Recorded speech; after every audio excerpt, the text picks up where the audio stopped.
First of all, good afternoon to one and all. At the beginning, I welcome Dr. Ashish Lele for his kind acceptance of the invitation for today's event as guest of honor at a very short context. Professor Ananta, Director CSIO, and Dr. Khalasil, who has taken over his charge as DG CSIR, who kindly agreed to join the event earlier but couldn't do so due to some other commitment. But we are fortunate enough to receive her voice message for this event. Dr. Gopinath, coordinator of CSIR Hydrogen Mission, all the worthy speakers from CSIR labs and industries, and the participants who are attending this event, particularly online. So, as you are aware, these 75 iConnect events, they are being organized by Ministry of Science and Technology and Ministry of Earth Sciences to celebrate the Azadi Ka Amrit Mahotsav and forge the partnership with industries. So under the theme of energy and energy devices, that is E2D, this event iCEN-72, which aims for materials and technologies for hydrogen generation and utilization for societal application, is being organized. So this event particularly intended towards the discussion about the materials and technologies for hydrogen generation concerning their stationary application, like domestic cooking application or the heating application. So we have industry representatives who are exploring these unconventional uses of hydrogen in these particular sectors. We also have these speakers from CSIR labs who are working on developing materials as well as systems for hydrogen generation based on AEM and PEM electrolysis. I believe the deliberation in today's event will give further direction to the research community working in this particular area and also build a strong collaboration between academia, CSIR labs, and industry. Thank you. Thanks, Dr. Pooja, for such a good brief. As Dr. Pooja shared that, we have a privilege to receive a short audio message from our patron and the first Women Director General of CSIR, she was also a former Director CSIR Sikri, Dr. Khalasil, who herself is known for her contribution in the domain of energy, especially lithium-ion batteries, electrochemistry, energy, materials chemistry, nanomaterials chemistry, and electrochemical power sources. Dr. Khalasil's research work of more than 25 years is primarily focused on electrochemical power systems and in particular the development of electrode materials, custom design synthesis methods, optimization of reaction parameters, and electrochemical evaluation of in-house electrodes, materials prepared for the sustainability in energy storage device assemblies. Her research interests include lithium and beyond lithium batteries, supercapacitors, and waste-to-wealth-driven electrodes and electrolytes for energy storage and electrocatalytic applications. She is also a recipient of several awards and recognitions. Let us all hear a short message from Dr. Khalasil. Pleasant morning to every one of you. I'm extremely happy to be a part of today's iConnect event, which is happening in the title of Materials and Technologies for Hydrogen Generation and Utilization for Societal Applications. Friends, this particular title, if you just remove even hydrogen generation and utilization, the general title of Materials and Technologies for Societal Applications, that is the mantra or the buzzword of today. And today this particular event is giving a special focus on hydrogen generation and utilization. And today this event is gaining additional importance because we know the power of industries, especially Indian industries today, as they are able to meet out the domestic requirements, the strategic requirements, societal requirements also, apart from the industrial requirements, in the form of packaged technologies. Whenever the government is coming up with some kind of an announcement, then it becomes the responsibility of institutions or organizations like CSIR to give a scientific value or a scientific shape to that particular announcement. And next to that particular step, it is the role of industry that gives the technology shape in the form of a technology to the scientific leads that are coming out from the CSIR institutions. The role of industry does not get stopped over there, because apart from converting it as a technology, this technology should reach the society in the form of usable devices as well as products through market. Therefore, reaching the society through markets in the form of acceptable goods, that also is now taken care by the industry, and therefore industries are having major role in implementing the different schemes announced by the government of India, and they can do it with the help of scientific organizations like CSIR, and the ultimate aim is to reach the society, and this is where they are converting it into technology and finally in the form of a product. That is why when the country is celebrating Azadi Ka Amrit Mahotsav, the 75th successful year of India's independence, and when CSIR is celebrating CSIR at 80, we have decided from CSIR that the country should be celebrating the Indian industries also, and at this particular point of time CSIR also should strengthen its tie-up with the industries, and this is where we have decided from CSIR that 75 iConnect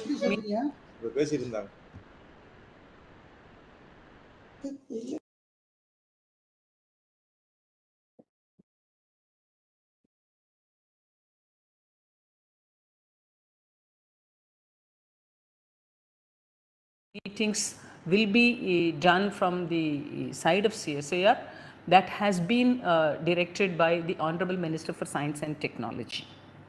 So when it comes to this kind of iConnect meetings, of all the topics, energy is very important topic, because today the whole world is now thinking very seriously about the energy management in terms of generation, conversion, storage, apart from energy audit.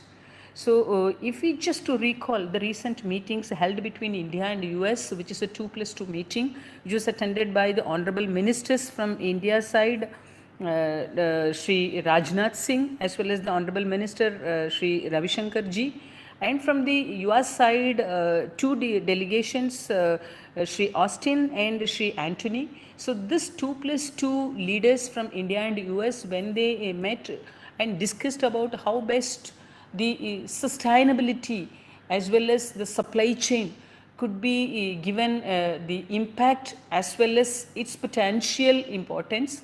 At that particular point of time, our country has given a kind of a commitment that when US was giving that they will be reducing the CO2 emission, we said that we will be increasing the renewable energy production in the coming days. So now our target is, the revised target is, once the target was 157 gigawatts up to 2022 March, now in the year 2030 we should be hitting 500 gigawatts of renewable energy. So that could be done by means of solar or wind or tidal and whatever it may be the form.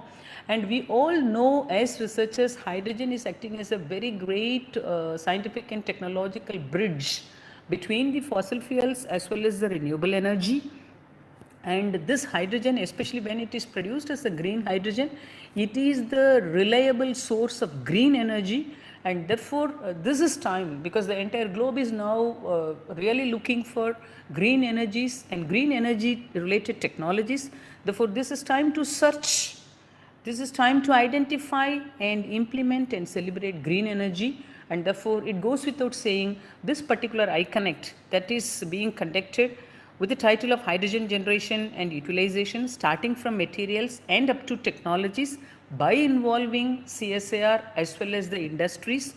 This takes a very special importance, and I am really proud and happy to be a part of this particular event, and I wish this particular event every success, and I look forward very fruitful discussions between the CSIR fraternity as well as from the industry friends, and I wish the organizers all the very best, and along with each and every one of you, I also look forward very fruitful discussions in this particular event for the whole day. Thank you so very much. Thank you for sharing this video message, Dr. Pooja. We are blessed to receive such enlightening words from the eminent women scientists. This is an inspiration for all of us. For moving further, without taking much of time, let us all welcome our worthy director, Dr. Ramakrishnan, for the inaugural remarks. Sir. Thank you very much. It was a pleasure to hear our DG on the ideas and issues of green energy and hydrogen in particular. For me, it's a very pleasant task to invite all the dignitaries, Dr. Ashish Lele, Dr. Gopinath, as well as the industry participants here. I am no real expert on hydrogen energy, but I speak on it only from a general perspective of a technologist. So first of all, I would just remark that everything is a societal application, because whatever we do, whether it is industry, whether it is anything, it affects societies in non-trivial manners. And today we have many experts on hydrogen energy who are here, who will explain how hydrogen energy can impact society in a very, very non-trivial manner in the future, which also in some sense creates a non-polluting society overall. The challenges for realizing applications of hydrogen energy are well known to everybody. Generation of hydrogen in free form is an energy intensive process. So whatever process is designed to generate the hydrogen has to itself come, the energy itself has to come from other green processes as far as possible. Now, we may not be presently in that stage immediately for having a completely green hydrogen. So there are various colors of the hydrogen that are described depending on the amount of polluting processes that are involved, and in terms of the carbon footprint, brown, turquoise, and so on. To become sustainable, the challenges are generation, storage, conveyance, and also end use. To all of us scientists who have used hydrogen in the lab, a very simple fact is known that compressed hydrogen is a very tricky, compressed hydrogen cylinders are very tricky objects that come with high risk of fire hazard. So even storage of hydrogen is actually non-trivial. Many alternative processes in sense of storage of hydrogen in terms of adsorption or absorption in materials have been dealt with so that the stored pressures are lowered. Many materials have been suggested, proposed. People are still working on them for that process. Many catalysts for the generation of hydrogen have also been looked at, are being explored. So it's a material intensive quest, whether it is generation or storage. Cylinders for storage of hydrogen have become a big challenge, and particularly for transport. The weight of the cylinders is a big impediment, and development of composite cylinders, composite storage devices made out of carbon composites is again something that is great challenge. There are very, very few manufacturers across the world for it, and our country will definitely have to master this particular technology as well. So the challenges are many. We are still at a very nascent stage of being able to tap into the hydrogen energy, and interactions like this between academia, research institutions, and industry are going to play a very major role in how we can all work together for a green future. And if at all there is a future, it has to be green. That is also something we have to note. Otherwise, we may not have a future at all on this earth. So it's very important. These deliberations are extremely important. And I request everybody present here to educate all of us, all the rest of us, as well as each other, so that we can all work together towards a sustainable green future of our country as well as of the entire earth. Thank you very much for attending this meeting and giving me this opportunity. Thank you. Thank you so much, sir, for your kind words and guidance. Moving to our next speaker, we are all set to welcome our guest of honor, Dr. Ashish Lele, Director, NCL Pune. Dr. Lele did his PhD from University of Delaware, USA, and he is known for his researches on micro and mesostructures of polymers and is also elected Fellow of Indian Academy of Sciences and Indian National Academy of Engineering. He has been conferred with many prestigious awards like Infosys Prize in Engineering and Computing Sciences, Shanti Swarup Bhatnagar Award in Engineering Sciences for his contribution to engineering sciences. I invite Dr. Lele for his kind address in certification of hydrogen technologies in India. Dr. Ashish. Thank you, Puneet, and thank you, Pooja, for inviting me over today. So your audio is not coming to us. Okay, can you hear me now? Yes, now it is. Okay. So thank you, Puneet, and thank you, Pooja, for inviting me over today. Thank you also, Ananta, for inviting me, and thanks especially to our new DG. Very happy to see her message on this call today. I'm not going to give a long talk today. I think it's better that we have more discussions and also hear the industry views on this upcoming new energy vector. And I also want to not talk too much about hydrogen technologies, because I think there's, every other day there is a new webinar, and hydrogen technology has been discussed in multiple forums today. There is a global explosion of interest in this particular technology, and I'm sure many of us have attended such seminars. So I'm going to touch upon a topic that is very important irrespective of what applications hydrogen has to get into. And this was discussed with Pooja, and we agreed that I'll give a very short presentation today on what is called the RSC, the Regulations, Standards and Codes for hydrogen, and what is really required for it. In particular, I'm going to focus on the role of R&D institutions in this very, very important area. So let me begin by sharing my screen. And Pooja, you can tell me if you see the screen.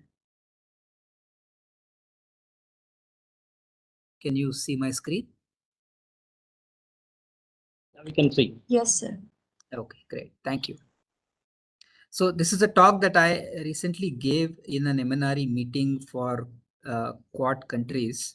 And I thought I will also talk about it today here because it's an important topic.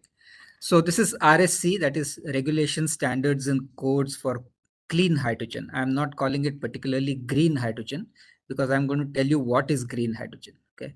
And this focus here is basically on the role of research institutions in this particular domain. What I'm going to do is to tell you what has been happening in the R&D institutions in India in this very important domain, why it is important, and what we need to do in the future to make sure that hydrogen technologies are adopted irrespective of what applications we look for. Without this, no technology can be actually deployed on the ground. We may develop technologies, but we cannot deploy them unless we have these standards and codes and regulations in place. So what does it take to develop standards and codes for hydrogen? And I'm citing here an example from the US. US is just a representative. The same applies to many of these developed countries, whether it is European Union, Japan, Korea, Australia, and so on. So a country like US has a very mature ecosystem for developing standards and codes. And this ecosystem comprises various testing labs, organizations that develop standards codes, and also organizations that promulgate this kind of information. In the US, for instance, there are 48 what are called SDOs, that are standards developing organizations, 48 SDOs. and 15 of them are engaged in formulating the various standards for hydrogens. The agency that really promotes the standards and codes and also promotes the adoption of these standards and codes is the Department of Energy, the DOE, and it plays a very important role in this whole process of building standards. It basically, first of all, identifies what standards and codes need to be developed. It identifies what are the gaps, if there are any existing standards and codes, and these may not be in hydrogen, but they could be in other gaseous fuels such as methane, for example. So taking that as a reference, it tries to identify what are the gaps that are required to be filled if such a code has to be adopted for hydrogen. And then it also pinpoints what do you need to do, how do you bridge this gap. It then provides support, both financial support as well as technical support in development of these standards and codes. It defines very importantly what are called national templates for standards and codes. And once these templates are defined, then many SDOs can use that template to develop standards and code. One such template is shown on the left, and this is a national template for vehicle systems and refueling facilities. And finally, once the standards and codes are developed, the DOE plays a very important role in disseminating this information through a variety of platforms that are available today. In this whole ecosystem, the role of R&D organizations is very, very important because it firstly provides the foundational understanding without which you cannot even think of what standards and codes need to be developed. For example, as Professor Ananta said, hydrogen, storing hydrogen in a compressed form is very tricky. So what is the fundamental understanding that is required in order to understand how tricky is tricky, and how do you mitigate those risks? So that is the first and most important role that an R&D organization plays. It's a foundational role that it plays. Beyond that, R&D organizations also provide some very important scientific tools, and I'll talk a little bit about them a little later.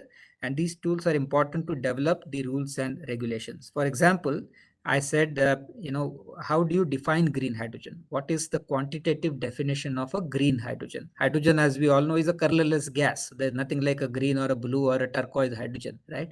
It is the coding that we are giving. So how do you define what is green, what is blue, what is turquoise? There must be quantitative definitions of this. So this is the kind of important roles that an R&D organization has to play. Now, if you look at where we are in India in terms of developing the hydrogen standards and codes, we have, of course, the BIS, which is our national standards body. It comes under the Ministry of Consumer Affairs. There are 15 divisional councils in the BIS, and they are all in very, very different areas. There are 48 standard development organizations which come under the purview of the government of India. Okay, so they are all under BIS, and there are many of them, a long list of it, and some of them are very relevant for hydrogen. For example, PESO, ARAI, and so on and so forth, RDSO, and so I've listed some of them here.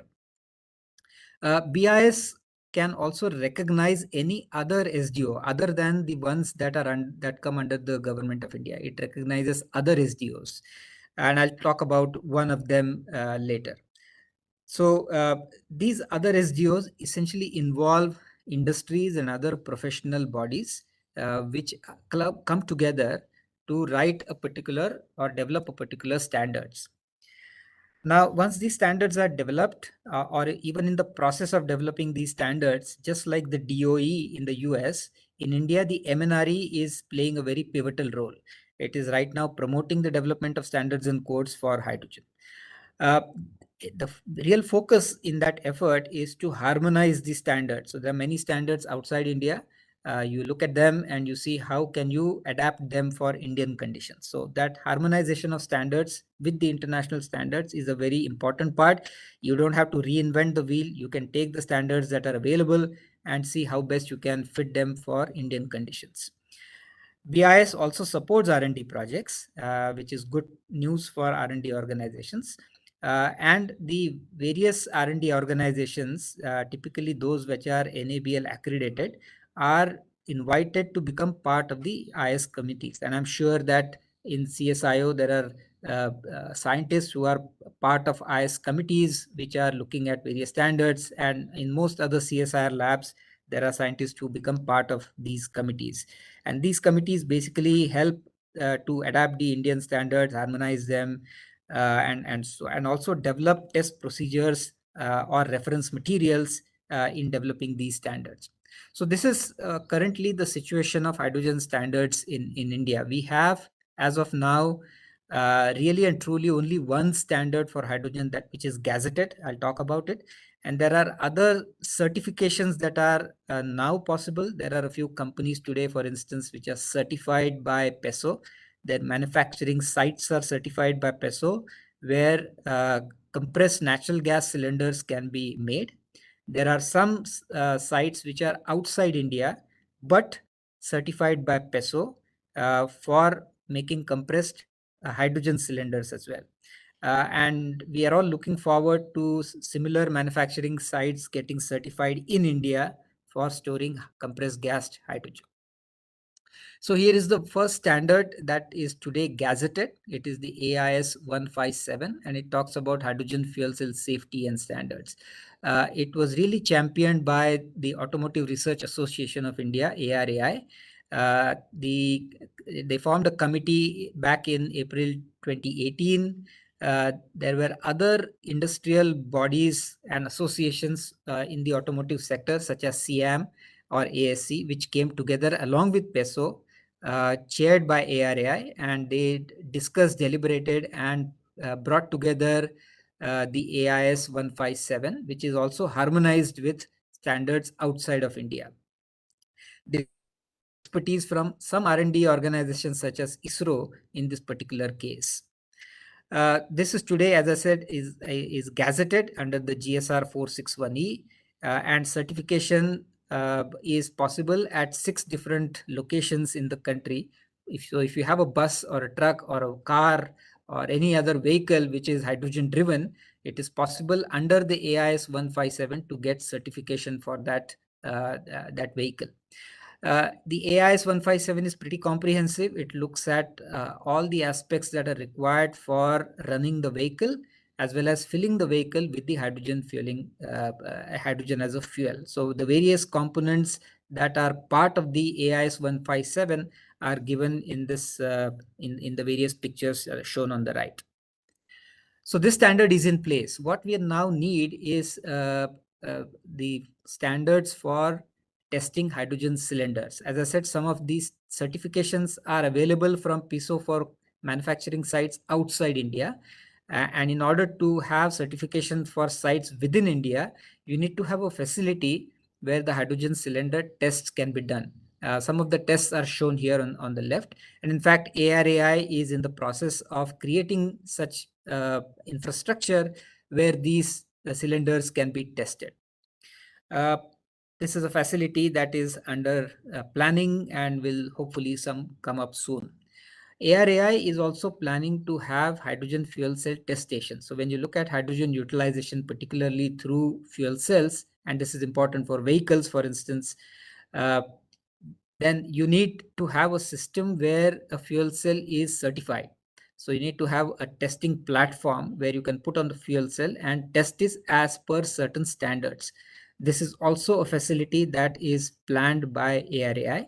And we are happy to say that CSIR is collaborating with the ARAI to design and build these facilities. And this collaboration is based on some of our own experience in CSIR in developing the hydrogen testing platforms, the fuel cell testing platforms. So we've been working on fuel cells for many years. This is a wonderful collaboration between SECRI, NCL, NPL, and so on.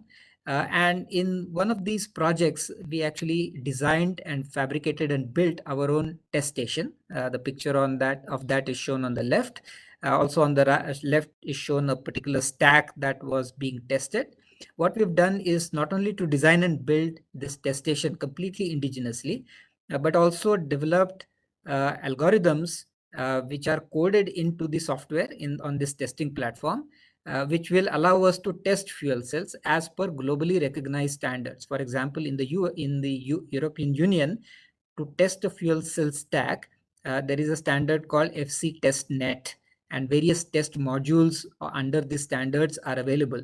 For example, how do you test the polarization curve on the fuel cell? How do you test the durability of the fuel cell? How do you test start-stop cycles for the fuel cells, and so on and so forth, or accelerated test and so on. So these various protocols, which are internationally recognized, have been coded into the software on the testing platform. So you put a stack on the testing platform, you pick up one of those algorithms, test protocols, and you can run a test which is corresponding to the international standards.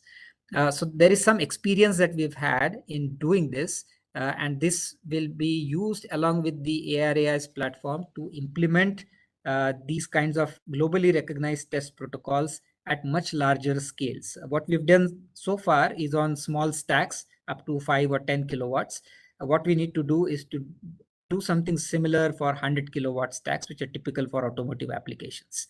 So, but there is some experience that an R&D institute brings, which is useful to do the standard development and certification of systems which are hydrogen based, such as fuel cells. Hydrogen as a fuel also has a standard that it tells you basically how pure the hydrogen should be. The globally accepted standard is the ISO 14687 or the IS 16061, which is the Indian standard that is based on the ISO standard. The table on the right hand side shows you the various impurities and what their levels should be in order for hydrogen to be recognized as a clean fuel. So how do you test whether hydrogen produced under a given process, how do you show that it is pure enough and that it satisfies this ISO or the Indian standard? And this is where another academic institution, which is the Indian Institute of Science in Bangalore, has done some remarkable work. They've developed a complete laboratory. Pictures of the various instruments are shown on the right, where these instruments can then detect all the various impurities that can go in the hydrogen and to quantify their amounts in the hydrogen. So today, such a laboratory exists in India, and industry, for example, can take their samples to the lab and see how clean this hydrogen is. The pictures on the graphs on the lower right hand shows you that when such a hydrogen produced from a process like biomass gasification is introduced into a fuel cell, the fuel cell actually works as well as it works with ultra high pure hydrogen in a cylinder. So it shows you that you can not only detect whether the hydrogen is pure enough, but a proof of the pudding is actually putting that hydrogen in the fuel cell and checking the performance of the fuel cell. So this is a significant effort done at the ISC in Professor Dasappa's lab, and is open to industry to go and take a look at it and to submit samples. Another important part that the CSIR lab has done is to provide the foundational expertise in defining the color of hydrogen. Right? I asked about what is green hydrogen? What do you mean by green hydrogen? So to be able to define that, let me tell you that green today is defined as a hydrogen that when you produce that hydrogen, you should not emit 1 kilogram of CO2 per kilogram of hydrogen. Anything less than that would be called green.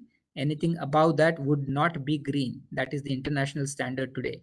And this is very important because if India has to become a global hub for manufacturing green hydrogen and exporting green hydrogen, then it must satisfy the global standards for what is called green. So every process that we make hydrogen in India should not produce more than 1 kilogram CO2 per kilogram hydrogen. So how do you know whether a given process produces 1 kg CO2 or less CO2 or more CO2, and how do you actually quantify it? The way to quantify it is called the life cycle analysis, the LCA method. Okay, and this is a deep expertise that has been developed by our sister lab IICT in Hyderabad, and this is exemplified by a process that they have developed for biohydrogen. So you take a food waste or a biogenic municipal waste, vegetable waste, and so on, and you can convert that into hydrogen by anaerobic digestion. The pilot plant for such a biorefinery is shown on the left. It's an integrated pilot plant. The process flow diagram of this pilot plant is shown at the center, and it basically involves anaerobic digesters, which has acidogenic bacterium, methanogenic bacterium, and also the end products of this, which is basically the hydrogen gas, methane, CO2, and some liquids, which are essentially fatty acids. These gases are either used or vented out. So if you have CO2, you can either vent it out or you can convert that into further biomass, such as for making algae. If you have methane, you can use it as such because it's biomethane, or you can mix it with hydrogen to form hythane, or you can shift it to make more hydrogen. So there are multiple options available in such an integrated biorefinery. So I'll not get into details of it, but what IICT has done is essentially to do a full LCA methodology to understand how much CO2 is emitted in this process. And they have two parts of this or two versions of this process. One is called a standalone version. The other is called an integrated biorefinery version. I'll not get into details of it for want of time, but these are all the calculations that have been done. And to cut a long story short, the final LCA analysis is basically given on this table. So there are various impact categories under the LCA, which is shown in the table on the left. These are all the emissions and their impact on air, on aquatic life, on land, and so on and so forth.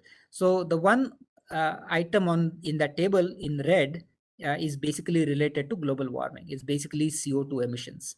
And you can see that in these two processes, the standalone and the biorefinery process, you either get 4 kg of CO2 per kg hydrogen if you have a standalone process, or you get 1.2 kg of CO2 per kg hydrogen. So you can see that even what is called a bio-based hydrogen is not necessarily defined as green, okay? Because you have these CO2 emissions that are still to be dealt with.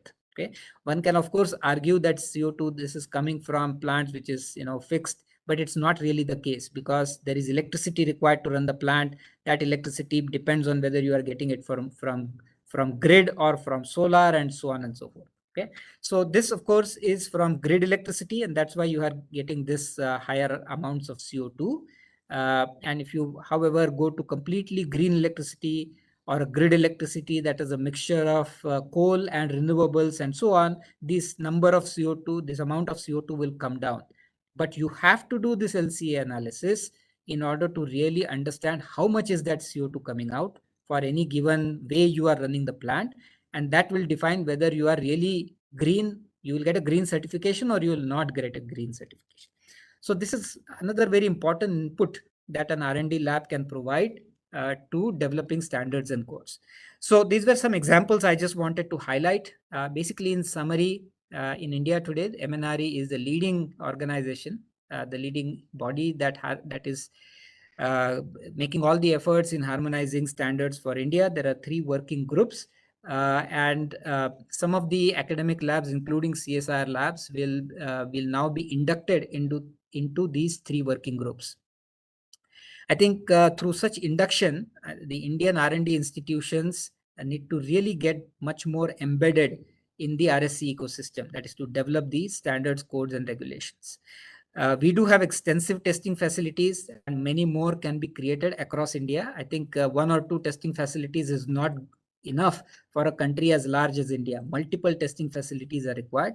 And this, I think, is the strength of CSIR. We have footprints across the length and breadth of the country. So at particularly selected locations, if such testing facilities can be created, they will significantly help India in checking in developing standards, codes, also certification. In all these R&D labs, there's very deep understanding of technology, and such understanding is important to do critical analysis such as the LCA. However, I would say that at the end, that we do need to collaborate, learn from the global SDOs, because there is no point reinventing the wheel when already things are known outside India. So such collaborations need to happen much more, and we from R&D institutions need to get involved in it. I'm also inviting the industry here to get into these SDOs, become part of the development of standards and codes. It is for your own benefit, because I will end by saying that without standards and codes, without regulations, none of your products can ever be sold in the markets. So if you want to sell your products, there has to be standards and codes, and you better get involved in developing these standards and codes in India. This is a great opportunity for all of us. So with that, I'll stop here, and I'll be happy to take any questions if there are any. Thank you so much. Thank you so much, Dr. Ashish, for enlightening us about the RSC ecosystems. We are open for the questions. Swapna, is there any question on the YouTube?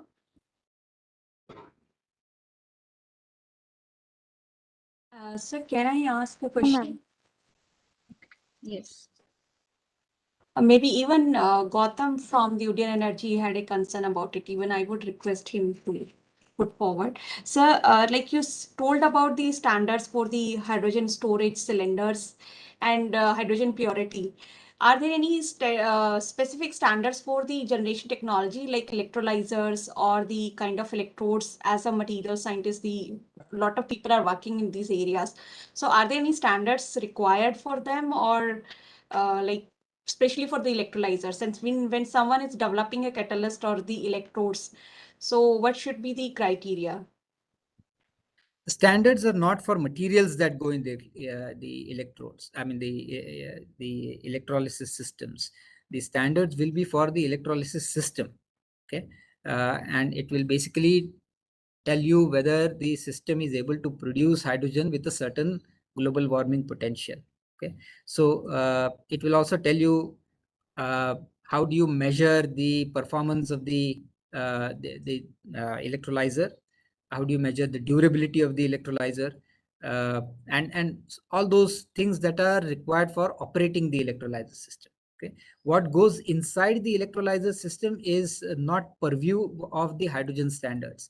That could be a purview of something else. That is, the manufacturing processes for making those materials will have their own standards and regulations. Okay, so that doesn't come under the purview of electrolyzers, right?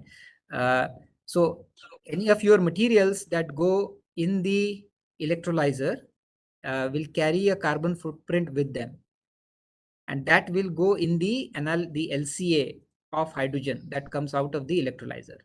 So if you are developing a certain material, you better know what is the carbon footprint of it, because if you want a green certification of it, somebody is going to ask you what is that carbon footprint, because that is required for doing the LCA.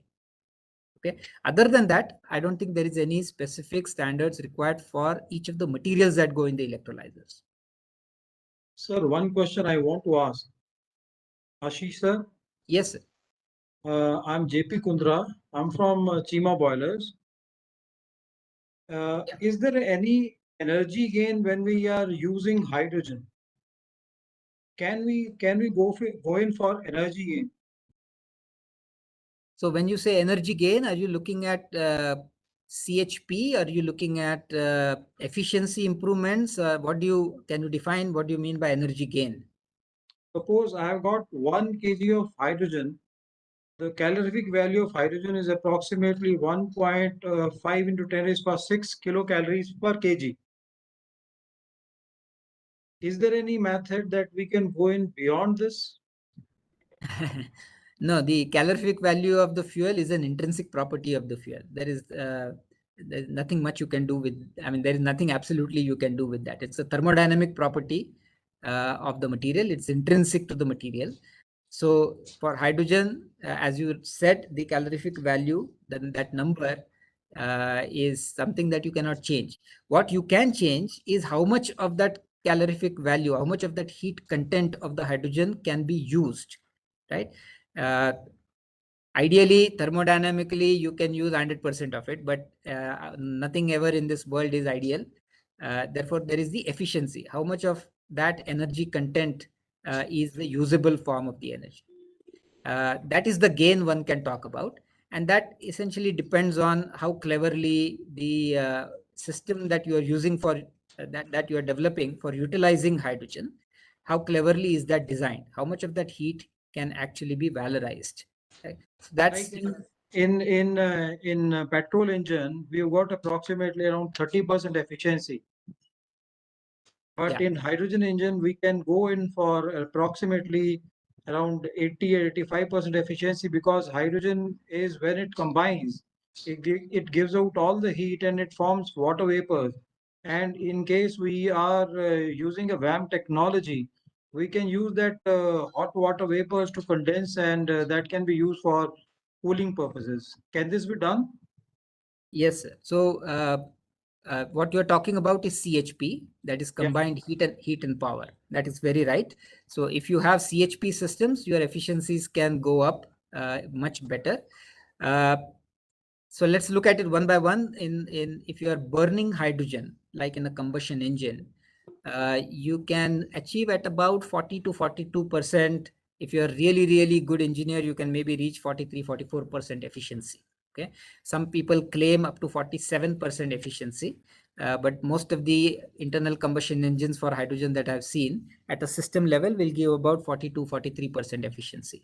If you go to a fuel cell, which is not an internal combustion engine per se, the reactions are still the same, hydrogen combining with oxygen, but it combines differently in an electrochemical process. And intrinsically, that is a much more efficient process. And you can get in a fuel cell stack 60% efficiency at a minimum. You should go 62-63% efficiency. But as a full system, that is as a full fuel cell engine, which is the stack plus the balance of plant components, you can come down to about 50-51% efficiency, which is still quite high compared to your petrol or diesel engines. So that is at the engine level. Now, as you rightly said, when you talk of 50% efficiency of a fuel cell engine, the rest 50% is essentially thrown out as heat. And if you can run a VAM, like you said, or other things, for example, in some of the cold countries, that water is simply used for heating residentials. So if you use that water for heating purposes, you can add another 20-25% efficiency to the whole system, and you may be able to reach 65-70% full efficiency. Okay, so you are absolutely spot on. When you use CHP systems, your efficiencies can certainly go up. However, the same can apply for diesel engines as well, or other fossil fuel based engines, and that is done today. Large engines do have VAM systems. They do have CHPs, and they are very nicely used today. You will see, for example, many methane based natural gas based generators which are running today, which not only generate electricity but also good quality heat and its utilization. And along with that, we also get like 100% distilled water. Yes, certainly you will. For whatever it is worth, if you can valorize it. Sure. Thank you, sir. Thanks a lot. Yeah, Gautam, you want to ask anything? No, I think I'm pretty clear with what you just said. I had a follow-up question with Mr. KB Kudra's question. So it's talking about IC engines using hydrogen to burn along with it, so that the hydrocarbon rate burning is higher. What about the emission coming out of it? Does that also play a factor on it? Because when we tried, we had a lot of NOx being formed. Would that also affect? Yeah. So purely hydrogen engines, the H2 ICE as they are called, initially did suffer from two problems. One was higher NOx emissions and also knocking from the engines. Although I'm not an expert in the area, I know that there are several startups now which claim to have removed both those problems. So the NOx emissions have significantly come down, and that is more of a control system issue. By adjusting the right way you feed hydrogen and the stroke of this piston and so on, the NOx problem seems to have more or less been eliminated. And so has knocking. So there are today companies who are selling hydrogen ICE engines, and there are vehicles which are under homologation process running on H2 ICE. Yeah, so that is the information that I have. Thank you so much. Thank you so much, Dr. Ashish. On the behalf of organizing committee, I thank all the dignitaries for their precious time and constructive remarks for the event. With this, we will be now moving to our technical session where we'll be having 6 presentations, and I would request the audience to join us online to put their questions in the YouTube chat box, which we will be taking with our speakers. At first, I would like to introduce you to our first industry speaker and an entrepreneur with 2 successful ventures, Mr. Gautam Jayashankar. He is CEO of Udyan Energy Private Limited, Bengaluru, and his this latest venture, Udyan Energy, also known as Integrated Energy Solutions, has done extensive research in the vertical of hydrogen used as alternative form of energy and has a patent on integrated energy systems that can act as a substitute for fuel in cooking, transportation, and electricity sector. This process on integrated energy system was recognized by the government of Karnataka and received winner award in Elevate 100, a startup Karnataka initiative. This project has also received extensive press coverage for its breakthrough hydrogen cooking systems. Business Mint has recognized his work in the renewable energy space and presented him with the 40 under 40 promising entrepreneurs in the renewable energy category. With this brief introduction, I would like to welcome Mr. Jayashankar for his presentation.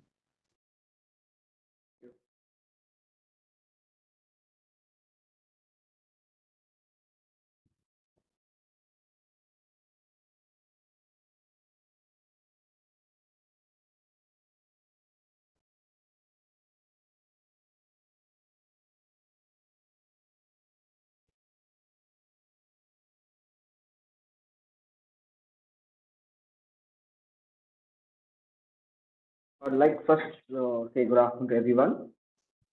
To start by thanking the Ministry of Science and Technology and the Ministry of Earth Science for giving me this opportunity to talk and present before such an esteemed panel. I would also like to state that our company, formerly known as Udyan Energy, is now rebranded into Integrated Energy Solution. It has now gone global. I'm proud to say we just registered and started our operations in the US in May of 2022. We just wanted a simpler name to just brand it globally. So today I'll be presenting and talking about how we could integrate hydrogen energy in our daily lives in a small way, which could make a difference and kick off a hydrogen revolution, which in return could, impact us in a larger aspect.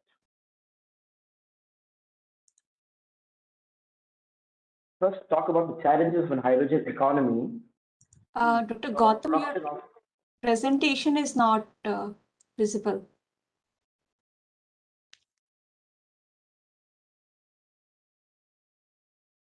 Can you share your screen maybe again?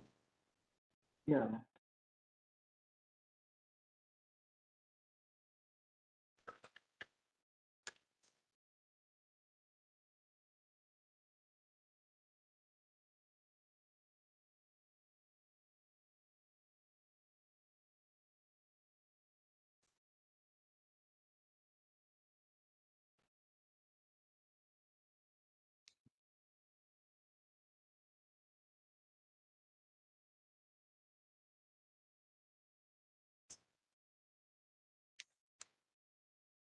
You have a share screen option at the bottom.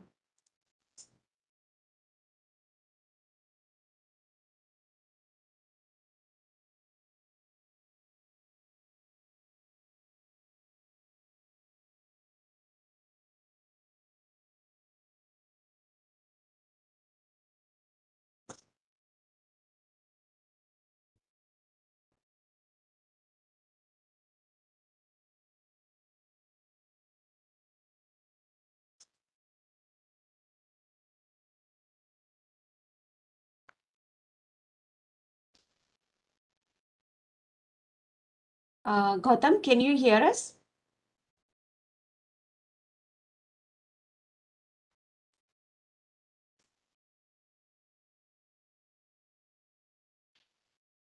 Yeah, please share your screen again. yeah, share your screen. We were not able to see your presentation. You're muted.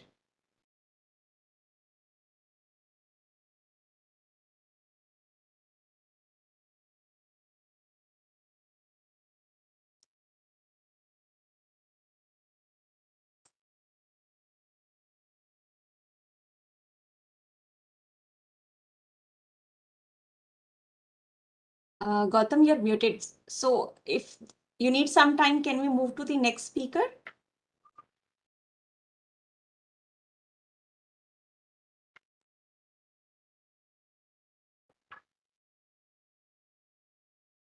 No, we are not able to hear you. We can see you only.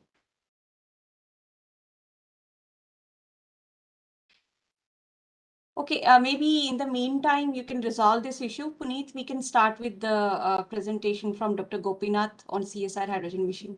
Sure, now. So let me briefly introduce Dr. C.S. Gopinath to you all. He is currently coordinating the ambitious hydrogen mission of CSIR. He's also a chief scientist and chair catalysis and inorganic chemistry division NCS, CSIR NCL. Dr. Gopinath did his PhD in chemistry from IIT Madras, and he further did his postdoc at the University of California. He received several awards and fellowships. To name a few are Alexander von Humboldt's Research Fellowship, professorship from EU's Erasmus Mundus Scientist of the Year Award from NCL Pune, and many more. I invite Dr. Gopinath to shine light upon the CSIR hydrogen mission. Welcome, Dr. Gopinath.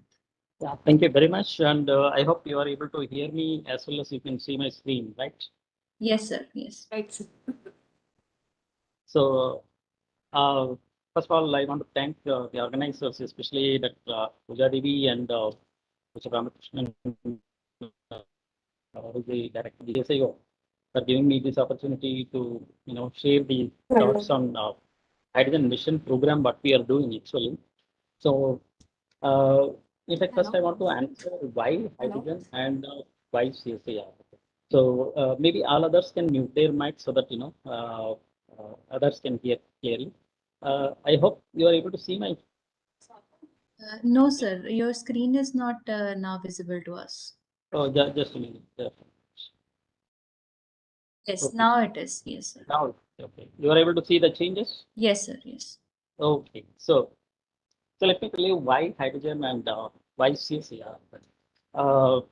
In fact, our country actually depends on many other countries for the energy sources. It may be oil, it may be gas, it may be coal. Actually, almost about 85% of our energy sources are coming from other countries. So we are terribly dependent on many other countries for our energy production. So that's the first thing. So we cannot forever depend on other countries. That's one thing. And then of course, CO2 is a global problem. We all know that actually. So just put it in perspective. Actually, to produce 1 kilogram of hydrogen by steam reforming of methane or any fossil fuel, actually, we are producing about 8 kilogram of carbon dioxide. So can you believe that actually? I mean, to produce 1 kilogram of hydrogen, actually, it is 8 kilogram of carbon dioxide is added. So which is terrible, I would say actually. So that's one thing. And then of course, we also have the responsibility to leave this globe in a better shape to our kids, grandkids, and future generations actually. So it is our primary responsibility actually. So that's also another big issue actually. So these are the main issues. I mean, we have to address actually. Plus, down the line, actually, we should go from net energy exporter. I mean, India is a net energy exporter actually, and we should move to the energy. Net importer actually. So now we have to move to the export actually. So I believe once hydrogen program is successful and running in the next 10 to 20 years or so actually, we will become a net energy exporter, especially hydrogen actually. So that's what we are expecting actually. And then why CSIR?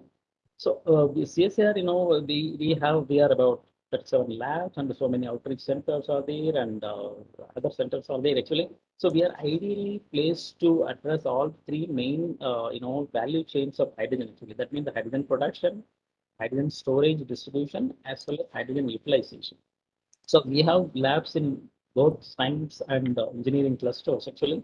So we are really geared to address all the issues that are involved with hydrogen. So that's I mean, if CSIR cannot address actually, no other institute in India can address actually. So CSIR is probably the topmost institute in India to address this issue. So that's main thing.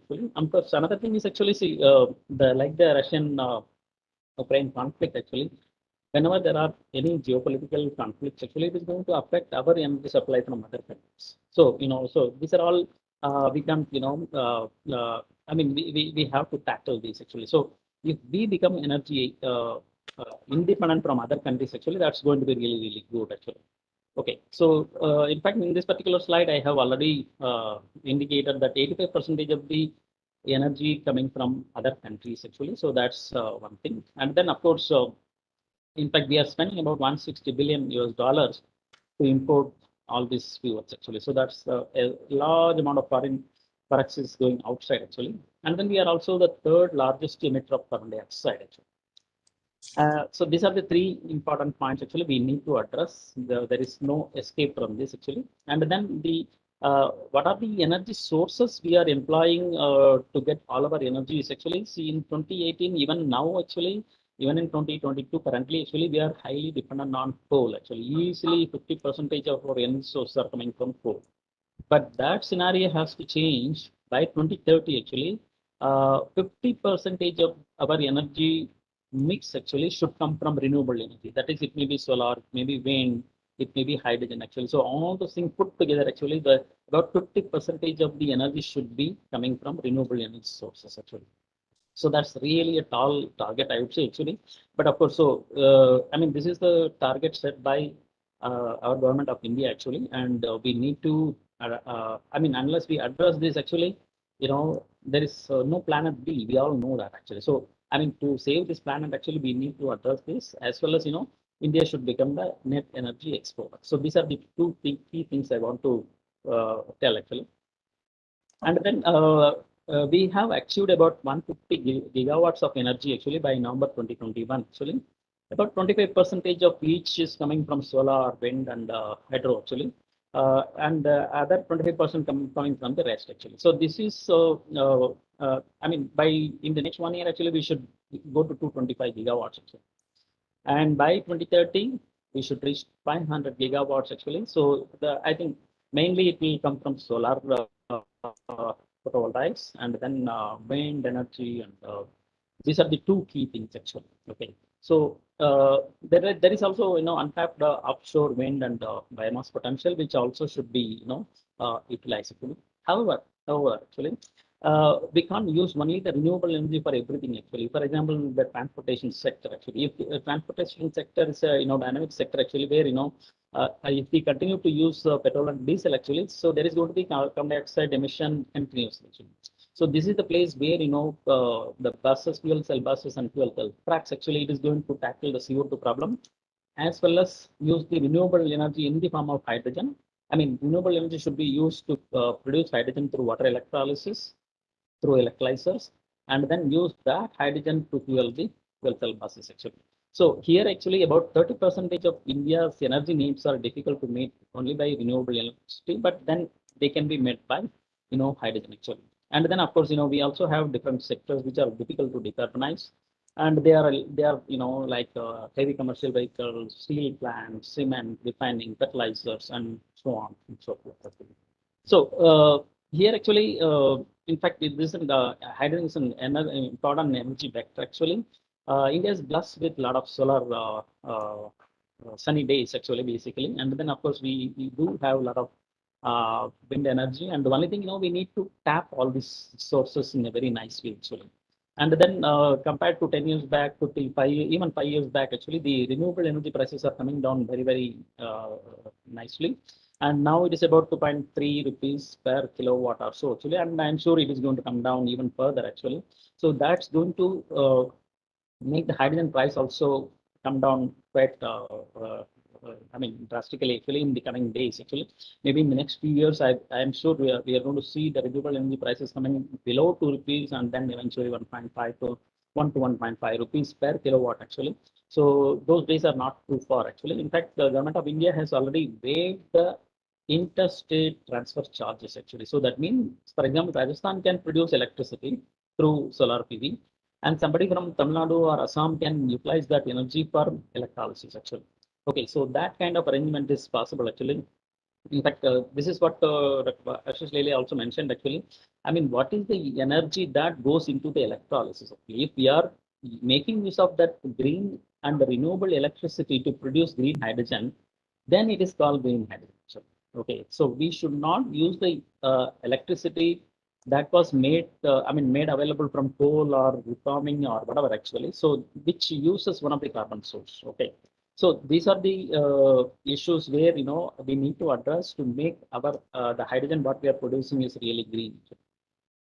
And then expected demand is actually 10 metric ton per annum actually. I mean, this is the export potential, and we need even much more actually.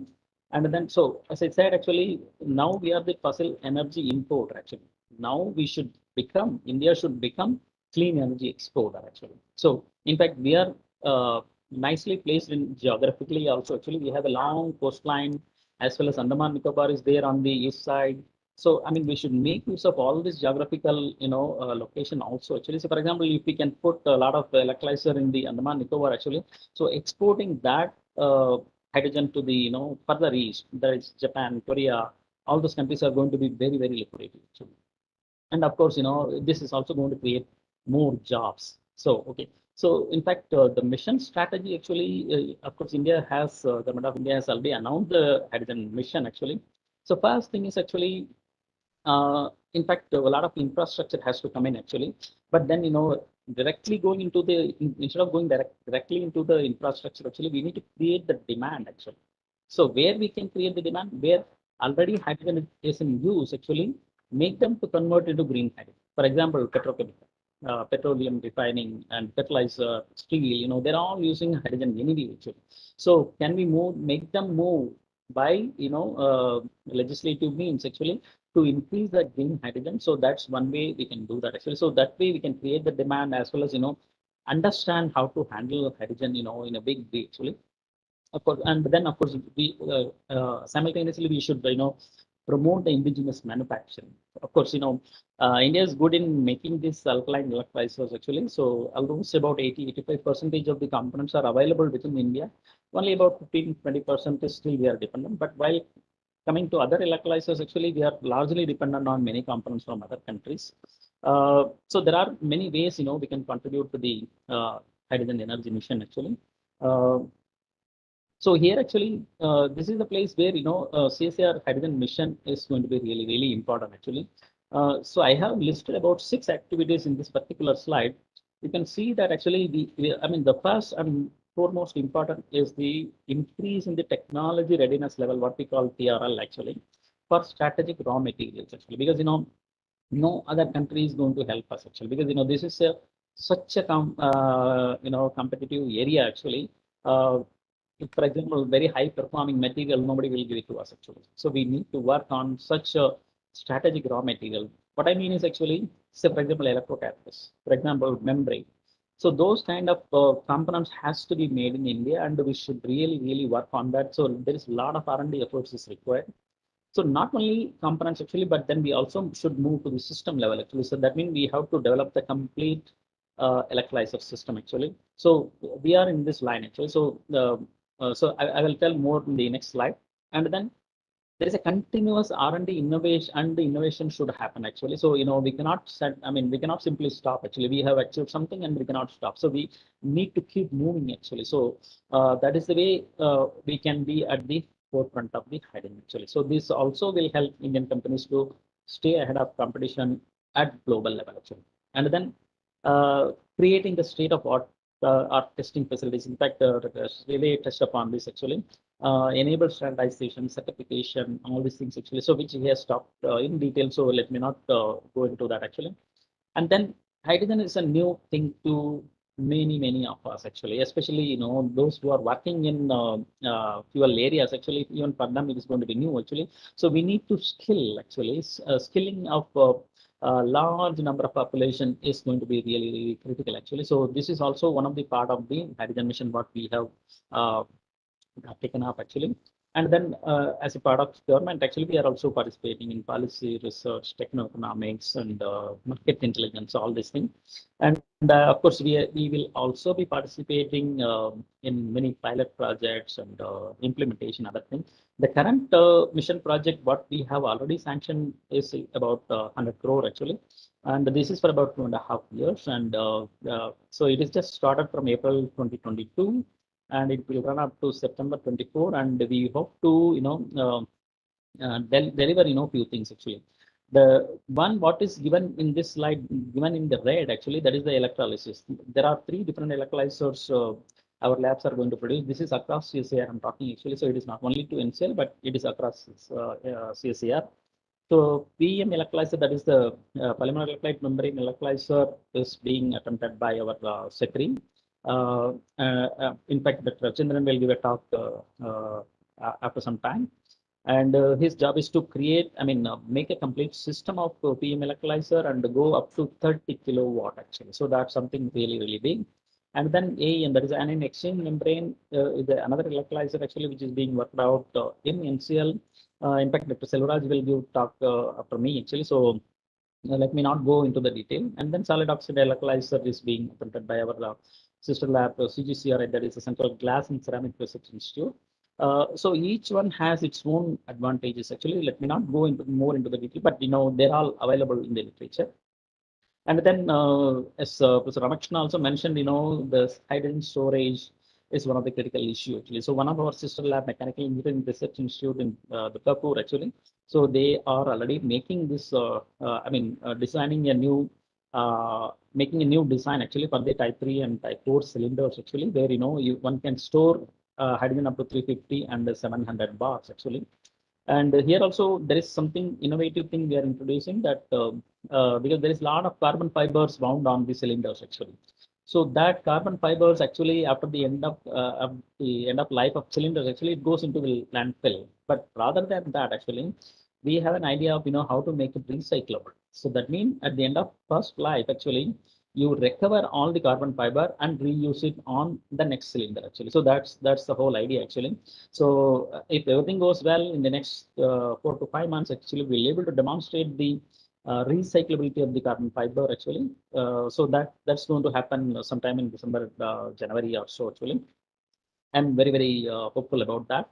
And then when it comes to hydrogen utilization, low temperature pump fuel cell, which is specifically aimed for buses actually. So in fact, we already have the NCL and SECRI have a transfer technology to KPIT, which has demonstrated fuel cell bus actually.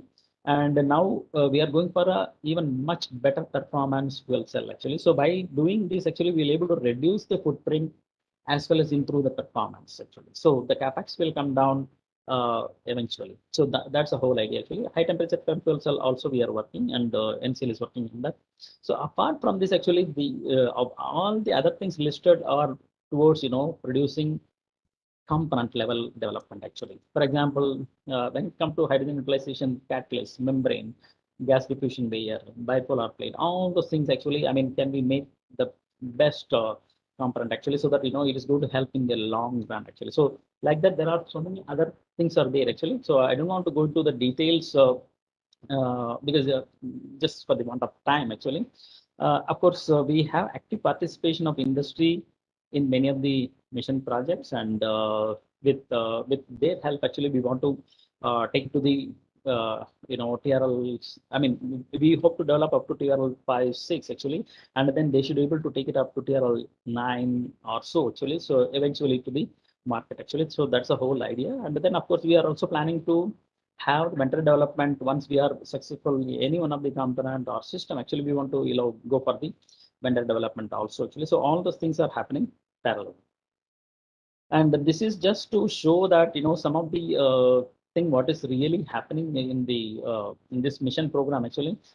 Since Dr. Chandran is here, actually, I don't want to go into the detail actually, but then just only one point I want to highlight actually, the one what is given in the red actually. So his job is mainly to make the modular design of 2.5 kilowatt stack for the PEM electrolyzer, with improved performance. With a simple, actually, I mean, to put it simply, actually, the current density has to go up to 1.5 to 2 ampere per square centimeter with smaller amount of platinum in 1 square centimeter. Actually, so that's going to be the critical thing. Actually, so it's a very nice target. Actually, in fact, the target is comparable to the global level. Subsequently, he should move to the demonstrate 10, 20, and 30 kilowatt electrolyzers actually. So that's the target we have set actually. I'm sure we will able to deliver this one. And then actually, this is the solid oxide electrolyzer. One of my colleagues actually, Dr. Jayanto Mukhopadhyaya actually from CGCRI actually, and then Lakshmi Darvesra from IMMT donation actually. So they are in the process of making 1 kilowatt solid oxide electrolyzer, which is also reversible actually, and with a targeted output of 1 meter cube of hydrogen per kilowatt of electricity. Actually. So that's the target we have fixed. And similarly, actually, for the AM electrolyzer, again, that Salvaraj is there actually. So his job is mainly to make the 2.5 kilowatt AM electrolyzer. I mean, mainly the stack that he will make. In fact, we already have a collaboration with Thermax for this particular project. And so together we will take it up to the 2.5 kilowatt modular electrolyzer. And then our SECRI and the NCL team working together actually to make that low temperature PEM fuel cell actually. So the performance target what we have indicated, which is given again in the red actually. So it's 2 ampere per square centimeter, so which is again really high actually, and it should be demonstrated immediately. They should demonstrate. I mean, within 2-3 months actually they are about to demonstrate 100 square centimeter level, and yeah, more work will be coming out soon.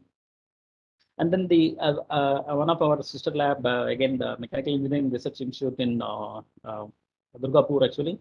So where the storage work is going on actually. So where they are making, making a new design, as well as going to make the raw material. The carbon fiber will be made, recyclable actually. So the epoxy resin what we'll be using will be, with some treatment actually we'll able to recover the 100% fiber and then we use it actually. So that's something novel we are doing.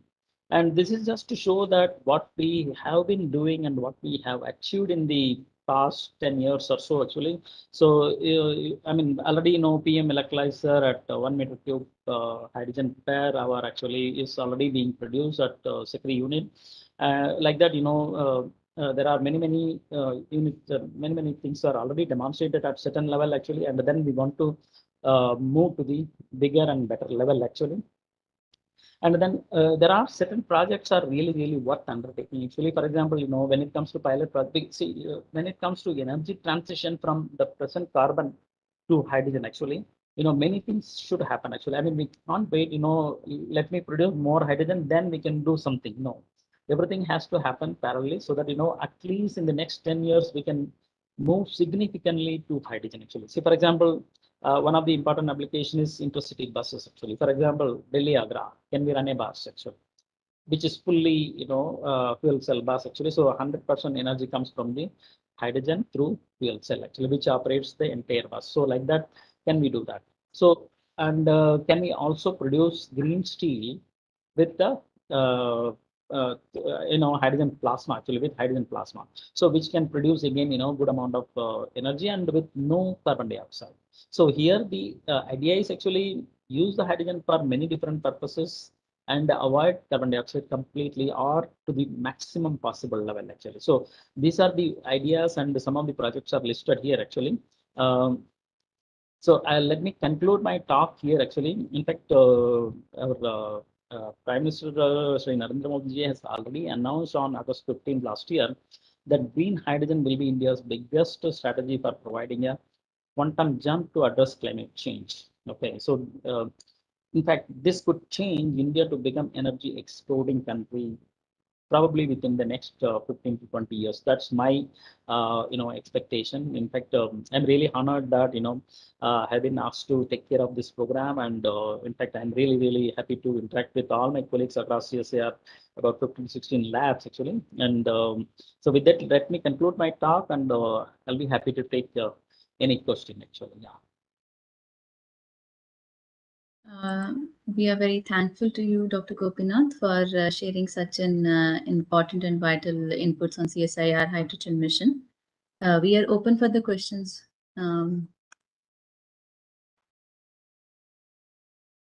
Shall I stop sharing the presentation? Yes, sir. Yeah.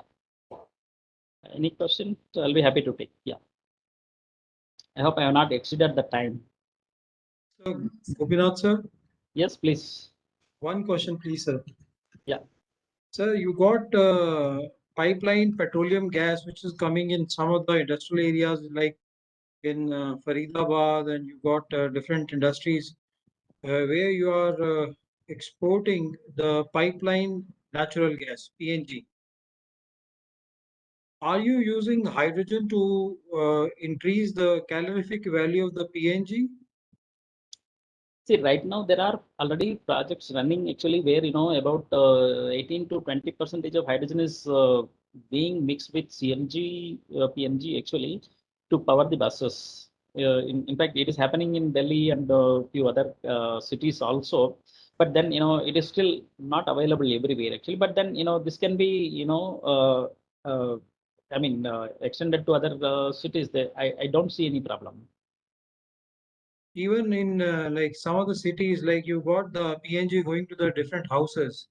So what we can do is we can have the biogas or the gas which is being made by the biofermentation, like you got the gobar gas and all these gases.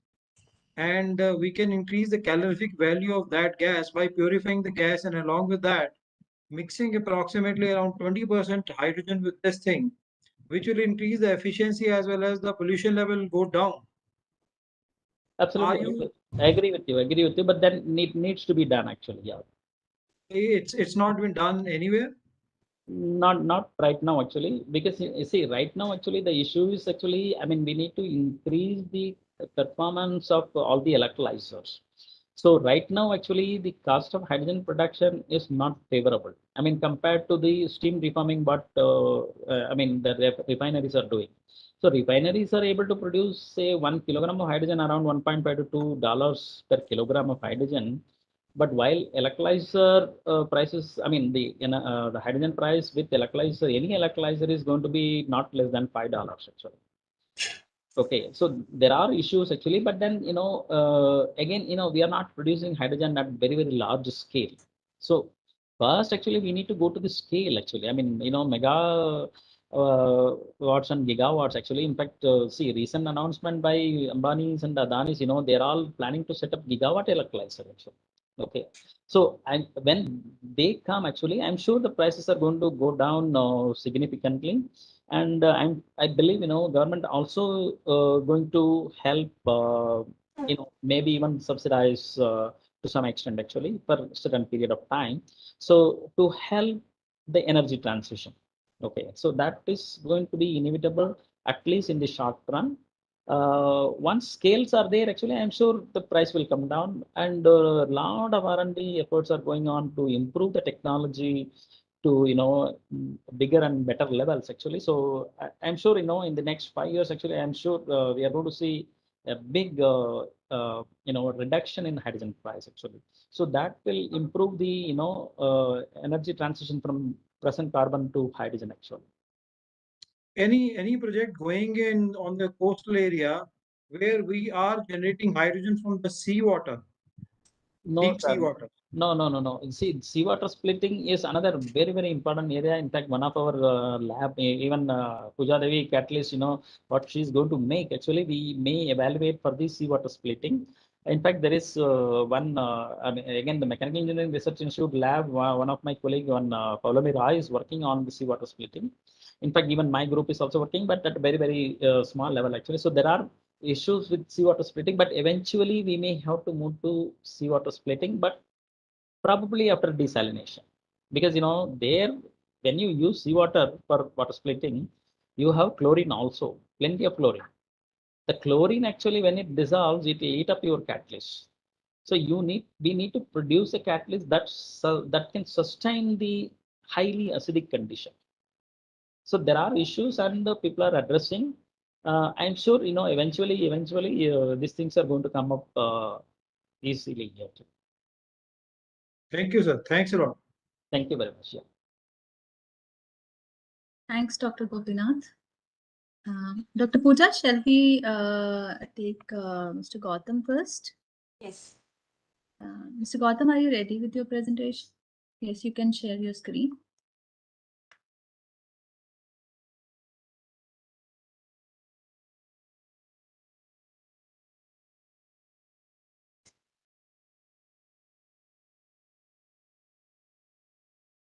Hi, good evening. Sorry for the glitch before, but I would also like to thank Ministry of Science and Technology, Ministry of Earth Science, for giving me this opportunity to present my product and talk about it in front of such an esteemed panel. I would also like to state that our company, formerly known as Ujjan Energy, is now rebranded into Integrated Energy Solutions, which has now gone global, and proud to say that we have registered and started our operations in the US from May 2022. Gautam, your presentation still not visible. Is it visible to others? No. Have you shared the presentation?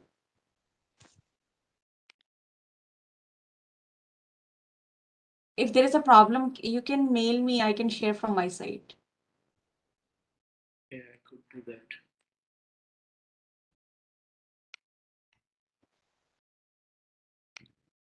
So you can email me, and in the meantime, you can introduce about the activities. Is it visible now? No, not yet. No, Doctor. It says Dr. Gopinath will have to stop sharing his content so that I can start sharing. It's already unshared by him. I stopped sharing long time back. Yeah.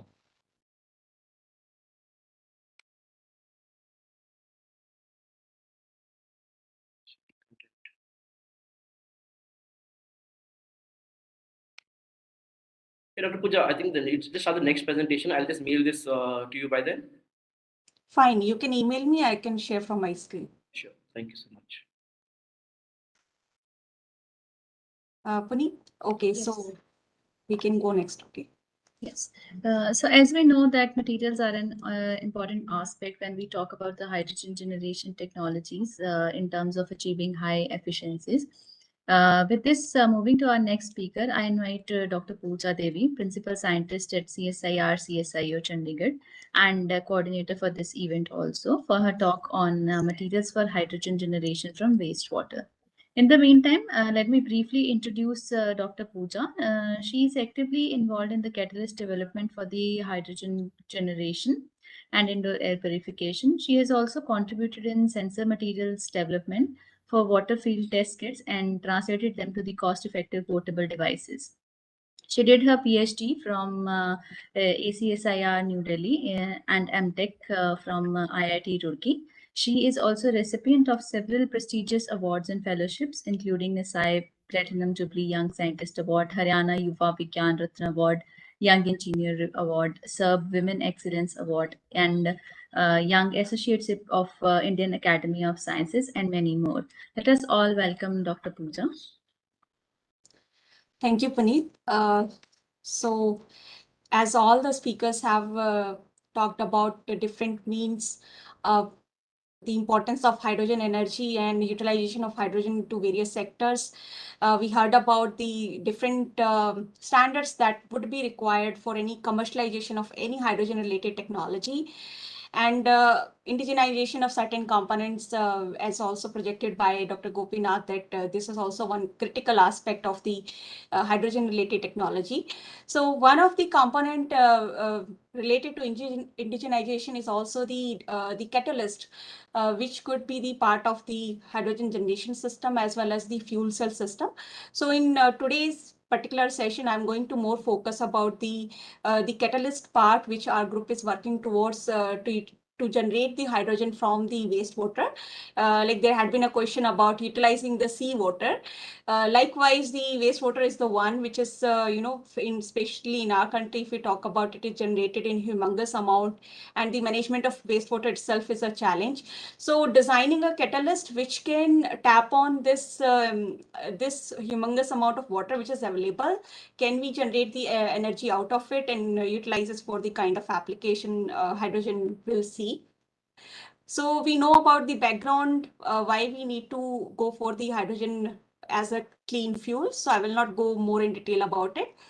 Now, why the wastewater? We, as a developing country, we see a lot of water generated from the urban sector, from the industrial sector, from domestic, and there are several sectors which generate a lot of water, and a lot of investment goes into the treatment of that water also. That there are conventional method by which we treat this water, including the primary, secondary, and the tertiary treatment. But it's not many times all the technologies are not capable to treat to the water to the pure level so that it can be recycled back. It generally goes to the irrigation kind of application, and many times certain organic constituents which are present in wastewater, they cannot be degraded by this conventional technology, and that untreated water after tertiary treatment, it goes directly to the water bodies or the soil, and which may in turn cause the contamination, increase the contamination level.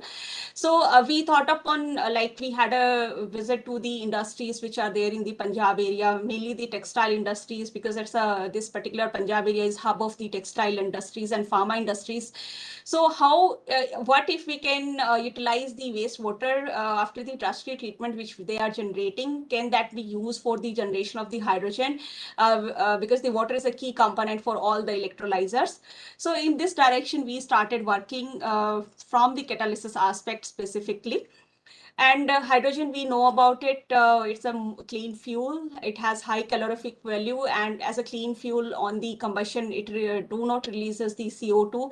That's the best part of it. And since that's the reason, this is a more sustainable approach of the generating fuel and ensuring the sustainability of the clean technologies. So when we are talking about the hydrogen generation from the water, this is more like an energy intensive reaction. We need to give the energy to split water into the hydrogen and oxygen, and that process is known as water splitting. Now that water splitting can be done by different means. How we are giving the energy, we can give it in form of some electrical bias externally, or we can utilize the solar energy, which is also very promising approach for the Indian context, be the large amount of the solar energy available. There are other means like by thermolysis or by the biochemical photolysis also, we can split the water into hydrogen and oxygen. So depending upon what input is given, there are different mode by which we can generate the hydrogen from the water. Now, when we are talking about two aspects, this is what our group here is mainly focusing upon. One is the photoelectrochemical aspect and another is the electrocatalytic aspect.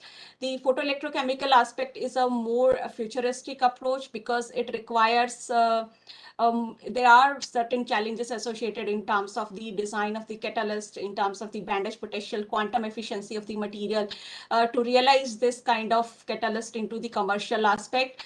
The another approach which is more acceptable is the electrocatalysis. Because the electrocatalysis or the electrolysis is the one which is already being adopted in the electrolyzer based system. And so to cut down the cost of the electrolysis processes, it is important to design the catalyst which is efficient, which is stable, which is low cost, and which is available in abundance amount. So that's an important criteria when we are designing any catalyst system. And when we are talking specifically into the wastewater environment, the challenges are added further, because in the wastewater you don't have just H2 and oxygen. You have the other organic constituents which are also present, which may affect your electrode stability, your performance of the electrode, and also some byproducts may be formed. So it requires deep understanding in terms of the basic R&D onto effect of the environment on the kind of catalyst we are trying to explore in the wastewater system. Now, like discussed earlier, there are certain benchmark defined in terms of the technological systems, in terms of the amount of hydrogen being produced, or the stacks, or in terms of the purity, or the catalyst loading. Likewise, for any kind of catalyst which any researcher globally is trying to design for a PEC system or a EEC system, there are certain standard criteria defined. Like for a PEC system, we try to compare the catalyst in terms of its quantum efficiency, its band edge potential, its band gap, the onset potential, and other diagnostic efficiency like applied bias to photocurrent efficiency, which is like ABPE, then incident photon to current efficiency, abbreviated as like IPCE, and then Faradic efficiency, hydrogen generation rate. And for electrocatalysis, if we talk about, we compare the catalyst performance in terms of its onset potential, the TEFL slope, which tells the rate of the reaction with respect to that particular catalyst, the current density, Faradic efficiency, turnover frequency, and the electrochemical active surface area, and the hydrogen generation rate. So these are the standard parameters which are used globally to compare any kind of catalyst when we are talking about the hydrogen generation from the water.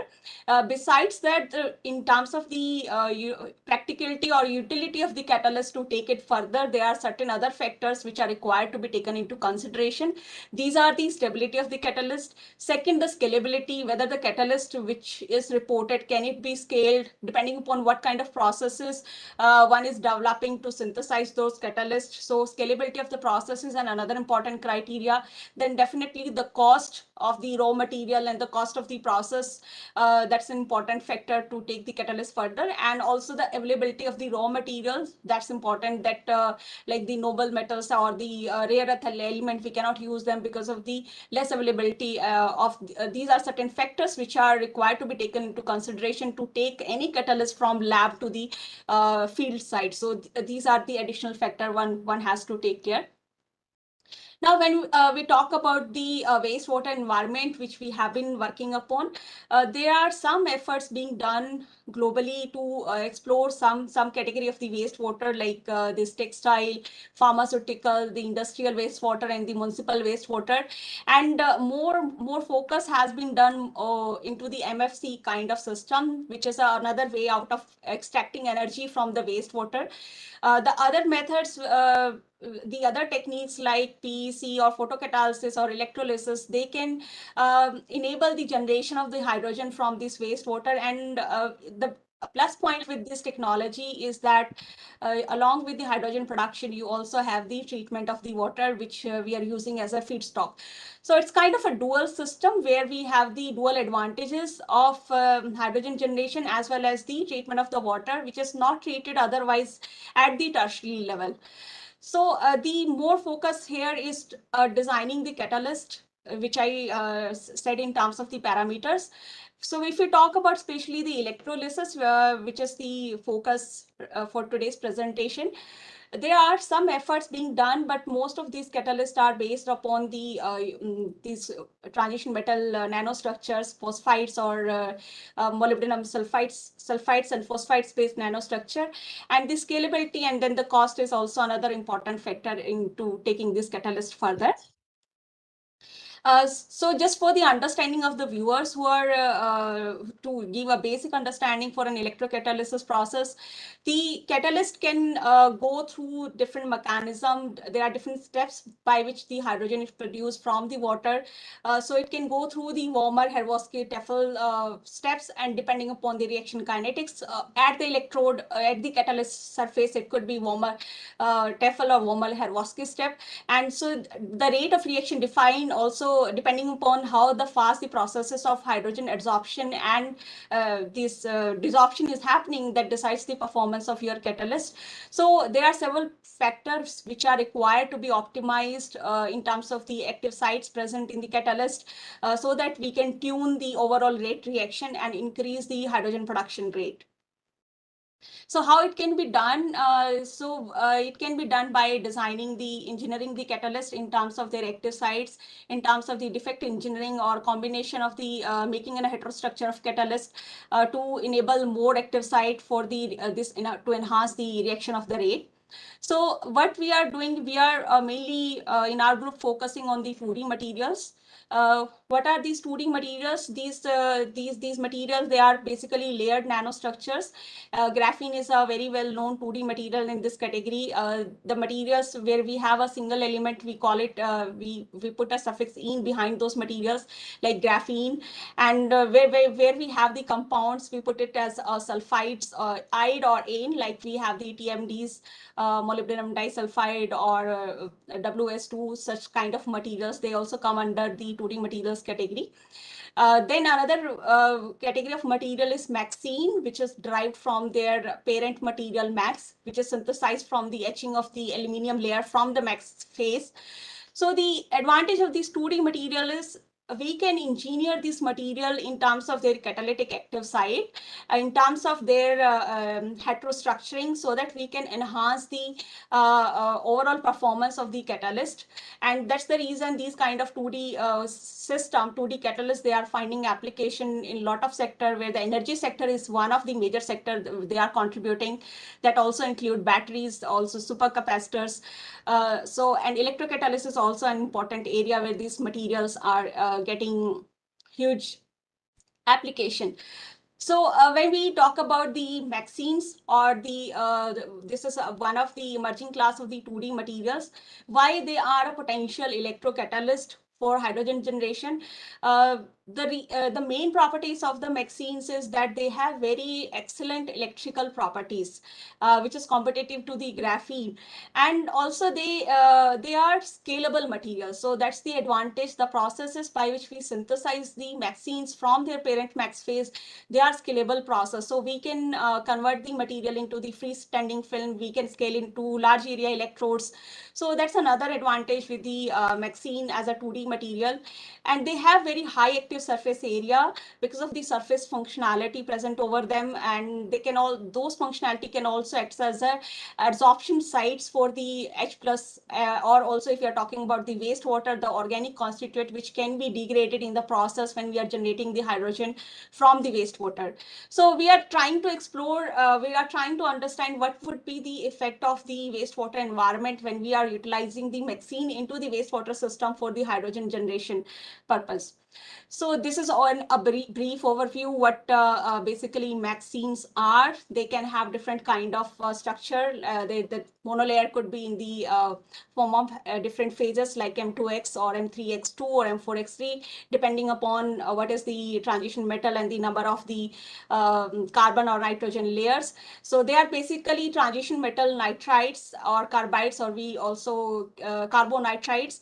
So depending upon different kind of transition metals which are listed over here, you can see there are a variety of the transition metal which can be used in combination with the carbon or nitrogen or carbonitride. So to synthesize variety of MXenes from their max phase.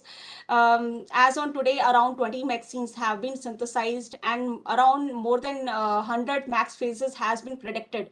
So this research is totally at very preliminary stage. So a lot of investigations are required to explore this material and especially into the electrocatalysis aspect.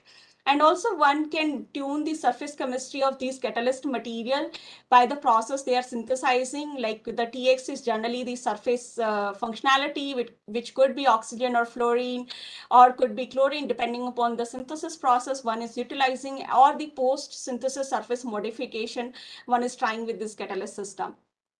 So this is a basic structure, how which is the parent material for the synthesis of this catalyst, which is a max phase. So some of the max phase, these are well-known ceramic materials which find lots of application. So this is a basic kind of structure of a max phase, where one can remove this aluminium from this max phase and can get the MXenes with excellent electronic and properties better for the electrocatalysis. So how do we synthesize this MXenes?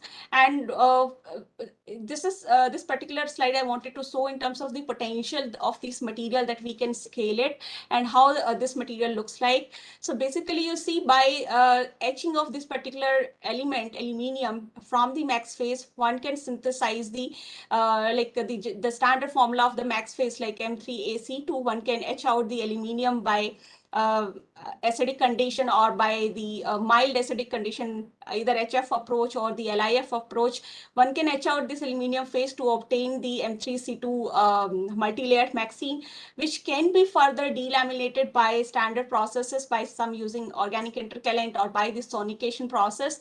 So you can see the amount of the MXene one can obtain in a single batch process. And the plus point, like I said, this process can be easily scaled, and one can synthesize large amount of these MXenes from their parent max phase. And this is very well demonstrated by Professor Yuri group, where they have demonstrated the synthesis of 1 kg of the MXenes from their max phase. The second important aspect of these MXene is the processability. So for any catalyst we are designing, the processability, ease of processability is important aspect. So if you want to coat them onto existing kind of electrodes which are being used into the electrolyzer system, so we can easily process this material. The standard coating techniques can be used to coat these MXenes onto any kind of the support system, and we have been trying to do that.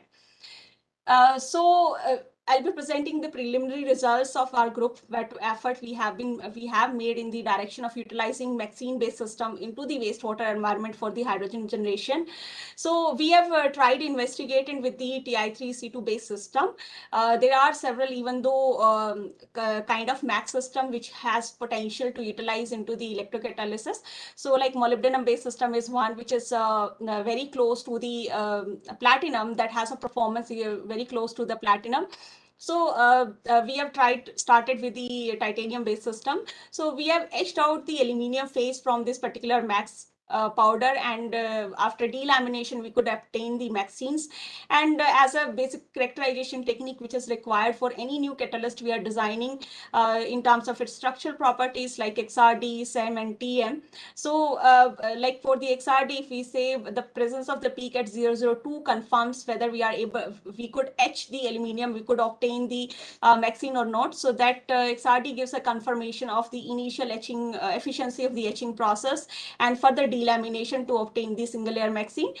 The another important way out by which we can say that we have obtained the multi-layered MXenes from the max phase, we can see from the scanning electron microscope.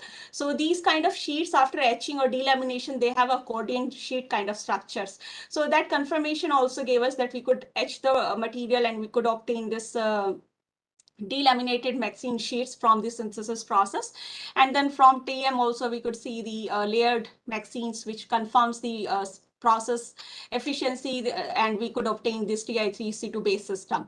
So I'm not going more into detail because we also have the industry people. So these are the basic characterization techniques which are required to be done for any catalyst, and we go for the elemental mapping, we go for the HRTM analysis of the catalyst, which is important factor for a new catalyst to be started.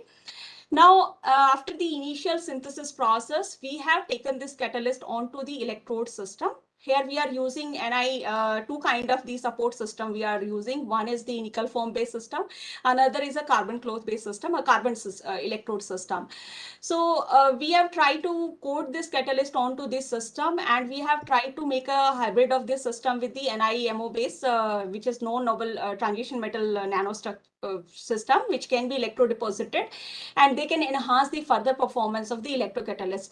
So we did some parametric optimization there in terms of the electrodeposition, the concentration of the the salt concentration which we are using to deposit the NIMO onto the MXene based system. So you could see, like I said, there are different factors to compare the electrocatalysts. One of the factor is what is their onset potential, what is which is generally compared at a 10 milliamps in standard literature format, and what is the current density achieved with this material.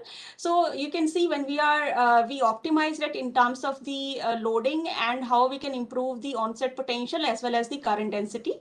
Likewise, we improved the catalyst, we studied the catalyst performance at different electrolyte concentration, because the kind of concentration we work in the lab is totally different. The kind of concentration industries work in the electrolyzer. So we try to see how the catalyst performance is changing into the electrolyte concentration, and we could see there is an improvement when we are increasing the concentration of the electrolyte. Since we are here more to study the properties of the catalyst under the basic environment. So we have tried to go up to 2 molar, but into the industry requirement, I think very high pH they are generally working upon. After these preliminary optimization of the parameters, we have tried to see the performance of the catalyst under different pH condition. Why is that so? Because when we are talking about the wastewater, the pH is an important criteria because we want two processes to happen together. We want to generate hydrogen also from the catalyst, from the wastewater, and also we want to treat that water with the organic constituent which were not treated into the tertiary processes. So we did optimization in terms of the pH to have a trade-off between the two processes which are competitive happening into the electrochemical system, and we could achieve the degradation of the organic constituent, as well as we could achieve the good onset potential at a pH 12, and which is, I think, also a pH window where the industries work into the commercial electrolyzer. They work in the pH window of 12 to around, I think, 10 to 14 pH window they generally work. So this is a basic comparison we have done in terms of the performance in comparison to NIMO based system, or what is the advantage when we are using Maxine, what is the performance of the catalyst when we are using only Maxine, or when we are combining it with the NIMO based system. And another important factor for any catalyst which we are designing, or any new catalyst we are testing into the wastewater environment, is the stability, that how long the catalyst is stable if you want to take it further. So we have studied this catalyst for around 12 hours under different pH environment, and we could see that under acidic condition, even the current density or the onset potential was better, but over a period of time the catalyst is degrading. The stability is also an important factor which is required to be taken care. And we could see into more alkaline condition the catalyst is more stable. We did the study up to 12 hours, but since we are still into the basic initial part of this catalyst study, we intend to go for longer hour study so that we can take this catalyst further. So this is in terms of the charge transfer characteristics. That is also an important criteria by which we compare the catalyst performance. How is the charge transfer resistance at the catalyst electrode electrolyte interface? And when you can see that from here the RCT value is comparatively very low in comparison to other systems. So it shows that the charge transfer characteristics are very excellent over here, and this could be due to the Maxine, which is known for its high electrical conductivity, and that's enabling us to achieve high current density as well as lower onset potential. So after the stability study, or utilizing the catalyst for around 12 hours, we also checked the stability in terms of the LSV performance before and after uses, and we didn't see much difference into the catalyst performance. That tells that the catalyst is performing quite well. And we quantified the hydrogen production rate in terms of the Faradic efficiency. I'm sorry, the figure is written wrong here. So this came out around to be 0.9 millimole per hour per centimeter square, which is around 20 ml of hydrogen per hour per centimeter square of the catalyst. So from the wastewater which we are using, and the wastewater which we used here is we use first synthetic wastewater we created into our lab environment using dyes as a a pollutant type, but we also collected these samples from the industrial sites which we are going to investigate further after initial optimization of the catalyst into the synthetic samples. So like I said, there are it's a dual system. Two processes are happening at a time. So we have the generation of the hydrogen, and parallelly we are also degrading the organic constituent which is present into the wastewater. So you can see the degradation is generally monitored by the spectroscopic techniques, and we could see that there is a decrease in the absorbance of the dyes which we have used to create the synthetic sample, and that shows that the degradation is also happening parallelly along with the hydrogen production. So we could achieve with this initial optimization up to 72% of the degradation, along with the around 0.9 millimole of the hydrogen production rate per hour per centimeter square. So, and like I said, we collected some samples from the industry site in the Baddi area. And these are some studies, preliminary studies we done with the real water sample. And in the real water sample also, we could see the similar trend. There is a degradation of the organic constituent, which we are able to monitor. And that is also clearly monitored by change in the color of the sample, which we collected. So you can see that this water sample is after the tertiary treatment. So after the tertiary treatment, they discharge this sample to the canal, and the farmers are using that canal water for the irrigation. So at the tertiary level also, there are certain constituents which are not degraded. So this is actually harmful to the, it is going to the crops, and finally those crops are coming back to us, we are eating them. So it's required if that water can be taken as a feedstock for the generation, and it also treats it so that it becomes usable also after it goes through this process. So this batch process can be further after all the optimization, all the new catalyst exploration, the batch process can be scaled like a continuous process where we can have a treated water, and we also have a continuous generation of the hydrogen from the system. So, but now there are, it's not the end of the catalyst. There are several factors which are required to be understood, and in terms of the basic R&D, we are trying to address these questions, like how long will be the stability of, since in the real environment when we are talking about, there are so many constituents which are present, which we don't know, and we need to quantify them. How these contaminants would affect the electrode stability, especially if we are talking about the MXene, where not much literature is available, the effect of these constituent onto the MXene electrocatalytic performance, the stability of the system. And another important question, that aspect that can be taken, can we engineer the MXenes in terms of their defects, in terms of their active sites, so that we can enhance their performance as an electrocatalyst? And what would be the effect of different factors, even though we are using tertiary level water, which is acceptable, but what would be the effect if we are talking about the TDS, TSS, pH into the real environment? These are certain things which we have to further address. And also we have to optimize the process of the degradation so that we can achieve higher degradation percentage. We can go for higher, say above 90% degradation we could achieve. And also trying to explore this catalyst to scale for large area electrodes, so that they can be integrated with the kind of the commercial electrolyzers which are being developed, small of different stacks. So that's also important challenge, that how we can scale this catalyst and integrate with the existing commercial electrolyzer. Another aspect that could be of importance in this particular field is utilizing the bifunctional system. Currently we are more focusing towards the HER side of these processes, but they can be further integrated with the bifunctional system, so that we can use same catalyst for HER as well as OER with the different biasing. So these are certain questions which are still required to be addressed, and our group is particularly working upon. So with this, I would like end my talk, and I can take the questions if there are any questions. Thank you, Dr. Pooja, for such a wonderful presentation on solving the societal issues through dual system utilizing wastewater for hydrogen production. Any questions from the audience?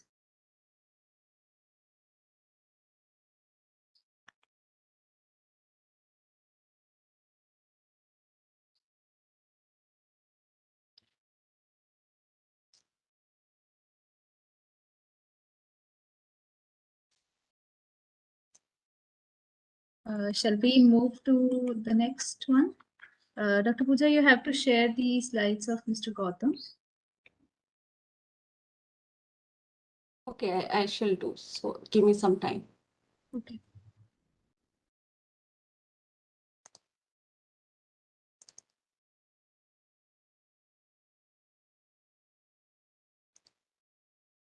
Puneet, can you start with next speaker? Let me download. Sure, sure. It will take some time. Yes, okay, no problem. So our next speaker, Dr. Salvaraj, is a principal scientist in the Catalyst Division at NCL Pune. His major research focuses on the materials by design approach toward novel functional nanomaterials for health and energy. He has done his PhD in chemistry from the CSIR NCL laboratory, and he worked as an assistant professor at the University Department of Chemistry, Pune University, And he was also an ANR visiting researcher at ICG CNRS laboratory in France. Let's welcome Dr. Salvaraj for his address on AEM electrolyzers. Dr. Salvaraj. Thank you very much. Good evening. Good evening. Is my screen visible? Not yet.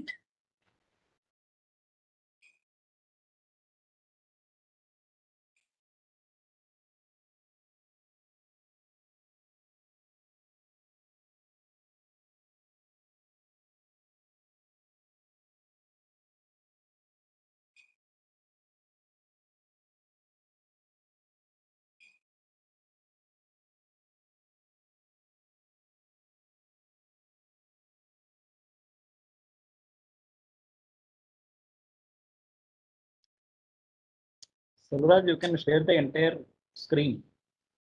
Yeah, that's what I'm doing it. But earlier also, I was not able to get the other's screen, so I had to log out and log in. Maybe I'll just log out and log in. Just give a minute. Okay.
Dr. Gautam, you have to give me access to the to download the presentation.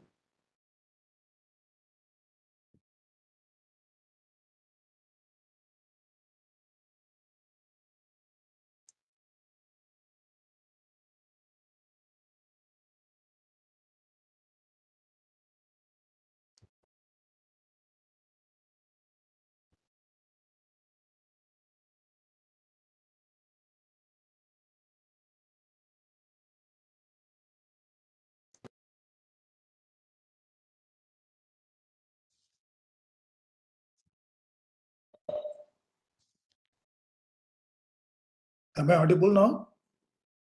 Yes, sir.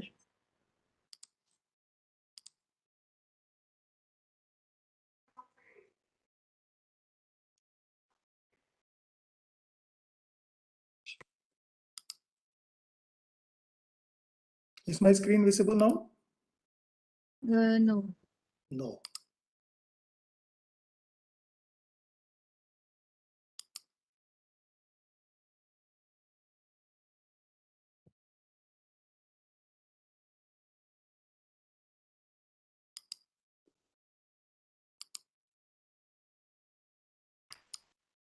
At least share your full screen, full window, so then you can open the presentation.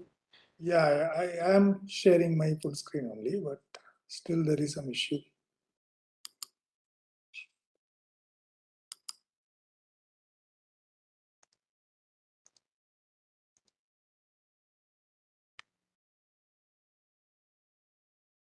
I'm not able to do. Maybe you can start with the pending presentation. Meanwhile, I'll probably check and send the PPT to you.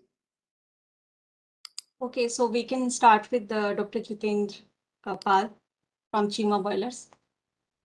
Puneet? Sure. Let me give a brief introduction about Dr. Jatindrapalkundra. He is currently research head, Hydrogen Division, Chima Boilers Limited. He did his MSc from Punjab University, Chandigarh, and his master's in technology in instrumentation from IIT Bombay. He has previously worked with USA-based industrial automation services, Rockwell Corporation, on solar and renewable energy. Currently, he is working in Joy Robotics and control systems on hydrogen from waste plastic using plasma gasification. He has 2 patents on hydrogen production in industrial applications. Let us all welcome Dr. Jatindrapal for his presentation. Thank you, ma'am. Thank you, Pooja ma'am, and along with that, all the members who are sitting out there.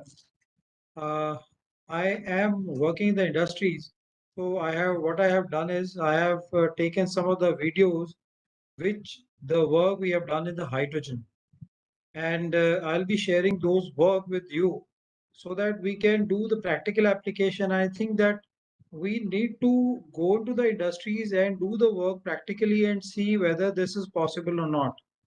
Most of the time, what we do is we got a lot of research work in the universities going on, but that research work is not penetrating to the industries.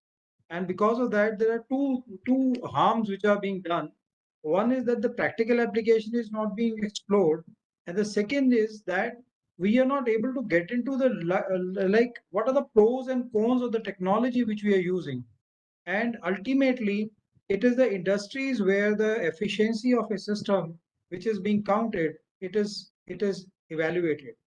So I'll just show it to you because we when we did our research work, it was around 4 years back when we started doing exploration in hydrogen. But at that time, it was on the like lab scale model, and the lab scale model has to be tested whether they are working in the industries. So we worked with the Chima boilers, and like we got like all the things which we have made is it's all there, and anyone who can want to see, they can see this thing. And the hydrogen which is there, we are preparing the hydrogen there, and then we are using that hydrogen in different applications. Like we use hydrogen in heating application where the temperature goes beyond 2000 degrees centigrade. For example, like steel melting and annealing is one of the, I'll just show you one of uh, the application where we are using hydrogen for annealing. Basically, annealing is that when you want to harden the iron or when you want to harden the steel parts, then you have to go in for a temperature beyond around say 900 degrees centigrade, and they were using LPG in doing that thing. So that the result was that they were using approximately around 12,000 liter of LPG every day. And that 12,000 liter of LPG was giving them an annealing, which is approximately 8 or 9 tons of the steel. So what we did was we generated hydrogen from the solar panels, and that solar panels, they gave us hydrogen like we used. Is it audible? Yes, sir. Yes, it is audible. Okay. So I'll just share the things with you, and let me.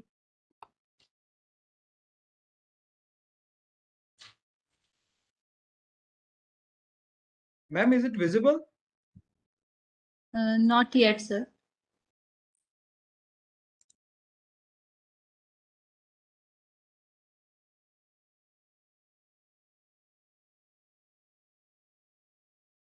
Dr. Now? Pooja, you are not audible to us. I think you are trying to say something. Now is it visible? No, sir, not yet. Okay. Yes, it is now. Your screen is now visible. You can make full screen of your video. Okay. Yes, and now you can. I'll just show it to you, and I have muted the voice here. But what we are doing is we got a solar panel above me. Like these solar panels are approximately 50 kilowatt of the solar energy, which we are feeding into the electrolytic cell. The electrochemical reaction is that we got an electrolyzer, which is a sort of a gel type of electrolyzer, and we have made it ourselves. This is basically like we've got a big unit of electrolyzer, approximately around 2 tons of the electrolyzer we are using every day.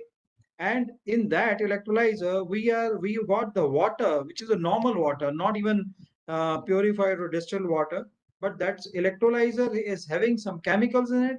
And then when the electricity of the solar passes through it, then what we do is we get hydrogen. So I'll just show it to you that how the hydrogen we are collecting. This is the pipe which is going from the electrolyzer, and there is a downward displacement of the hydrogen, and that hydrogen is going and it is being collected there in a small, like a compressor. This is a compressor. I'll just show to you that this compressor is nothing but a small air compressor we normally use in the industries as an air compressor. Now, this air compressor can compress the hydrogen to a level of approximately 100 psi.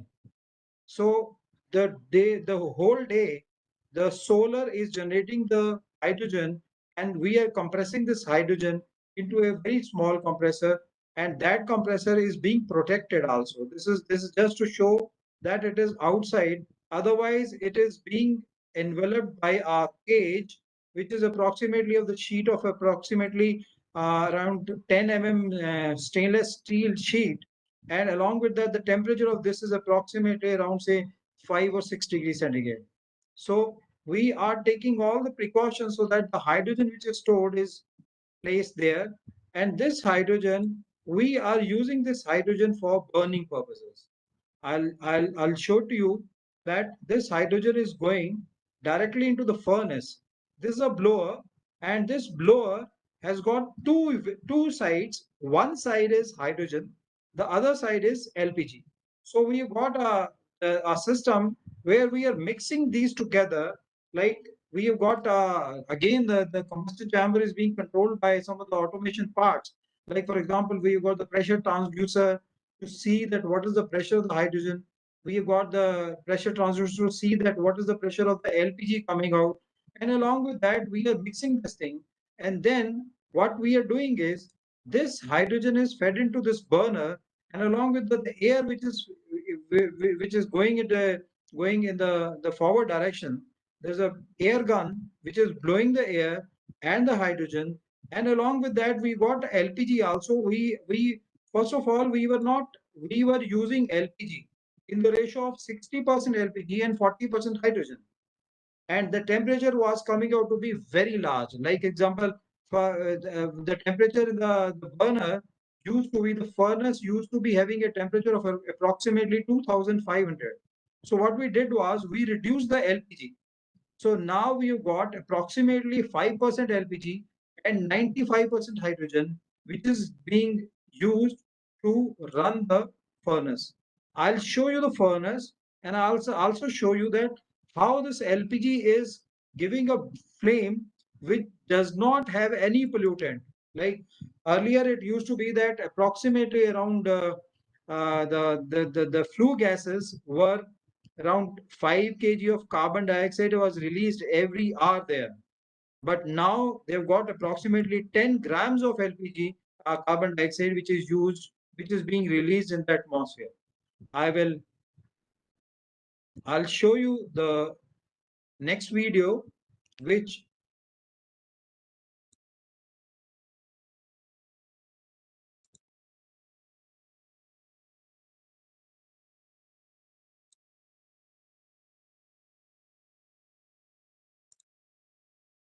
hello.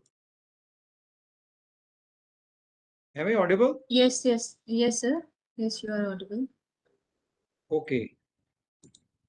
I'll share the other video with you, ma'am. Pooja ma'am, are you having that video? Yeah, it's with me. Okay, can you share that video? Okay. The video which is there is again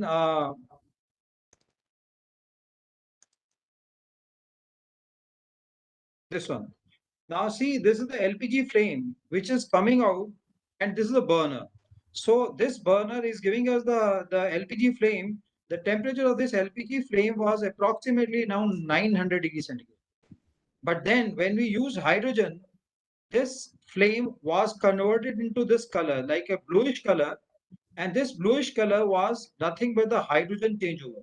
So I'll show you the hydrogen flame which was there. This is the hydrogen flame, the temperature of which is approximately around 1500 degrees centigrade to like 2500, depending upon how much concentration the hydrogen we want. So this was the changeover. The benefit of this was two benefits we got.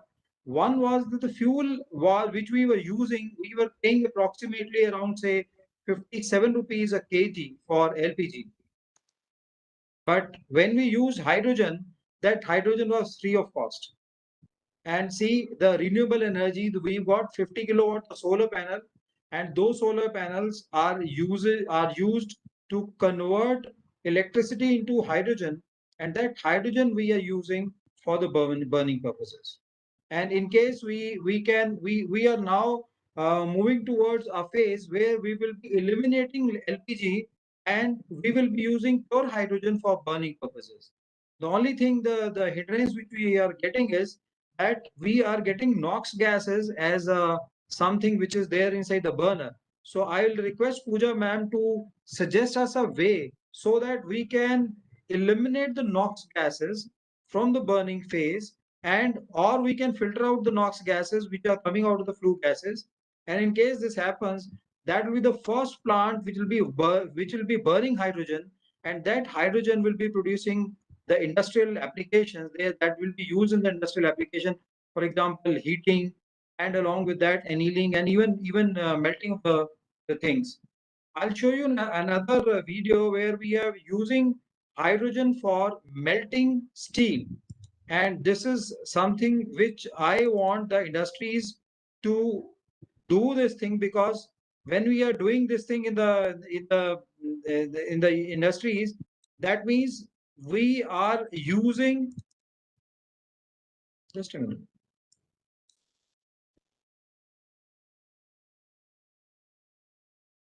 Ma'am, is it visible? Yes, Yes, yes. So I'll just show you one more thing. This is a furnace which is having a temperature of. Can you zoom it? Actually, it's too small. Yeah, okay. Make it, yeah. Is it clear? Yeah. Yes. Now it's better. Yeah. Okay. This is a furnace which is melting the aluminium.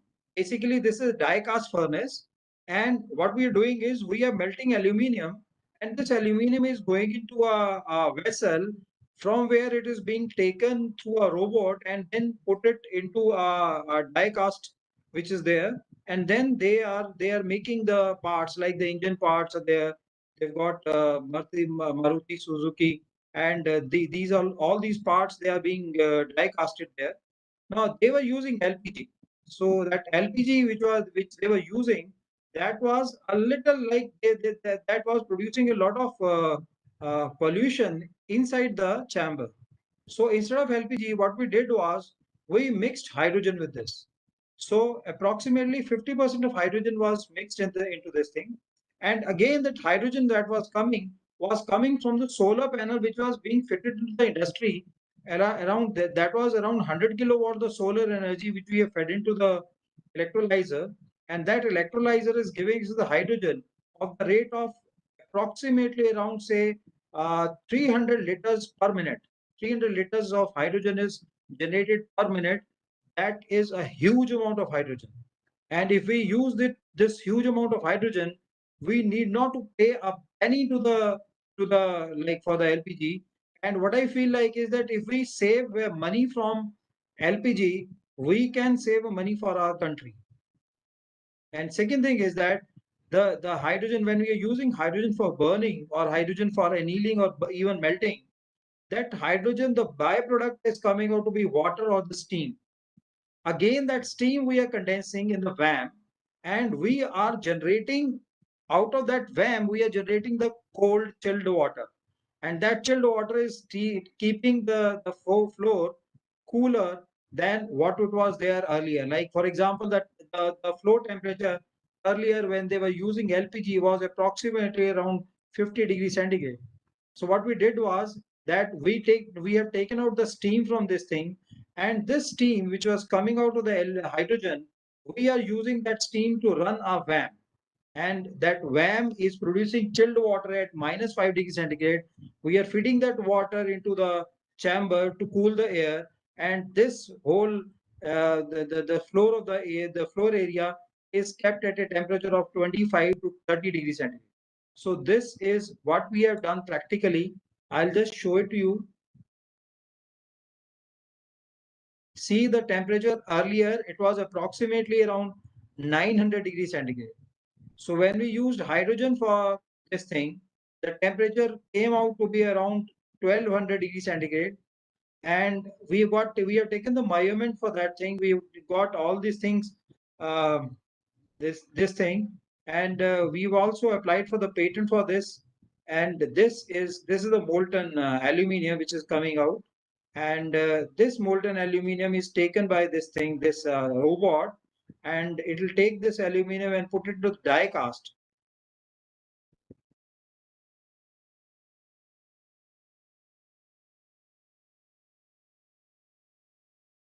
The second reason why we use hydrogen is that when we use hydrogen, it eliminates the oxygen which is present inside the furnace.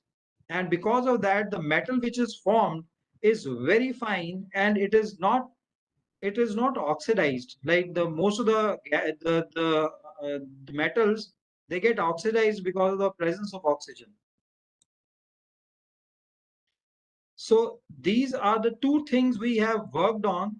And the next thing which we are trying to do is we are using the hydrogen for burning the solid waste. Solid waste means, like in many of the cities which are there, like Chandigarh, and you got Delhi also, you got two types of waste. One is the organic waste and the other is inorganic waste, or what we call it as the liquid waste.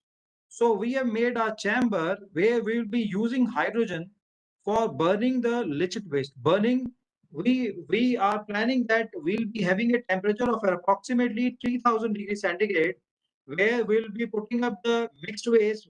That mixed waste may be containing the plastic, may be containing the metals, anything, because everything is going to be plasma gasified it, and we have already done that. Pooja ma'am, can you share the video for the PPT PowerPoint presentation for that? Sure, I'll share that. Fine, ma'am.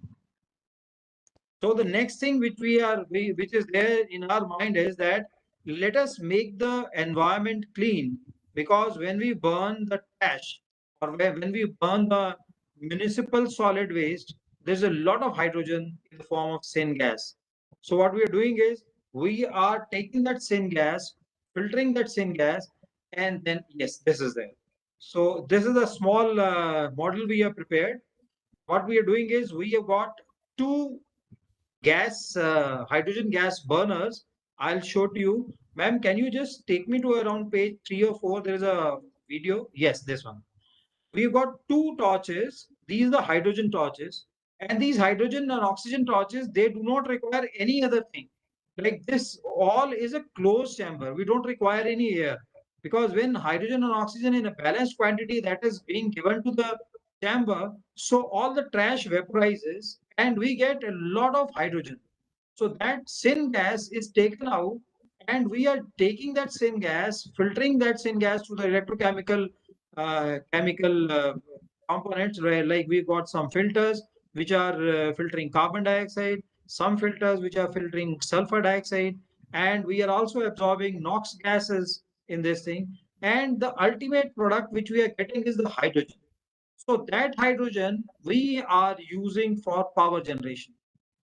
You can imagine that if I get around 10 ton of waste, I can generate around 5 megawatt of electricity every hour. 5 megawatt of electricity every hour. You can imagine that how much energy does they have. Like what I'll say is that if the government approves this project, what we can do is we can change waste into energy, and we can also eliminate the plastic which is being used, because plastic which is like a single-use plastic, you got polypropylene bags, you got plastic waste, you got industrial waste which is there. It contains a lot of hydrocarbons. So in that hydrocarbons, if we take out the hydrogen out of it, and that hydrogen we can use it for like power generation, we can use it for many other purposes.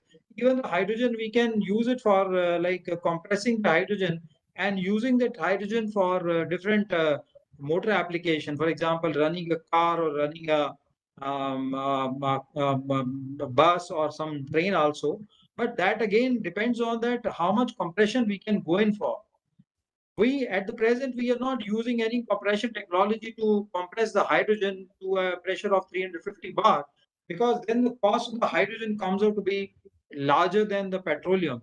So we just go in for hydrogen, we use that hydrogen at normal temperature and pressure, we generate power out of it, and then that power is being transported in the form of like electricity or some sort of a, like in industries we've got the boilers, we've got 5 or 10 megawatt of boiler running in some of the industries where we have applied this technology successfully, and we are going to apply this thing in municipal solid phase gasification.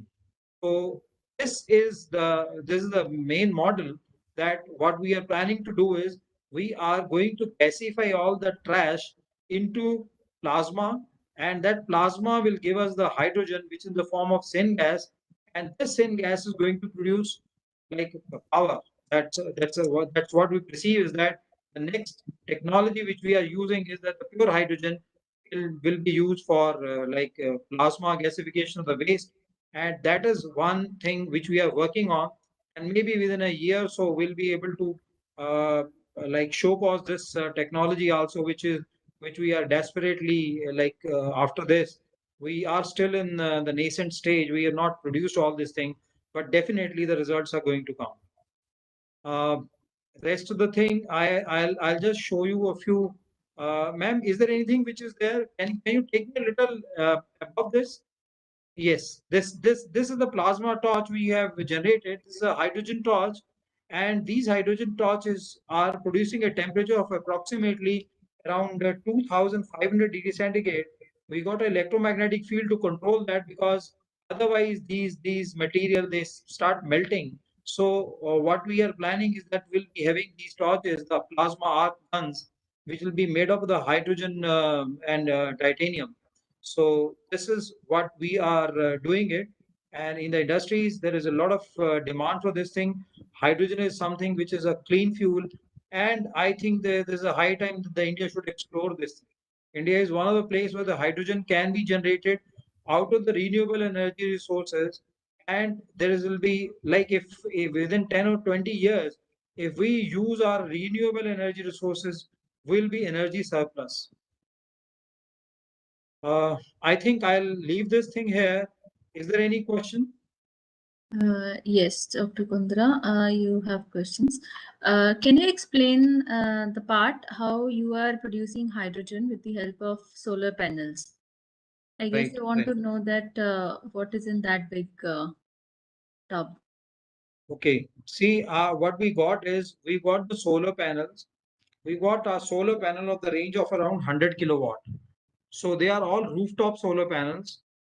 Earlier, what they were doing was they were using that electricity in the form of like the grid tie. They were giving the electricity to the government, and the government was reimbursing them the electricity.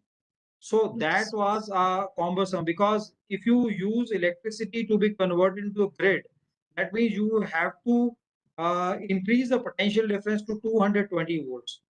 So there is a 19% wastage in when you convert that, because the solar panels, they give you electricity in the form of a DC current. So what we are doing is, when the DC current is being fed into the power, we are losing 19% of the power. There is a lot of power losses when you are transporting the DC to AC and then again AC to DC. So what we did was we eliminated that thing, and we fed all that power into the electrolytic unit. Now in that electrolytic unit, we were having two parts. One was an anode part and the other was cathode part, which was having a plasma membrane separating them. So that plasma membrane was not allowing the hydrogen to go to the oxygen chamber, and oxygen was not going to the hydrogen chamber. When you do this thing, you have to be very careful, because if the hydrogen enters into the oxygen chamber, that's a very dangerous part. And again, when the oxygen enters the hydrogen chamber, again that is very dangerous, because when you have got mixture of hydrogen and oxygen that blast at 5 degrees centigrade. So you have to be very careful that you phase out the oxygen from this thing and you phase out the oxygen from the hydrogen chamber. You got 100%, not 99.99. 99.9 is also again a very dangerous proposition, because 1%, 0.1% oxygen into the hydrogen chamber will blast your chamber. So what we did was we have got again the filters which are filtering the oxygen, and these are metallic filters. We got the metal hydrides which are there. Those metal hydrides, they are absorbing the oxygen instead of hydrogen. So that oxygen is being absorbed and you got 100% pure hydrogen. So when you give 100% pure hydrogen, then you, even if you heat that hydrogen to a temperature of around 300 degrees centigrade, it will not blast. So when you got pure hydrogen, you take that pure hydrogen, and if you use that hydrogen in burning and you take oxygen from the air, that means you got around 50% efficiency, because you got oxygen also available with you, where you can use oxygen to give you secondary heating. One side you are burning hydrogen, taking oxygen from the atmosphere. On the other side, you are burning oxygen, taking hydrogen from the atmosphere. So you got around, say, 30% gain also there. So you got around 50% gain, because you are not transporting electricity in the form of grid tie inverter. So you are getting more of electricity for hydrogen manufacturing. Second thing is that you are using hydrogen one, and you are using oxygen also, second part.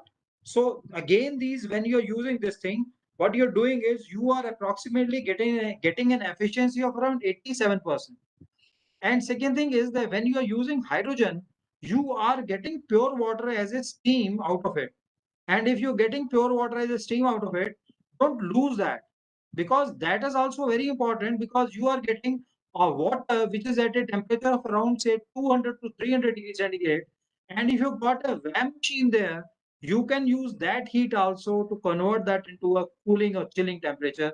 And in the next step, what we are going to do is we are going to have a VAM machine which will be running in villages, and that will be used to store the fruits and vegetables which are going waste. Like for example, we have tried it in Himachal, that all the solar energy which they are using it for transporting electricity.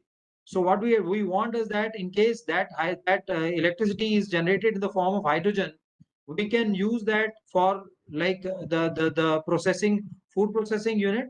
And when we use hydrogen for the food processing unit, you get heating. And the second thing is that when you get the heated temperature of the steam, we are using that to run the VAM to make it a chilling plant. So that is what we are using. We are practically doing this thing. I do not know whether we'll be successful. We may not be successful, but yes, we are trying it. Okay. Gopinath sir? Dr. Gopinath. Yeah, Dr. Gopinath has a question. You are using this municipal Yes, solid, and what is the scale you are operating right now? So we are saving approximately around 600 liters of LPG every day. No. I mean, municipal solid waste you are treating, right? I mean, so what is the scale? I mean, how many tons per day you are doing?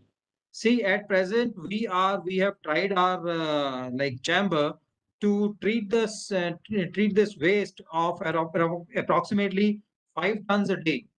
5 tons a day. Actually. We can go up to 250 tons a day. Yeah, so then my suggestion would be, I mean, I don't know which city you are operating. Is it from Chandigarh or somewhere else? It's Chandigarh, sir. Chandigarh. So maybe, see, local corporations should able to help you actually, because, the municipal solid waste is the, I mean, treating MSW is the business of corporation or local bodies actually. So that is one thing actually. There are many cities need this kind of technologies actually. So I would, my first suggestion would be to reach out to any of these corporation actually who is willing to do that, because there are many places where this MSW is a big problem actually. Gopinath sir, I'll tell you the problem. We have tried this thing. I'll tell you the problem. The problem is that the waste which is coming out of the houses, that is a mixed waste.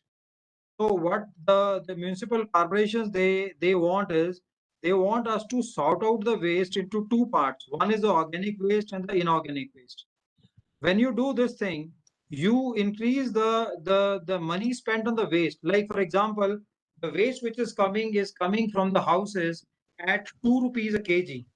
When you sort out the waste, because you don't have any robotic arms or robotic things, you got manual power, so you increase the money. That waste is 10 rupees a kg. So what you are doing is, what we are doing in India is, we are spending a lot of money on segregation. And what I feel like is that if you got some persons there in the city to segregate, that's very good.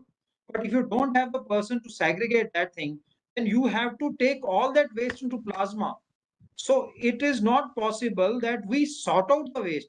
जो जो उसमें chambers में उन्होंने जो conveyor belt लगा के उसके बाद में उन्होंने उसको सेग्रीगेशन के लिए लगाया ना sir, that is not possible from our point of view. In industry, we don't spend up that much of time to segregate or to plasma gasify 250 kg of waste.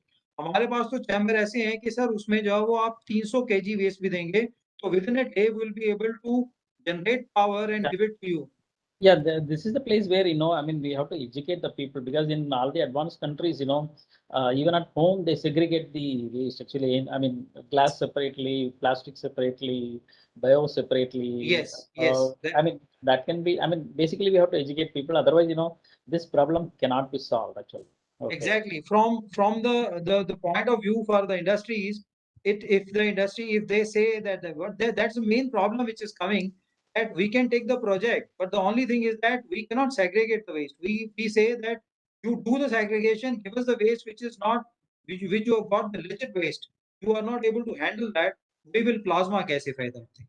But okay, another suggestion I want to make is actually, see, with the hydrogen plasma, actually, you said you can do the steel making, I mean, green steel making. Yeah. So, did you approach any of the steel industries, factories? Yes, sir. So, I'm sure, they must be willing to do that. Of course, I mean, there is a lot of advantage, it can completely avoid carbon dioxide emission, because, they are one of the largest guzzlers of carbon dioxide actually. So steel industries should be willing to do that actually. Maybe, I mean, you have to discuss with them actually. That's one possibility I can see. Sir, even I'll tell you the main problem which is coming our way is that the steel industries, all these industries are controlled by some of the like a Lala type of mentality. And what they say is that they say that hydrogen is a very like it's a bomb, hydrogen bomb. So most of the time they say no, we don't want to do that.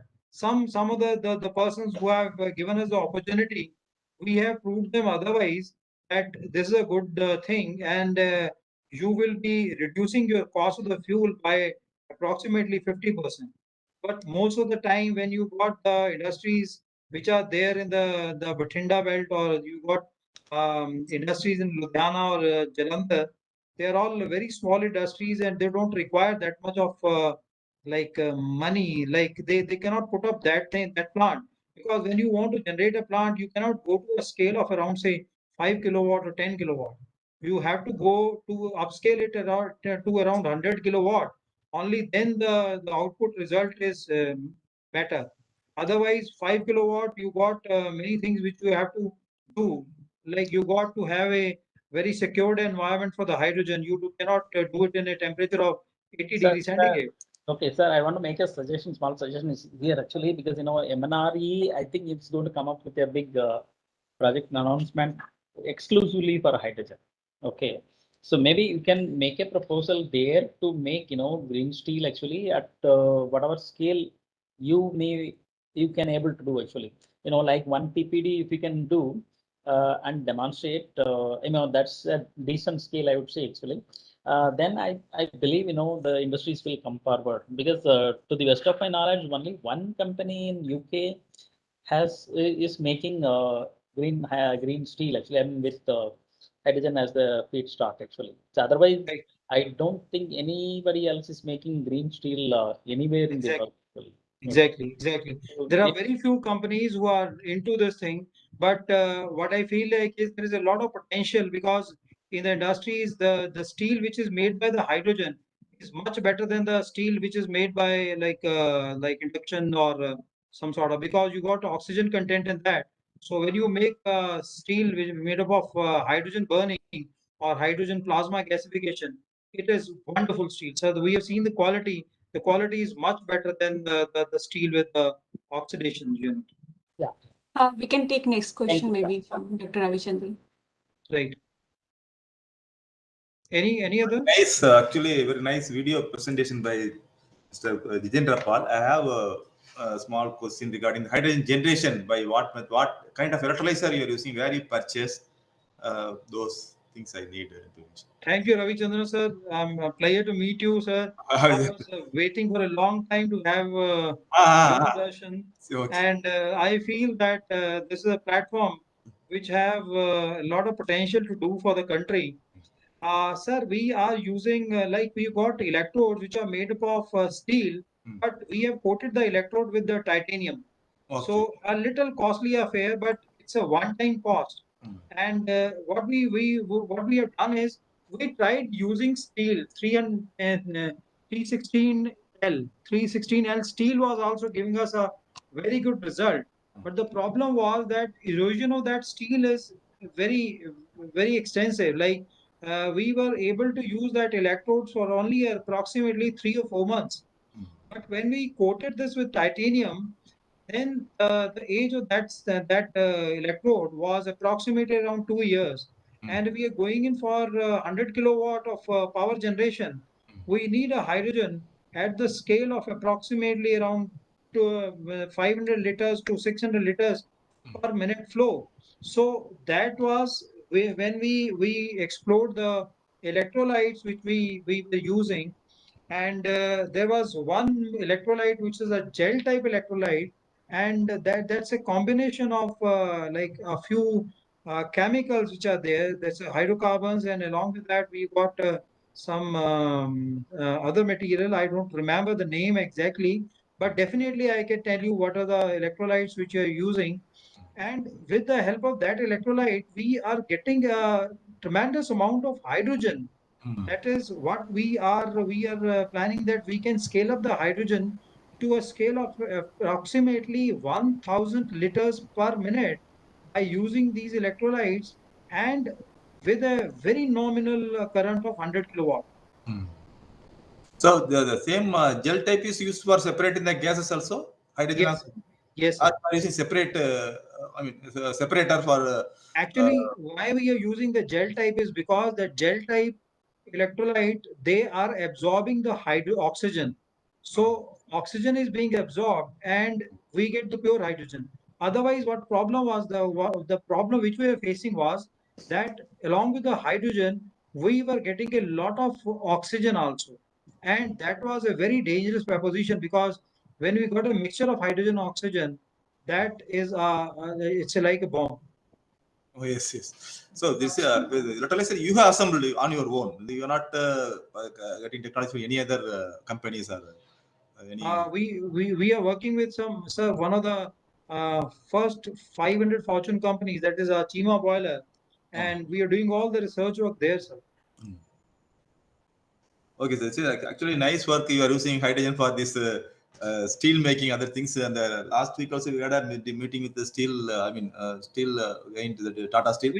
They are also afraid of using this hydrogen for furnace. Using this gas for the furnace, they need to modify the furnace, everything to use hydrogen. So only 2 companies in this world using the hydrogen for steel making, Sweden and other country, I forgot. So you are also making it. First time I think you are using hydrogen in India. So you want to include your name also in that series. Actually, very nice work. But if I get some information regarding this gel, what kind of gel? So sir, I'll send you all the details of the gel, because presently I don't have that the paper which is there. but definitely I'll tell you what are the components, because that's been handled by chemical engineer, which is there with us. And I've got the whole access to all these things, but I'll have to just ask them whether it is possible for me to give you all the details for that. Details. Okay, okay. So and then also you told that TiO2 you are using, that is also a nice thing, because TiO2 usually is very less conducting material, that you are using it as a photoelectrochemical and electrochemical generation. Yes, That is also yes. very interesting. So I would like to know that the gel composition known, then we can start out all the other parameters, how we efficiently we can make hydrogen from this. So basically, what we were facing, the problem was that if we use a liquid type of material there, that liquid material is mostly evaporated along with the hydrogen. So we were getting a lot of impurities in that. So the gel has got a little higher temperature, which it can resist, and that is the reason why we have used the gel. And the hydrogen is a very light gas, so it bubbles out of the gel, and we get a large amount of the hydrogen production there. Okay, so you are using you are not using any alkali in this system. Am I correct? No, we are not using that. We are not using, only water and gel. Am I correct? Yes, sir. So nice, very nice, very nice. And that gel is the major player in your hydrogen generation part. Okay, he'll as you told that the work, the iron electrodes are working only for a small period, and the titanium is working very nicely for long, 2 years, something like that. So anyway, we can also find out some newer material, cheaper material, which will work for 1 lakh hours, something like that. We can say, because T would have a little reservation, because it is when you keep on operating, that titanium will grow, titanium oxide, titanium will grow. That will give a lot of impedance or resistance for hydrogen generation. That anyway, that will do. So both sides you are using same electrode. I mean, anode and the cathode, both sides you are using this. Both sides. Both sides. Okay. Both sides. Okay. Very good. Anyway, if you have no reservation, we can share the information regarding the gel. Then we can also Sure, sir. I'll be in touch with you. I'll take the number from ma'am and mail you all the details which are there with me for the gel. And hopefully, I think I'll see you, sir, very soon. Okay. Or We can maybe another video we call. can have another meeting, sir, maybe individually we could discuss more onto detail. Okay. So in the paucity of time, I think we have to. Okay, we can get further discussion some other forum. Okay. Yeah. Okay. Thank you, sir. Thank you so much. Thank you. We'll have a meeting with Kundraji, so I will invite you all. Sure, ma'am. Okay. Thank you, Dr. So next, Puneet, the Gautam presentation is received. So, yeah. Okay. I can share let's start with Mr. Gautam's presentation first.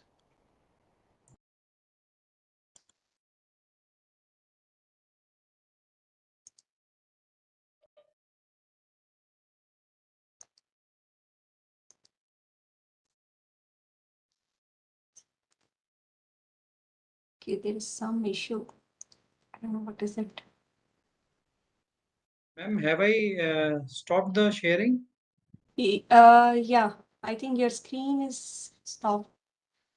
Is my screen visible? No, not your screen, sir. Okay.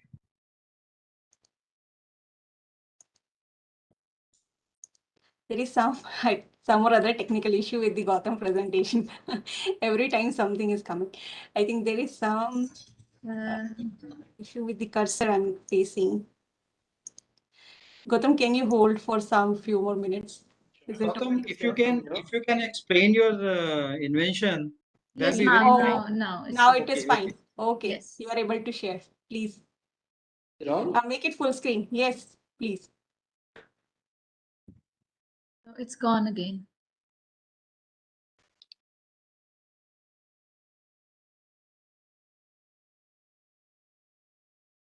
Yes. Make it full screen.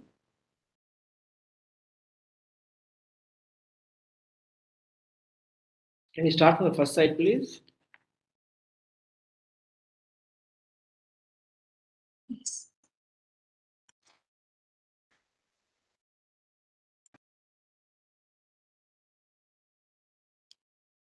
So to give you a gist about our company, Okay, firstly, I want to apologize for all the glitches and the delay. To give you a gist about a company, initially we were known as Ujjan Energy, but then now we've registered a company in the US in May, and we have started operations in the US. So today I want to present and talk about how we could integrate hydrogen energy in our daily lives in a small way, but kick off an hydrogen revolution in a large impact. Next slide, please.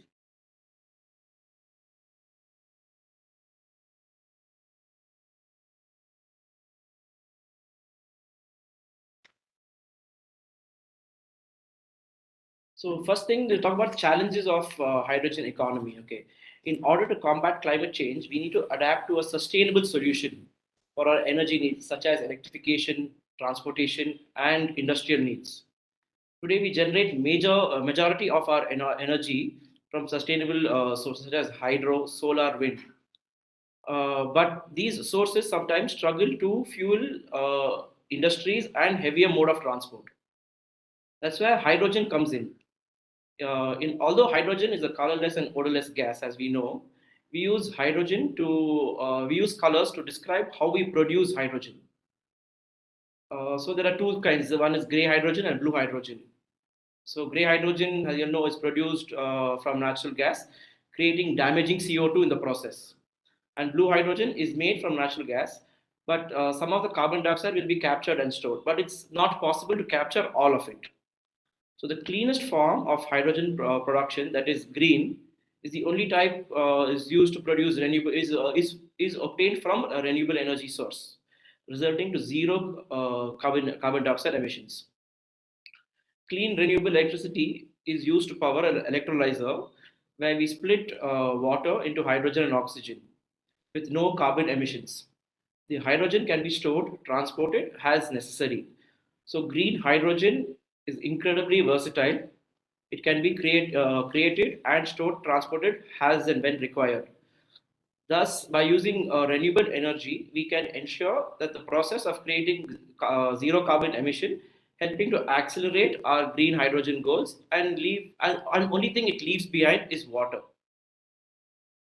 Now we're talking about hydrogen, storage of hydrogen. It's the most lightest and the smallest element, and it requires a lot of space if we'll have to store it. So as we know, hydrogen is a volatile gas. It needs we need to store it in such a way in which we can consume it and consume it on demand. In a way which also checks the volatility of the gas. And if we are going to use it in our homes, it has to be in a safer way. The utilization part of it, the most efficient way to use hydrogen is in a fuel cell, which in turn will lead us will in turn lead us from a fossil fuel economy, which is at its peak and it's a limited resource, to a resource which is more abundantly available. And you can reuse it. It's like, for example, hydrogen. By splitting hydrogen, splitting water, we obtain hydrogen, and when we burn it, the only thing it produces is water, which can further be used. And the next slide, please.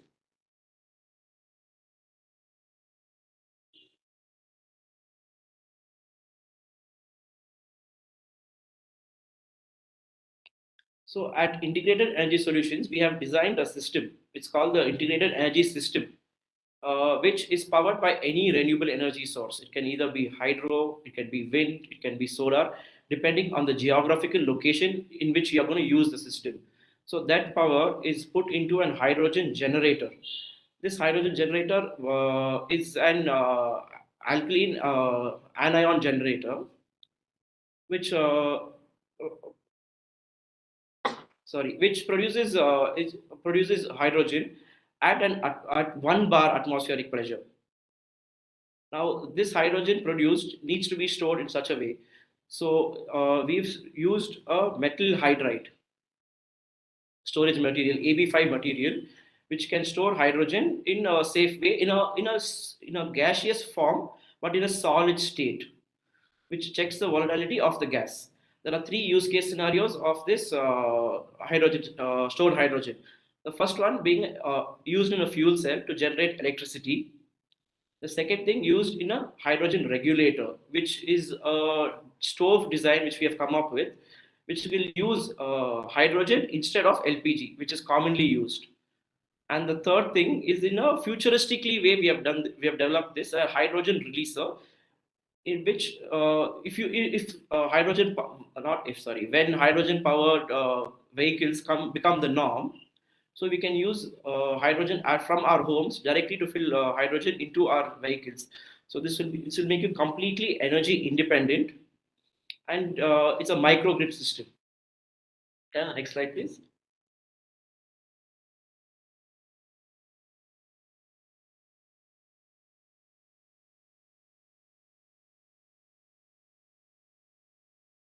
So the first product what we have developed is the hydrogen generator.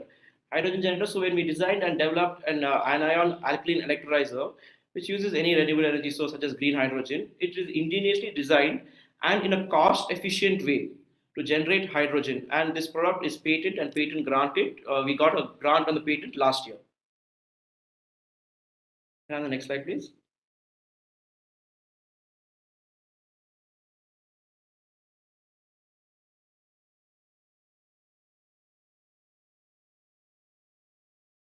So this is a hydrogen. This is an AB5 metal hydride which we have developed. As we spoke earlier, hydrogen is a volatile gas. So we've developed an AB5 metal hydride which absorbs the hydrogen in a and in a solid form. It's in a solid state, but in a gaseous form. This material absorbs hydrogen in a ratio of about 2.2%. That is, per kilogram of the material, about 22 grams of hydrogen is stored, which is one of the highest globally, which works at ambient temperature and pressure. There are other materials which work on high temperature and higher pressures, but this works on ambient temperature and pressure. And the next slide, please.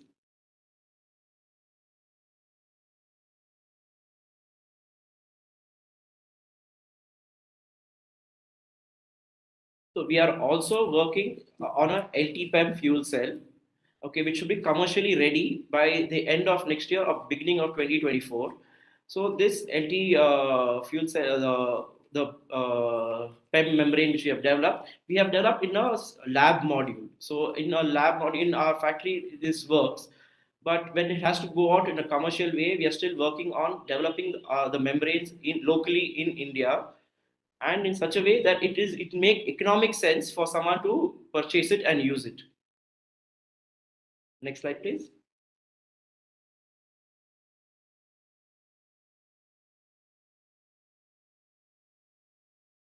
So this is one of our products which we would love to commercialize.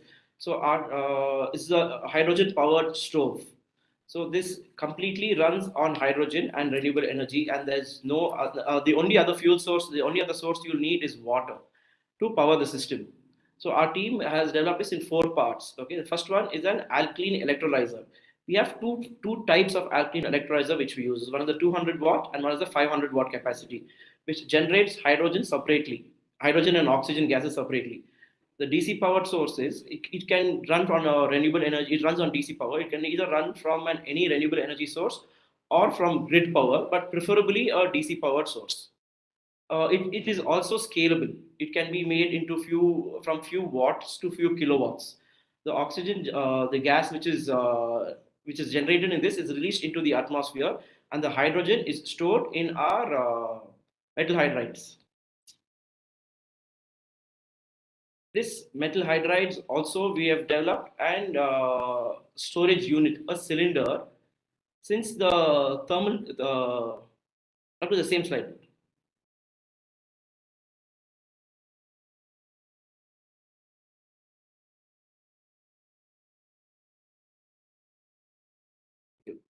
So since the thermal conductivity of the hydride is very poor, it's best to distribute the hydride mass for an effective use. For about 2 hours of duration of cooking based on hydrogen emitted from the hydride, from our research, what we found is we need about 4 kgs of about 100 grams of hydrogen, 1000 cc storage volume.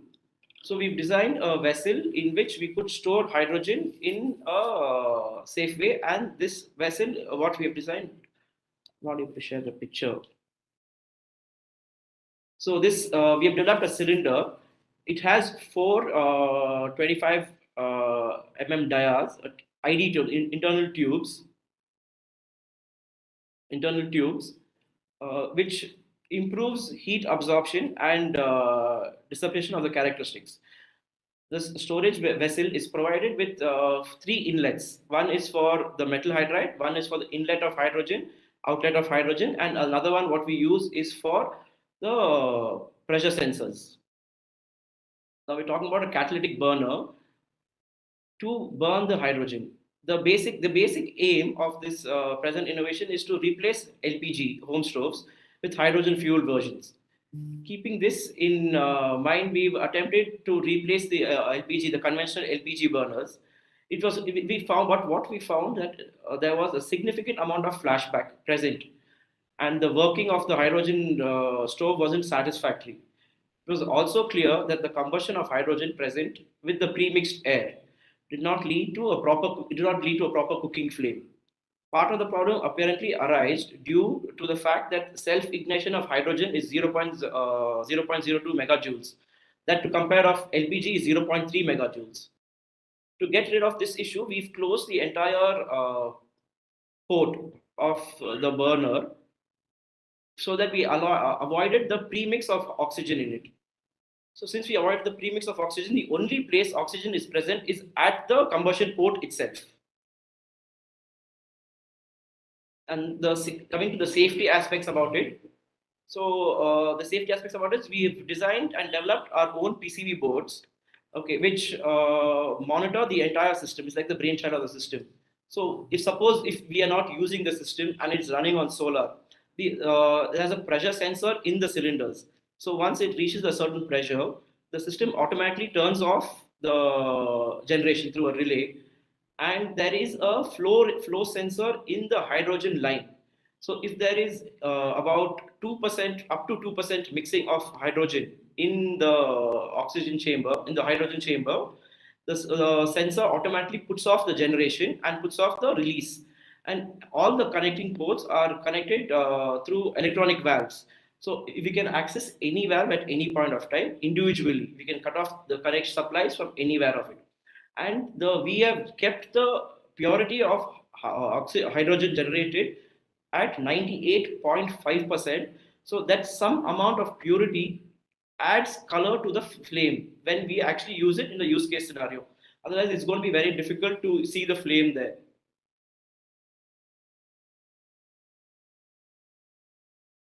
Dr. Puja, can you please have the video?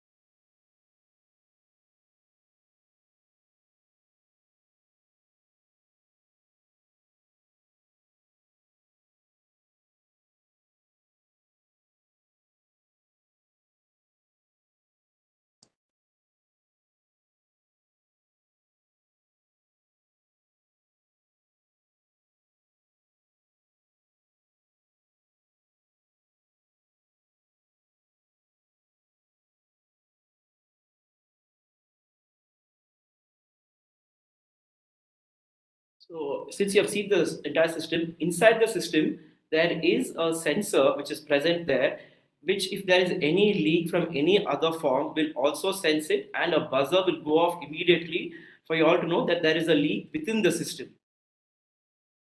So next, talking about the use case scenarios. As of today, this report is obtained from the Energy Policy Committee.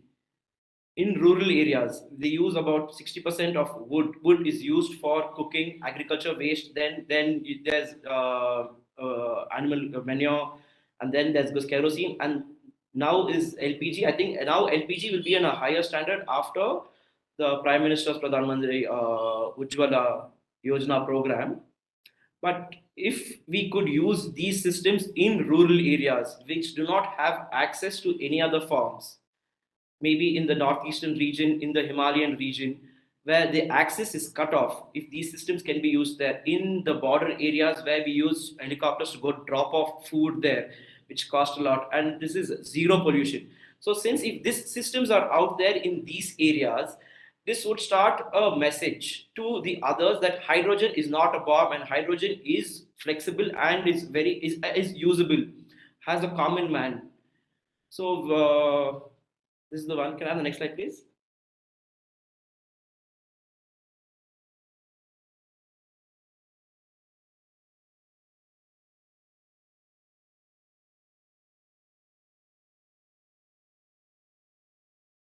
So this is the energy demands as per the energy policy report.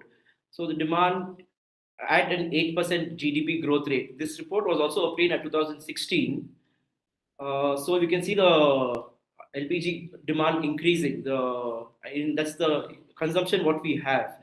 So this would put a check, and it would also help the Prime Minister's vision in zero emissions by 2050, and the World Economic Forum's vision by 2050 to go get into a zero emission, and it would also help us retain our foreign reserves, help the currency get stronger, and economically and climate wise would be viable. Can I have the next slide, please?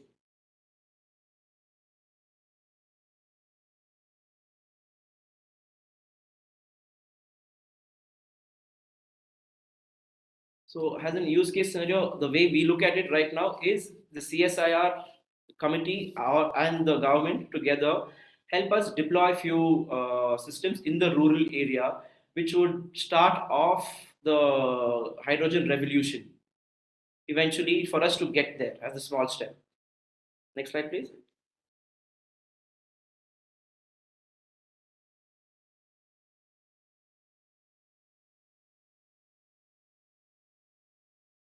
What CSIR could help us do is set up test facilities, as Dr. Ashish Lele spoke before. So we didn't have guidelines, so we registered in the US so that the DOE, we want to develop a system according to DOE guidelines. And now with our test facility, what we checked with our metal hydrides was about 1,000 cycles of the usage, and the membrane quality, the life of the membrane, and then operating guidelines on what the system could be designed. So we have the system, we use it in office, in the factory, in office, and in the lab. We use it over here, but it's for us, for our understanding, we know how to handle it, how to operate it, and at what range it would happen, which we could train our people over here also to use it, like a common man could also use it. But when it has to go to public, we need certain guidelines, as he said, BIS, PESO, and things like this. So once these guidelines are in place, we would be able to commercialize this product, which in return, I think it's a win-win situation for both. Can the next slide, please?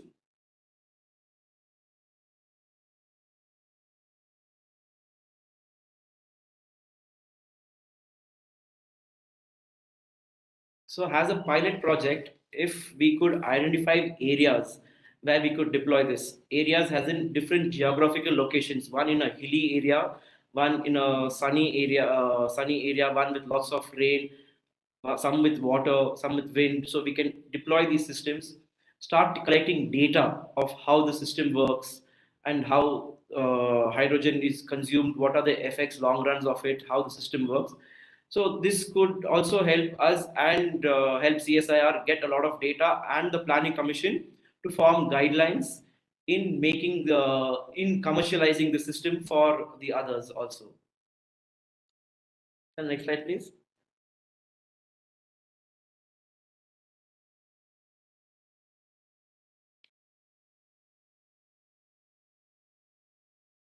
So the benefits, talking about the benefits, one is the global warming. So the air pollution, we know our air quality, we are one of the top, I think top 10 with bad air quality over here. It would help us with the air quality with our heat waves, and then the effects from mining. So now, for example, coal being mined at one place is transported to a plant which is somewhere else. There's so much of coal dust which is spread throughout the entire journey of the transport, like however it's being transported through rail, through by road. So that dust is also causing a lot of hazardous things around that particular region, and economical benefits where we could switch to renewable and save on our reserves. Can I have the next slide, please?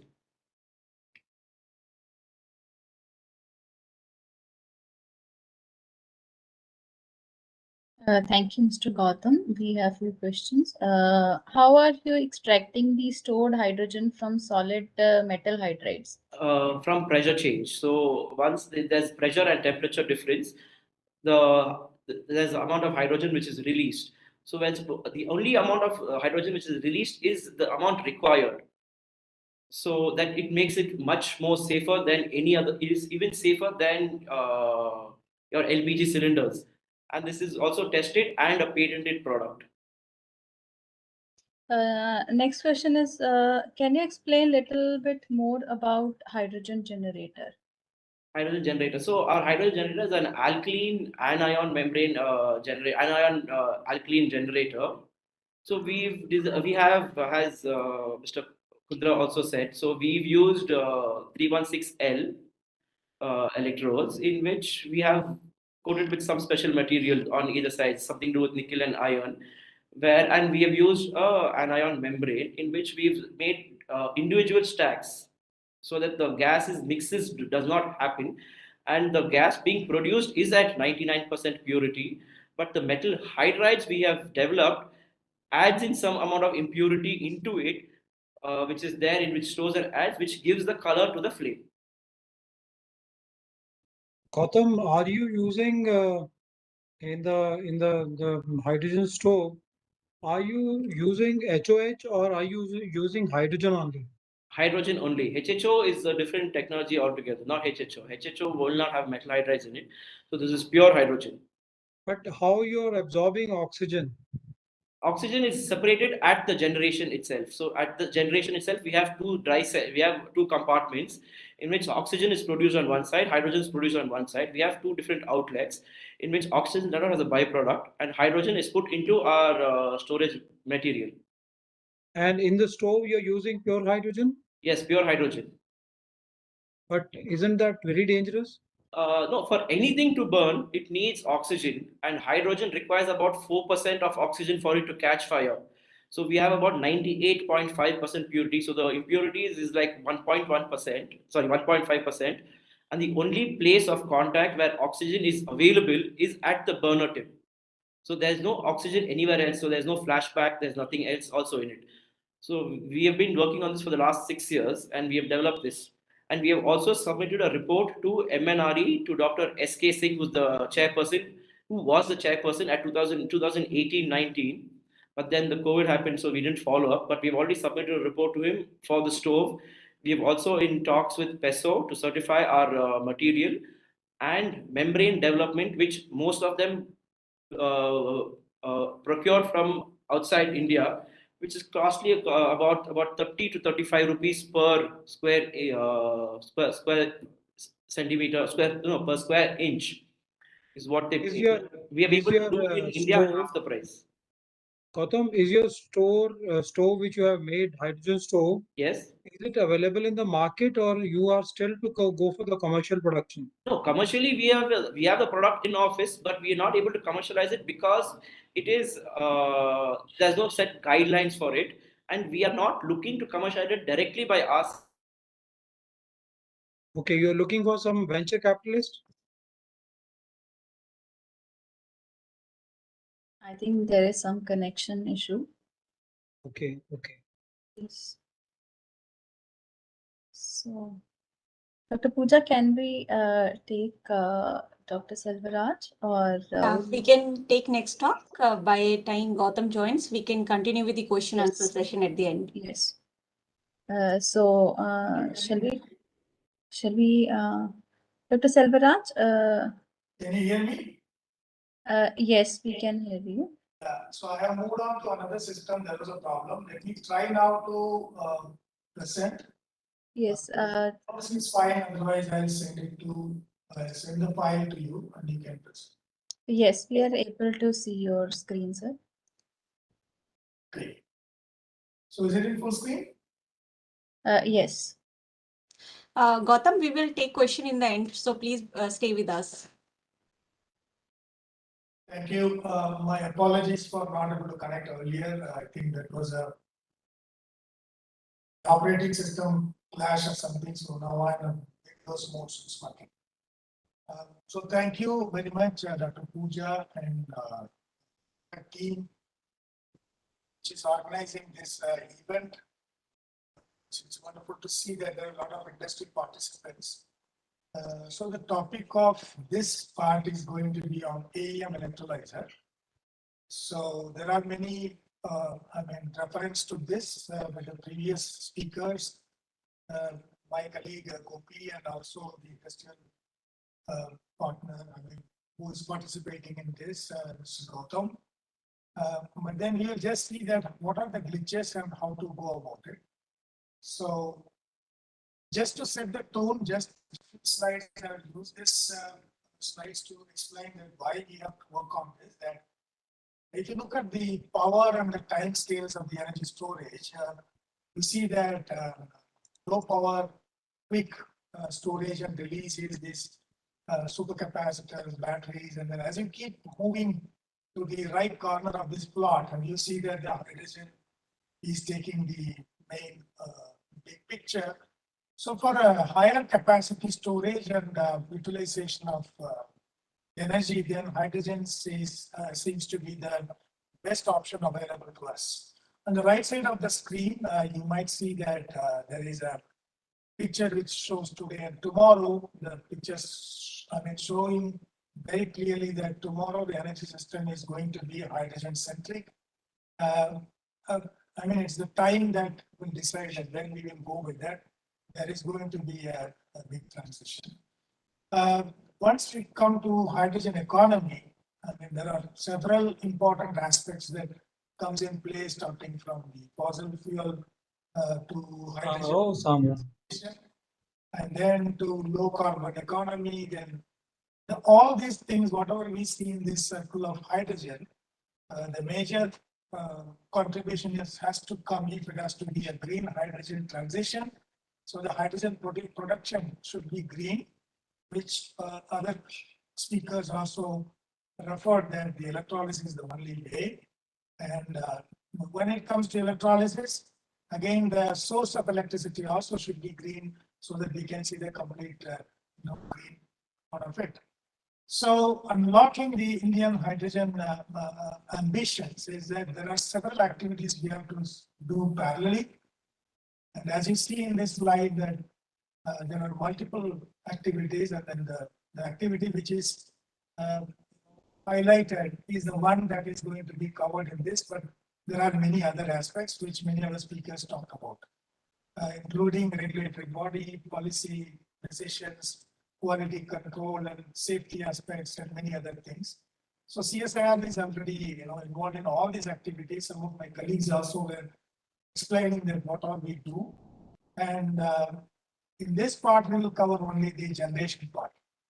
As you see that these are the near-term, mid-term, and long-term hydrogen scenario, how it will be produced. You can see that there are two big horizontals. One is the distributed generation, and then the other one is centralized generation. As you see that we are moving from natural gas reforming, which is the most dirtiest and long used, to much more cleaner, which is photo source direct hydrogen. But as Dr. Pooja was also mentioning, that directly the photolysis or the photon to hydrogen conversion is still to evolve. We are somewhere in the middle where there is an electrolysis, and if it is completely solar electricity based, then we are almost close to the 100% transition to the green hydrogen. But the efficiency increment will come eventually using the photo process. So if you look at this, the net zero scenario at 2030, and these are some of the data I have taken from International Agency, which is the IEA, which is giving the report on what kind of scenario we have for electrolysis. And we see the left side of the slide, which shows the global hydrogen demand by production technology. And you see that by 2030, the electrolysis-based hydrogen production is going to dominate, similar to that is from possible with some amount of CCU or CCS. but clearly there is indication that electrolysis is taking the center stage. The middle plot shows that with respect to low carbon hydrogen projects that are currently being executed, who are all going to be the major beneficiary and who are looking at that is the steel and iron industry, and then the other industries like ammonia and many other industries. The global installed electrolysis capacity, you can see that there is a major command by the alkaline system compared to other electrolyzer systems. SOE is still at evolving stage, and what is the talk of this particular title of the talk, which is AEM, is also not shown in this picture, which indicates that there are yet to be installed and these are evolving stage. If you look at the electrolyzer industry, they said that only when we make the hydrogen, making, storing, and using all are going to be green, then only we can go to a totally green hydrogen production. So electrolyzer is going to be the way how to go to green, and you see the growth rates as it is indicated on the right side, how this global hydrogen generation industry, basically the electrolyzer industry, is going to see a big change in the next 5 years or 4 to 5 years. These are the predictions made. The industry is going to grow very, very high. So what are the segments that are covered? It is given in the small table at the bottom right. The growth drivers are mainly the favorable government policies, the environment-friendly green alternatives, the measures taken by several agencies. But the big pitfall is the lack of infrastructure and also the awareness on the safety standards globally. So these are going to be the challenges. For manufacturing opportunities, the industries which are looking for opportunities for manufacturing in the hydrogen domain, you can see that the electrolyzer has several components at the stack level, the right, left, top. You can see that the way how the configuration is that there are several components which comes either in with respect to the stack level or the system level. There is going to be a huge demand in the coming years to come. And you can see that there are several multinational companies are involved in making electrolyzers, which are again tied up with fuel cell applications, which is either stationary or mobile. There are going to be a lot of opportunities for the manufacturing industries all over the world. And I think India also should see a big opportunity to start new business in this lines. You can see that this is a picture taken from another report where how these opportunities are going to be distributed. And you can see that there are several blocks which says that what is the kind of investment and what is the kind of business opportunities will have. And it is given on the left side, the orange arrow, that the electrolyzer industry is going to be taking the major share of all this business put together. There is going to be a serious business activity in the coming years, at least till 2050. And India is seen to be a major beneficiary in terms of several advantages. One is its geopolitical advantage, the availability of sunlight and renewable electricity, and the cost that can be comparable with any other countries. The advantage that we are going to have is much more higher. But what is the problem with the electrolysis? And earlier speaker, the industry speaker Gautam also was showing a product that he has made, stainless steel, MOC, and then the electrodes. But then the main problem is because of the activation energies that are reducing the efficiency of the overall performance of the electrolyzer. And there are several things listed here. And every point of this needs a lot of R&D activities, which will be probably will be taken over by many of the academic university systems or the R&D labs like CSIR. We all are going to work on this, and already people have started working on it. You see, the problem is that there are multiples. You see this diagram across the pH range, the potential difference, keeping it constant. So there is no way to play with much of the acidic pH or alkaline pH. The challenges are going to be similar, but there are some differences between several technologies which are available, which I'll be sharing in the next slides. And you see that there are major, if you come to the low temperature electrolysis, leaving out the SOEC, I'm not going to cover in this, which has its own advantage on some other industrial sector. But coming to the distributed generation with low temperature electrolysis, the major is the three: the alkaline, the PEM, and the AEM, which is just evolving. I'm just listing out some of the advantages here. Probably here it will be much better. You can see that the alkaline electrolyzer basically uses a diaphragm, which is too thick, and there are some advantages and disadvantages here, and where you can operate at a pH which is alkaline, and then it has its own advantages. But when it comes to PEM, the top left picture, the middle picture is the PEM, which is basically the replacement of the diaphragm with a solid electrolyte, basically a proton exchange membrane, which gives several advantages in terms of efficiencies and pressure management and many other aspects. But it has its own problems. And the right table, what is even here in the right bottom, clearly tells what are the advantages and disadvantages of that. In the alkaline system, typically very highly concentrated KOH is being used. And then the advantages are like you can use non-platinum group catalysts, which are typically nickel and nickel alloys with other metals. But then you see that the disadvantage is the pressure management is the problem. We can't go for a higher pressure of hydrogen, which is going to save a lot of money in terms of avoiding extra compression.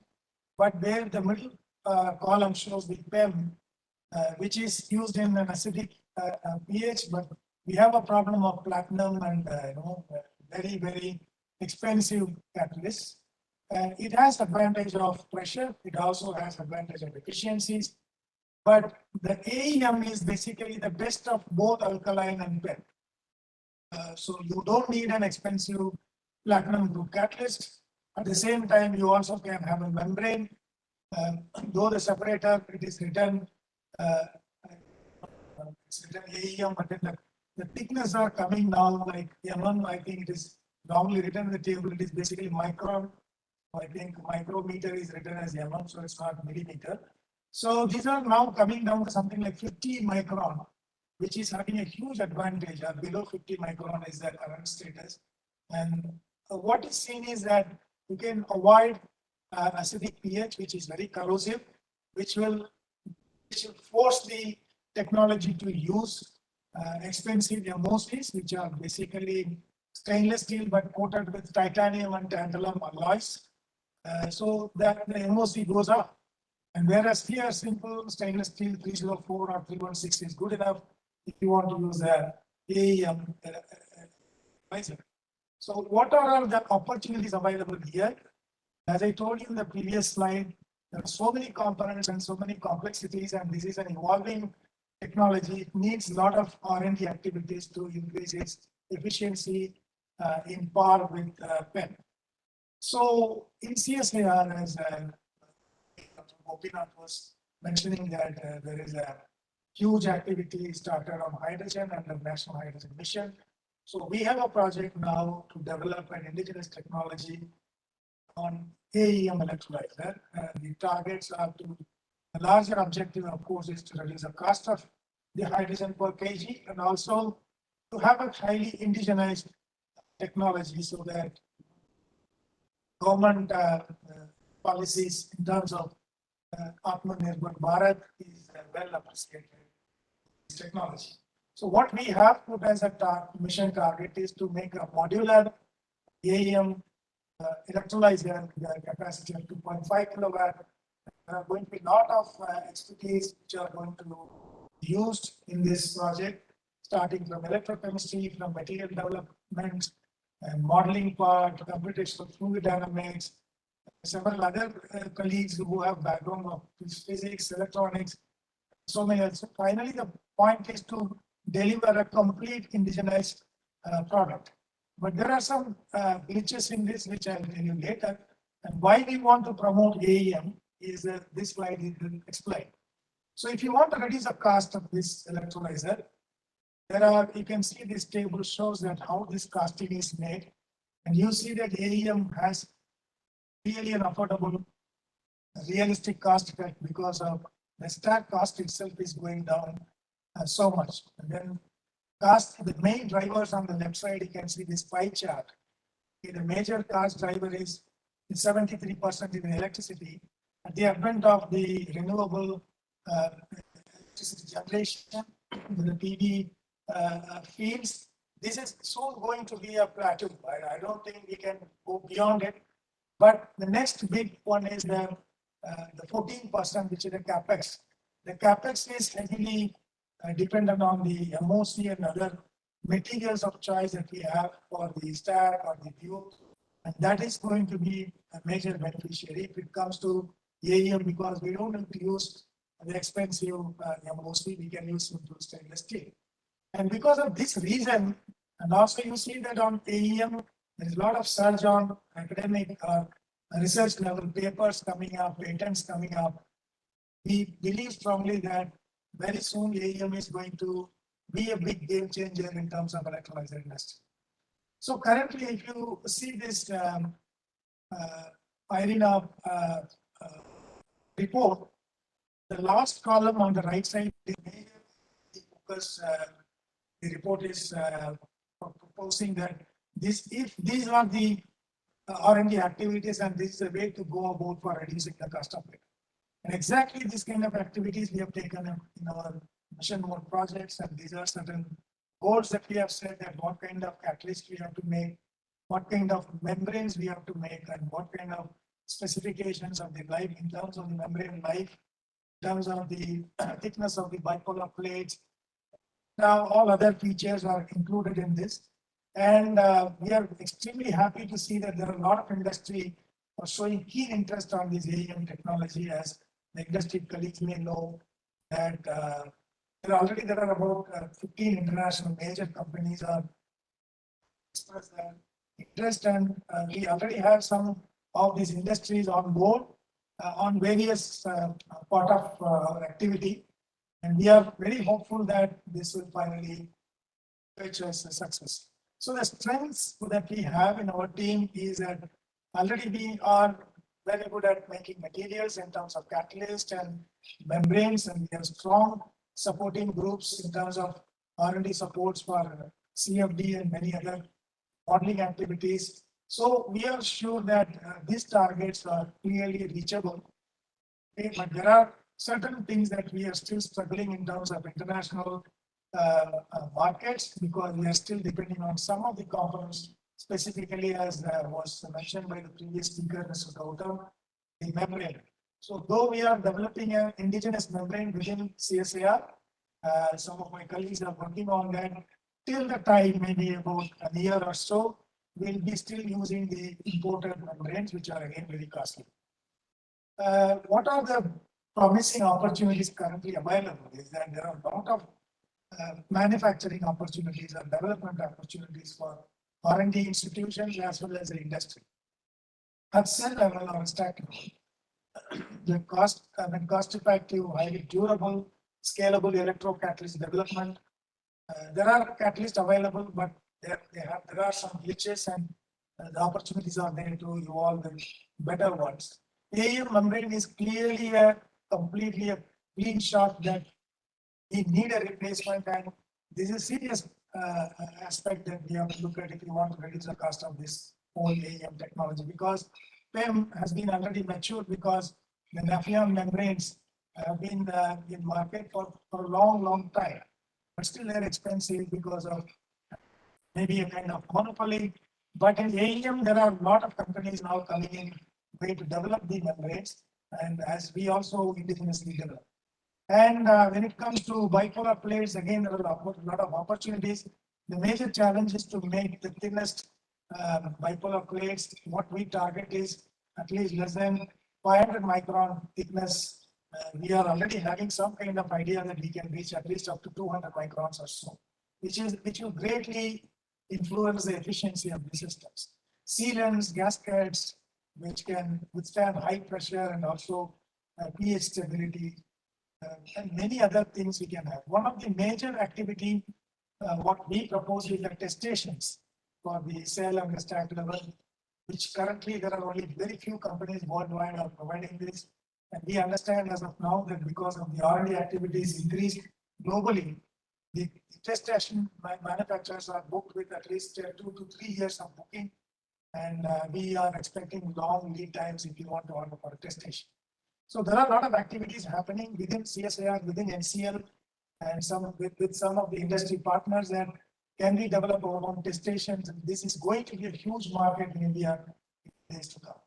When it comes to system level, there are other components and other activities. For example, the BOP engineering is a huge task for this to increase the efficiency of the BOP. The power electronics is a major activity that has to be taken up, and that can be in parallel with the available PD modules that are being used currently, so that there is a synergism between the energy conversion with respect to DC-DC conversion and other aspects. So power supply, switches, and separators, basically the fluid pumps at high pressure, gas pumps, liquid pumps, valves, heat exchanger, dryers. These are major activities which are going to happen in next at least a couple of decades in India, and the industry has a huge role to play in this.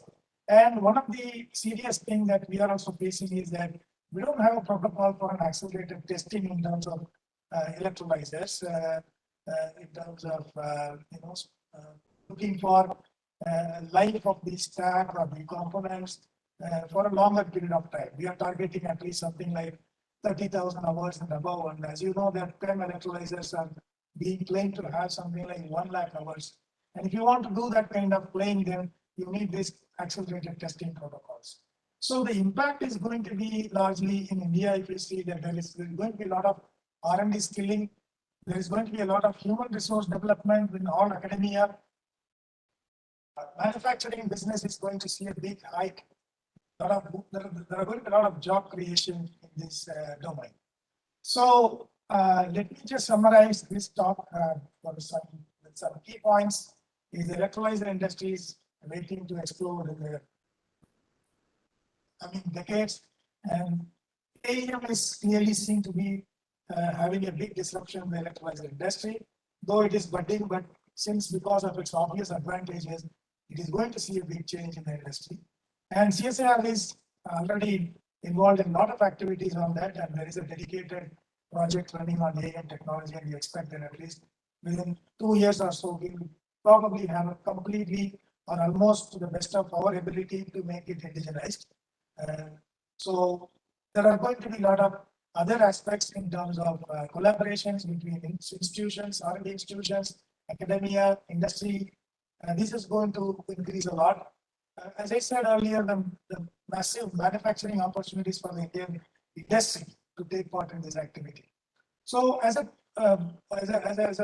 whole, what I see is that there is a very favorable ecosystem being developed or getting developed in India because of government policies and the industrial interests, and then also a lot of R&D activities coming up. I think hydrogen economy is a reachable target for us in India, as it is promised by government of India.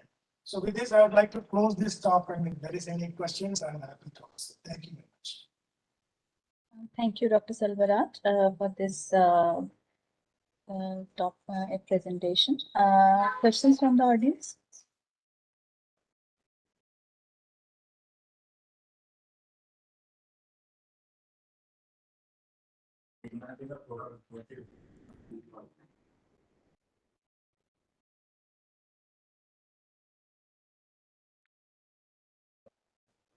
So moving to our next and the last speaker for the today's technical session, let's welcome Dr. S. Ravichandran, who is presently working as a senior principal scientist at Central Electrochemical Research Institute, Karakoram, India, and he obtained his PhD from CSIR Sikri, Tamil Nadu, and did his postdoctoral work on conducting polymers at IIT Madras.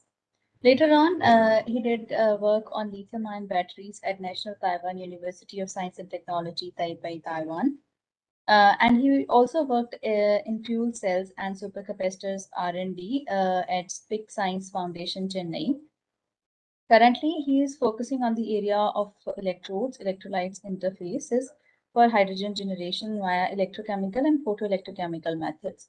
With over 2 decades of expertise in this area, he has transferred 3 technologies to the industries and has published about 75 research papers in Journal of Review and also filed 5 patents.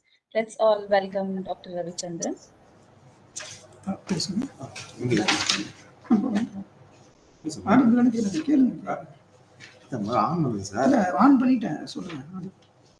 Am I audible, madam? Yes, sir, you're audible and your screen is visible. Okay. You can make it full screen if possible. Yes. Yes.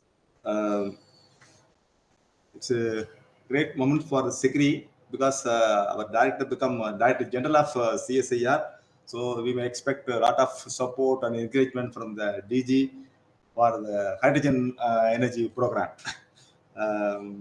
Next to our Director General, Director Ashish Lide, NCL, and the Director CSIO, and the Director Hydrogen Mission Mode, and my colleague and industry participant Gautam and Mr. Jatindrapal. Good evening, one and all.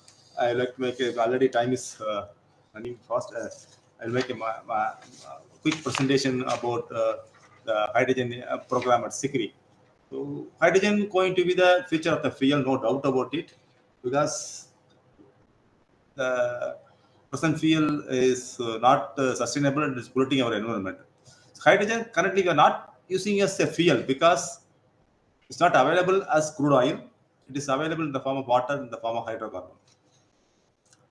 So what are the methods to generate hydrogen? Different methods is pyrolysis of wood, the algae photosynthesis, steam from gas, oil, coil gasification, and the reformation of alcohol, mainly from methanol. So these are all the methods to make hydrogen. So all these methods generate carbon footprint to the atmosphere.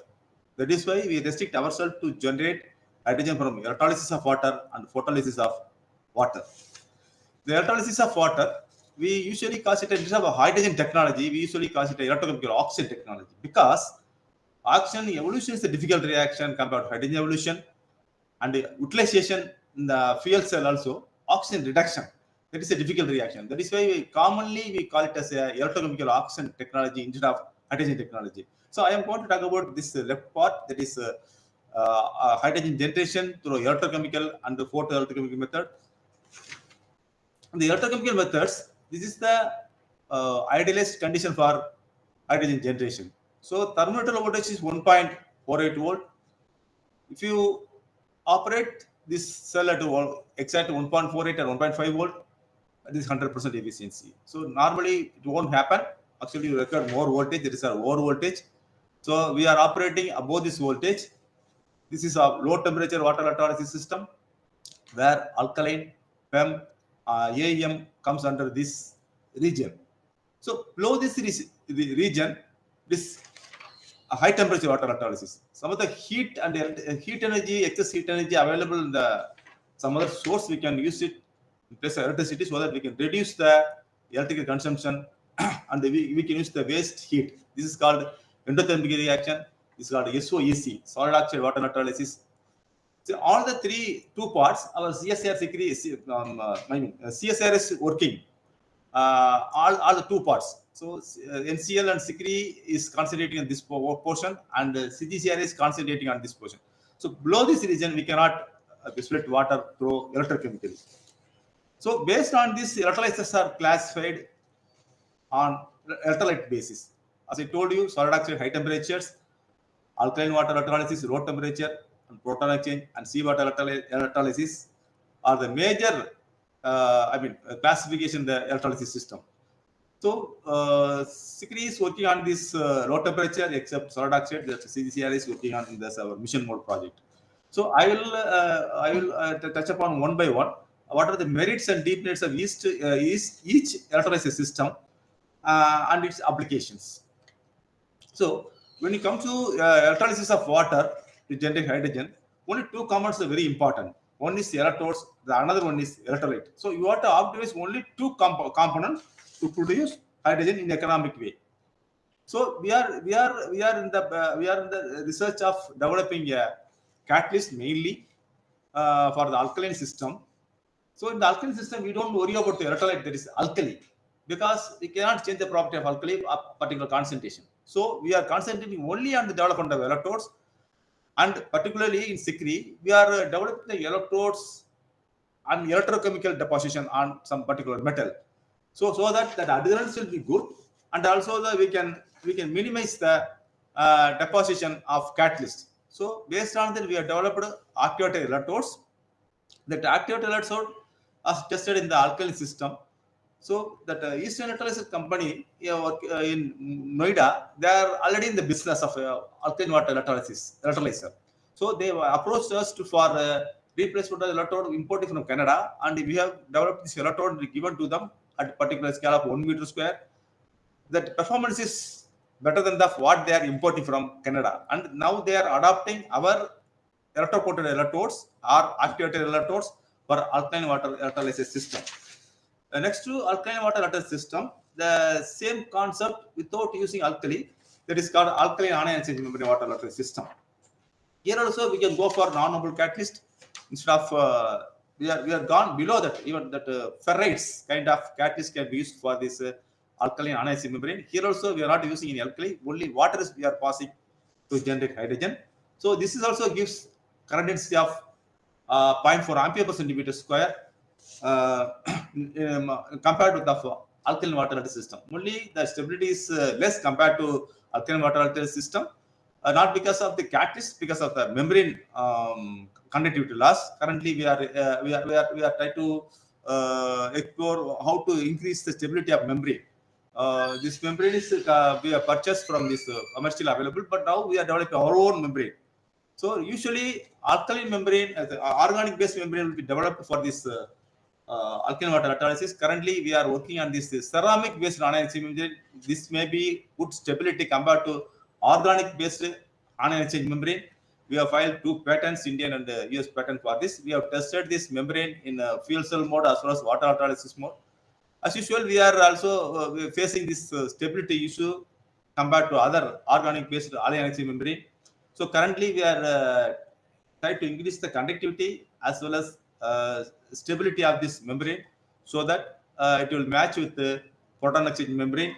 The cost will be drastically come down when the stability is on par with the proton exchange membrane. So this is currently we are exploring the losses, other the current density losses and the conductivity losses. We are currently focusing on that stability test.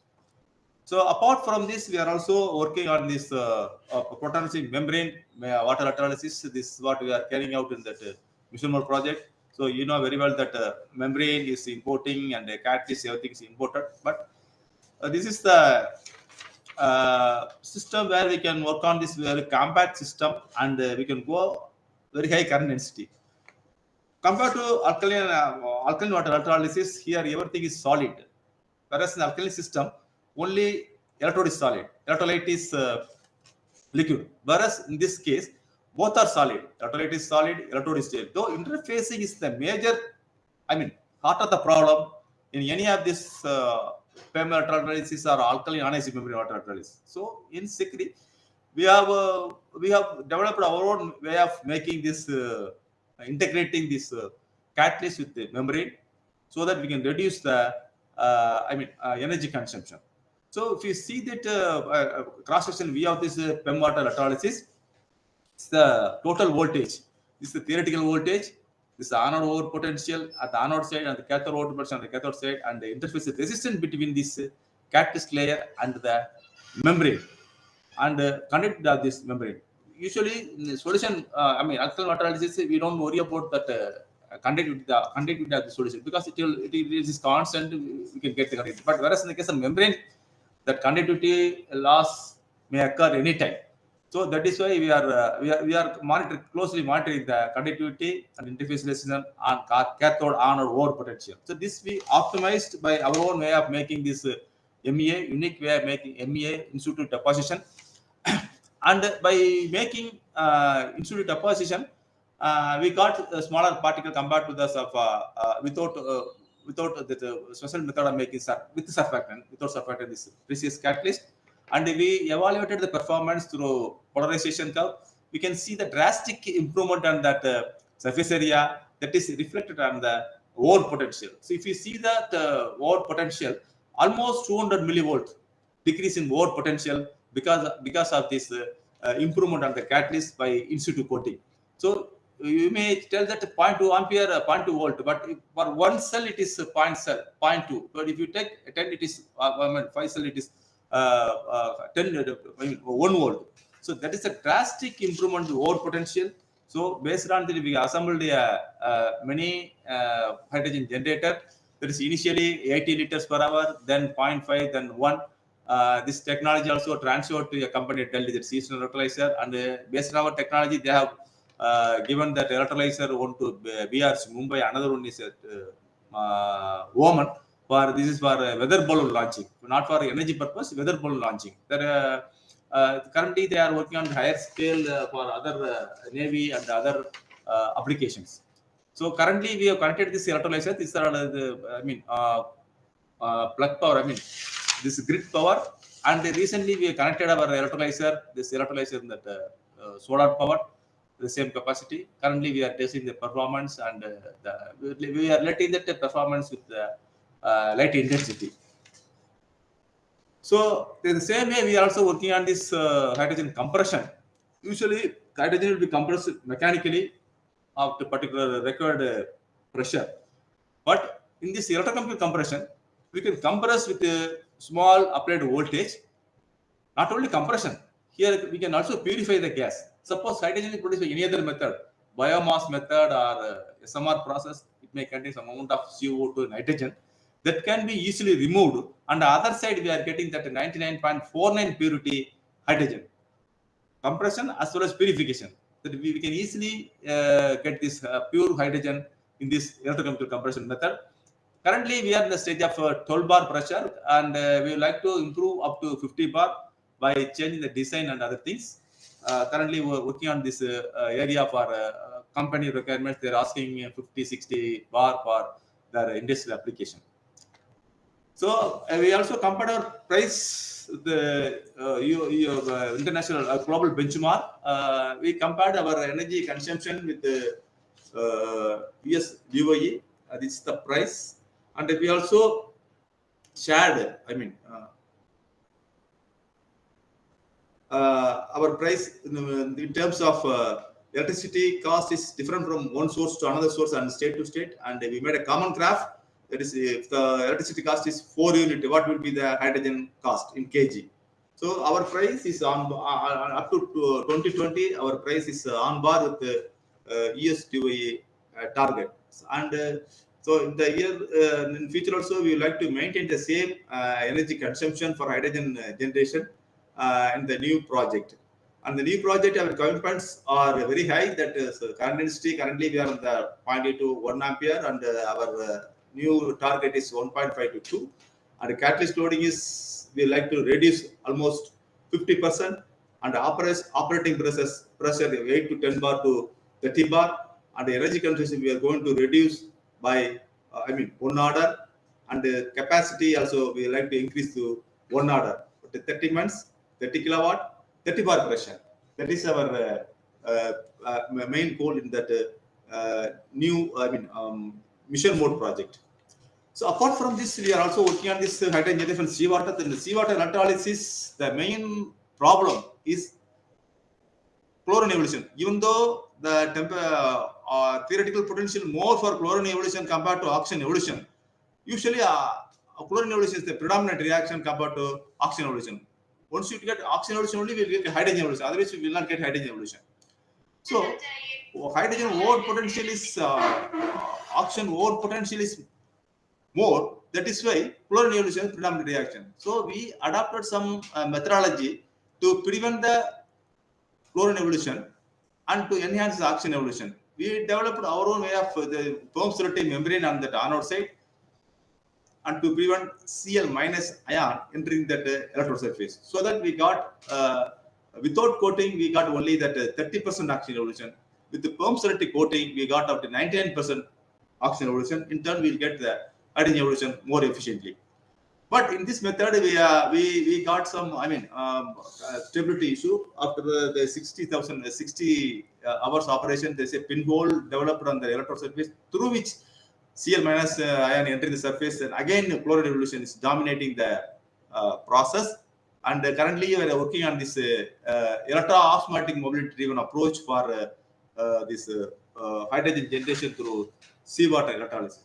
In addition to that, we are also working on this green hydrogen generation through polluted to fuel. That is, SO2 is, we know very well that highly polluted gas. So that can be easily converted into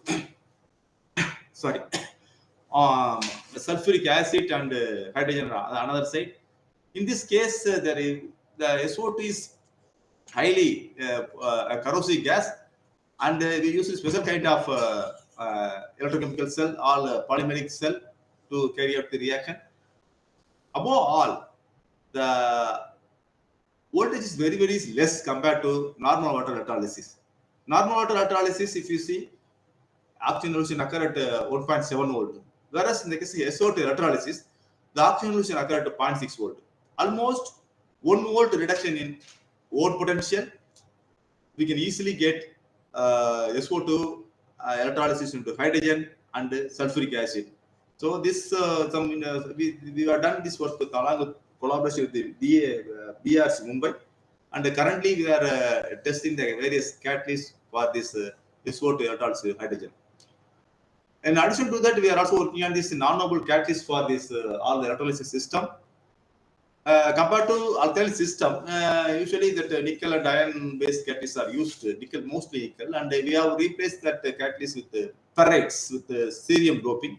We can see that drastic decrease in over potential and enhanced current density from 60 milliampere to 120 milliampere. This is for the alkaline system. In addition, for that PEM system, that is acidic system, we have tuned the photocatalyst into electrocatalyst by tuning that electrochemical property by electrochemical method. All methods are, our mind goes to electrochemical tuning of the catalyst, and we have observed a good amount of cycles of 5,000, and after that it's a small decrease in current density. Currently we are exploring how to reduce the degradation of the performance. Currently we are doing with the other dopant in addition to that electrochemical tuning. These are all about this non-noble catalyst development for the alkaline system as well as for the PEM electrolysis system. In addition to that, we are also working on this photoelectric water splitting reaction. In photoelectric system, usually photocatalyst semiconductors being used. The problem is in photoelectric system, the photocatalyst is, this is called a duality problem. The photocatalyst is a good light absorber. It is not stable in water. If the photocatalyst is stable in water, it is not a good light absorber. So we have to make a compromise on both sides so that we can get a good photocatalyst. So we tuned the TiO2 by doping of nitrogen. We got almost 1.3 OCV. We measured all the photocurrent measurement in the open door atmosphere. We got good current density, and stability is almost 120 hours stable, but it's going beyond that also. Compared to global benchmark, our stability is very, very high. And STH, solar to hydrogen efficiency was 0.5, and we try to improve the STH efficiency above 1%, and if it is giving above 10%, that is the ultimate way of generating hydrogen. We don't worry about the whatever I told, PEM or alkaline or AEM, that this will replace all the above, electrochemical way of generating hydrogen. So these are all about this electrochemical photoelectric system. So we are also working on this, circular economy of hydrogen. that is hydrogen. What we are developing, what we are generating is used for this. Spin-off project, that is hydrogen, electrochemical hydrogen peroxide synthesis, using this hydrogen within the same cell with some modification on the catalyst. Whatever that market available, the hydrogen peroxide is not a green. This anthraquinone oxidation method, where it is lot of liquid extraction, lot of organic liquids has to be used for generation hydrogen peroxide. Now we are entering this process of hydrogen peroxide synthesis of 1 to 2%, that is sufficient for bleaching and other medical application. These are all called the spin-off project from the hydrogen generation.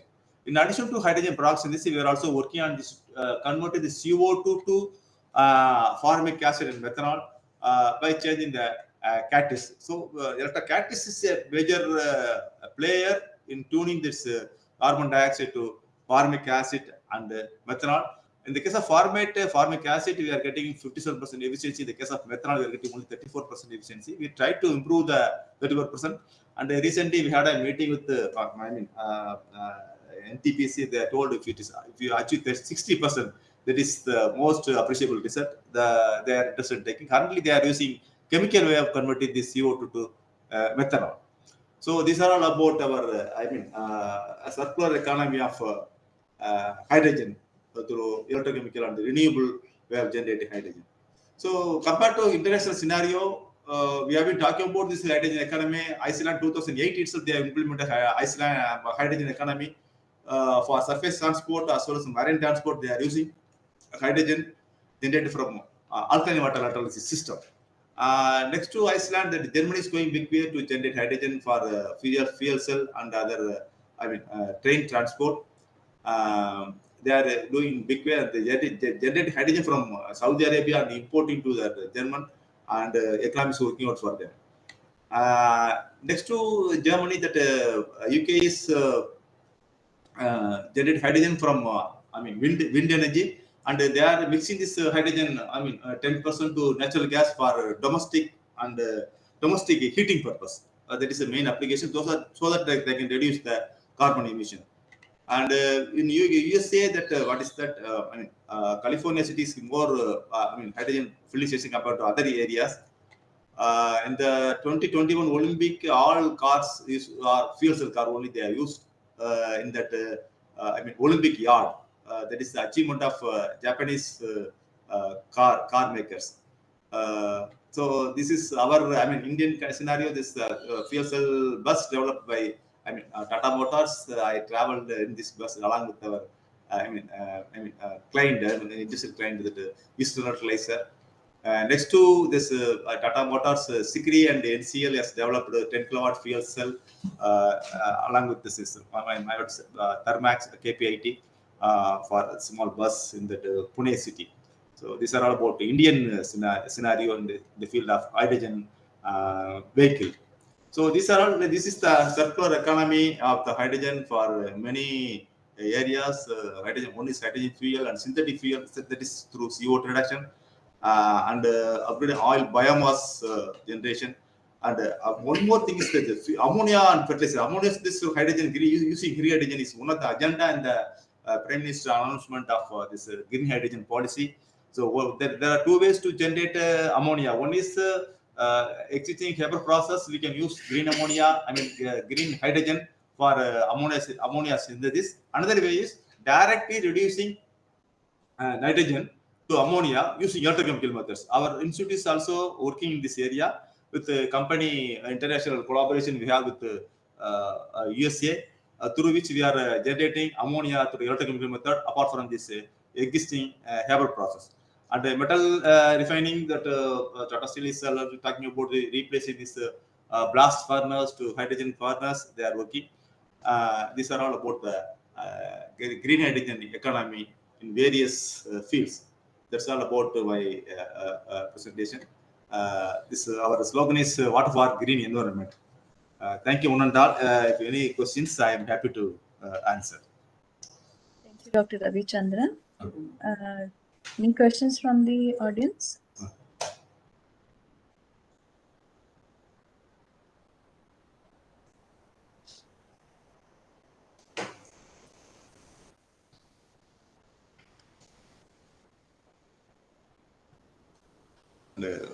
finally, I would like to thank Pooja and organizer of this event and his colleague for arranging this wonderful event along with the industry people. Thank you, Ananda. So we have few questions in the chat box. I think the panel members can answer them. The first question is actually for Dr. Gopinath, but he's not here, so I'll read it out. I would like to know what is the possibility of the plastic to hydrogen idea succeeding on large scale level? I think this question was for Dr. Jitendra. He already responded to it. No, this was for Dr. Gopinath. Yeah, maybe Dr. Ravichandran wanted to add. For large generation hydrogen, only is whatever the capacity we have to scale up. The other, once you address the fundamental problem, that is, reduction in energy consumption, then final thing is we have to increase the area and stack to meet the gigawatt, megawatt level electrolyzer. That's what we are committed in the Mission Goal project. But even that kilowatt level, industry people are not accepting. They are asking for megawatt level. So they told they have very engineering team to scale up. So we have tied up with NTPC, BHEL for scaling up this process. They are ready to scale up. They want to demonstrate a smaller scale kilowatt level, but they will make it as big scale using their engineering skill. That is what we have signed MOU with those companies. Dr. Pooja, can I answer this question? Yeah, sure. I request Dr. Ravichandran to unshare the screen so that we can see the speakers. Okay. Unshare.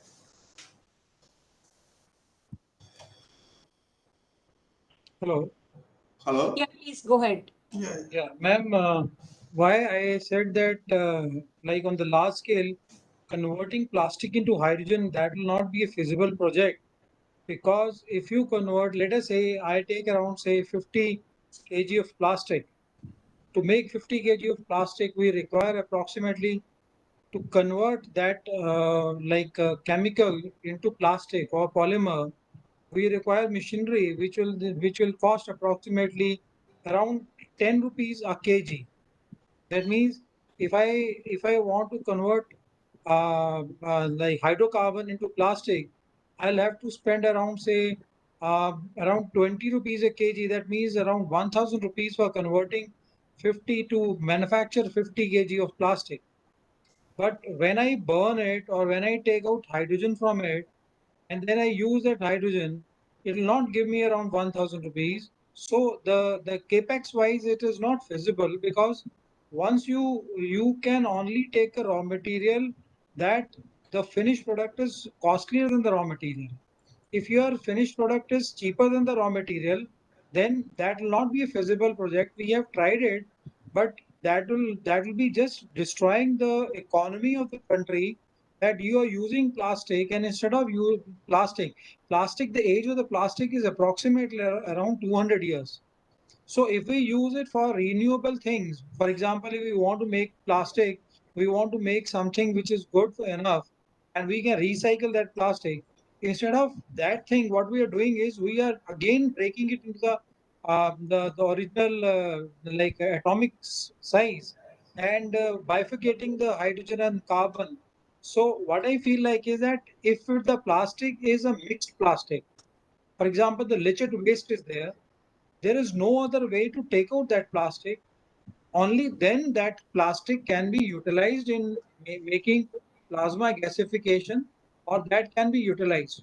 But if you got the clean plastic and you got plastic which is coming from the cities, like bottles are there, you got this thing, then these things can be recycled and they can be used for the economy of the country, because you are creating a parallel economy, a circular economy, by recycling the plastic. But if you are using the plastic for manufacturing of hydrogen, that will not be a useful product, because then what you're doing is you are degrading the material from rupees 1000 to rupees, let us say 500 rupees, and you're losing around 500 rupees in the process. And that again, the plastic is being manufactured again in the industries at a higher cost. So that is why I feel that using the plastic in the original form will not be useful. Okay. Maybe also I Chandran, also have. do you agree with me? Exactly. I agree with you, sir. I agree with your answer. I have also one question from mainly from the industry participants. Like you heard many of the CSIR scientists, they presented about different catalysts we are working upon. So one of the major challenge which we face while taking our material to the field is the scalability. Is there any scope or any like this? That's the problem even I face with while working with the Gotham to scale it to the catalyst to the large area electrodes. So since you have the engineering aspect, is there a possibility, a scope that the materials can be given to the industry and then they scale it according to their requirement, or how do you like? What is your viewpoint on it? Ma'am, It will for give that, some direction to us also. ma'am, for that thing, what you have to do is you will have to collaborate with the industries. In industries, we don't have the time to like do all the R&D work, but we can help you in making the machines which are able to make the polymers, which are able to make the resins which are required. But the chemical chemistry and the components or the chemical combination you will have to specify so that we can use that specification, and our industries, the machines which are there in the industries, that can be utilized or that can be modified, because many of the like industries, they are making different types of the polymers which are required, but they are making those polymers for their own use. But if you can collaborate, if you can tell us that these are the things which we want to make, we can definitely see that how can we collaborate and make this thing. I think there is a lot of scope in the industrial collaboration, and on the large scale we can do that. Thank you. Gautam, you want to add? Before we even go to large scale, I think what we've already developed should be tested first, and I think we should collect some more data on it, how it behaves at what temperature, what circumstances, climate, and things like this. So on that data, how many cycles does it last for, and then I think we could build from there. And from what I've heard and I've seen, I think so many of us are doing so much of work on hydrogen, but I haven't seen anything which is deployed out there, which is already there. So I think we should start creating some test beds to deploy these systems, so we could all collect data, we could share the data, and let's see from there where we could go. I think the deployment, one of the major challenge with the deployment is the standardization, the certification, which even Professor Ashish talked about. Without them, you cannot go to the field or to the market. So there, I think more collaboration is required where the industry can also participate in these standards formation, especially for the hydrogen related technologies. He also said DOE has the standard. He said, why should we Yes. create it? Yeah, We yeah. just So, copy it and implement it over here and fine tune it according to our needs after that. yes.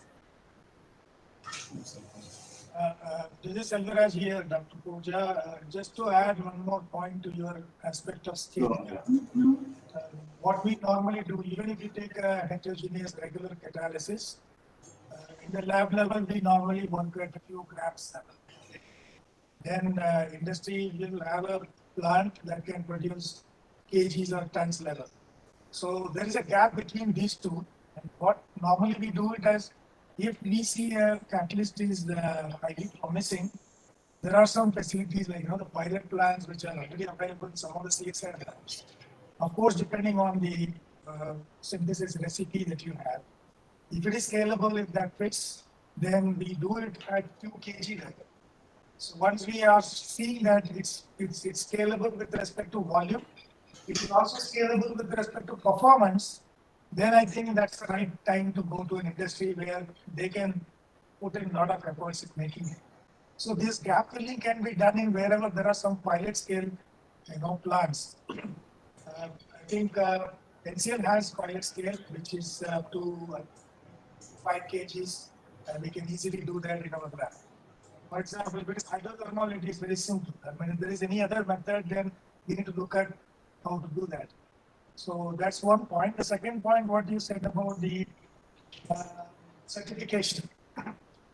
Just to let you know that BAS has already included one committee for the hydrogen fuel reference committee. I am there as a yes. So we promoted that the fuel level hydrogen should be included as one of the reference material, and there are some works going on. So what Ashish told was the follow-up of it. So soon I think we will have our own standards so that we can. Thank you. So any more remarks or comments from any other speaker? Otherwise, we can conclude the session. Puneet? I think we have answered all the questions. So now I would like to invite Dr. Pooja for the concluding remarks and the future direction or takeaway from this event. Dr. Pooja. Thank you, Puneet. I see Professor Anta is there with us. I'm not sure if he. Yeah, sure. Yeah. Yes. So yeah. I've been listening and taking down notes at times over the whole schedule. So, it has been a very delightful exchange of ideas, a lot of things. And yeah, I think we need to get working on a lot of the suggestions that have been made too. Thank you very much, sir, for being there. And I was not expecting that you will be there until end. So thank you so much. So as a event coordinator, I would like to thank all the participants, our guest of honor, Professor Ashish Lele, to putting light onto the standards part, which is one of the concern mainly for the industries who has brought up the product to some level, and also giving the researchers the direction, which direction they have to go while they are doing the basic R&D also. And we did hear from Professor Khalasil, who is now who's well known for her work in the domain of energy and now DGCSR. So we are going to see a lot of work happening in the domain of energy, and all the industry participants who shared their knowledge, their product developed by them. We hope to see some collaboration between CSR labs and the industries towards new catalysts, towards the new technologies which are being under development into CSR labs. And also the speakers from CSR lab, Dr. Ravichandran and Dr. Salvaraj, for their time and sharing their knowledge.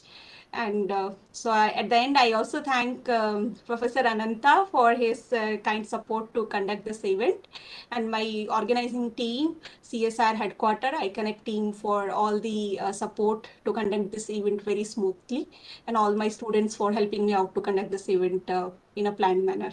Thank you, everyone. Thank you. Thank you. Thank you. Bye-bye. Thank you. Thank you very much.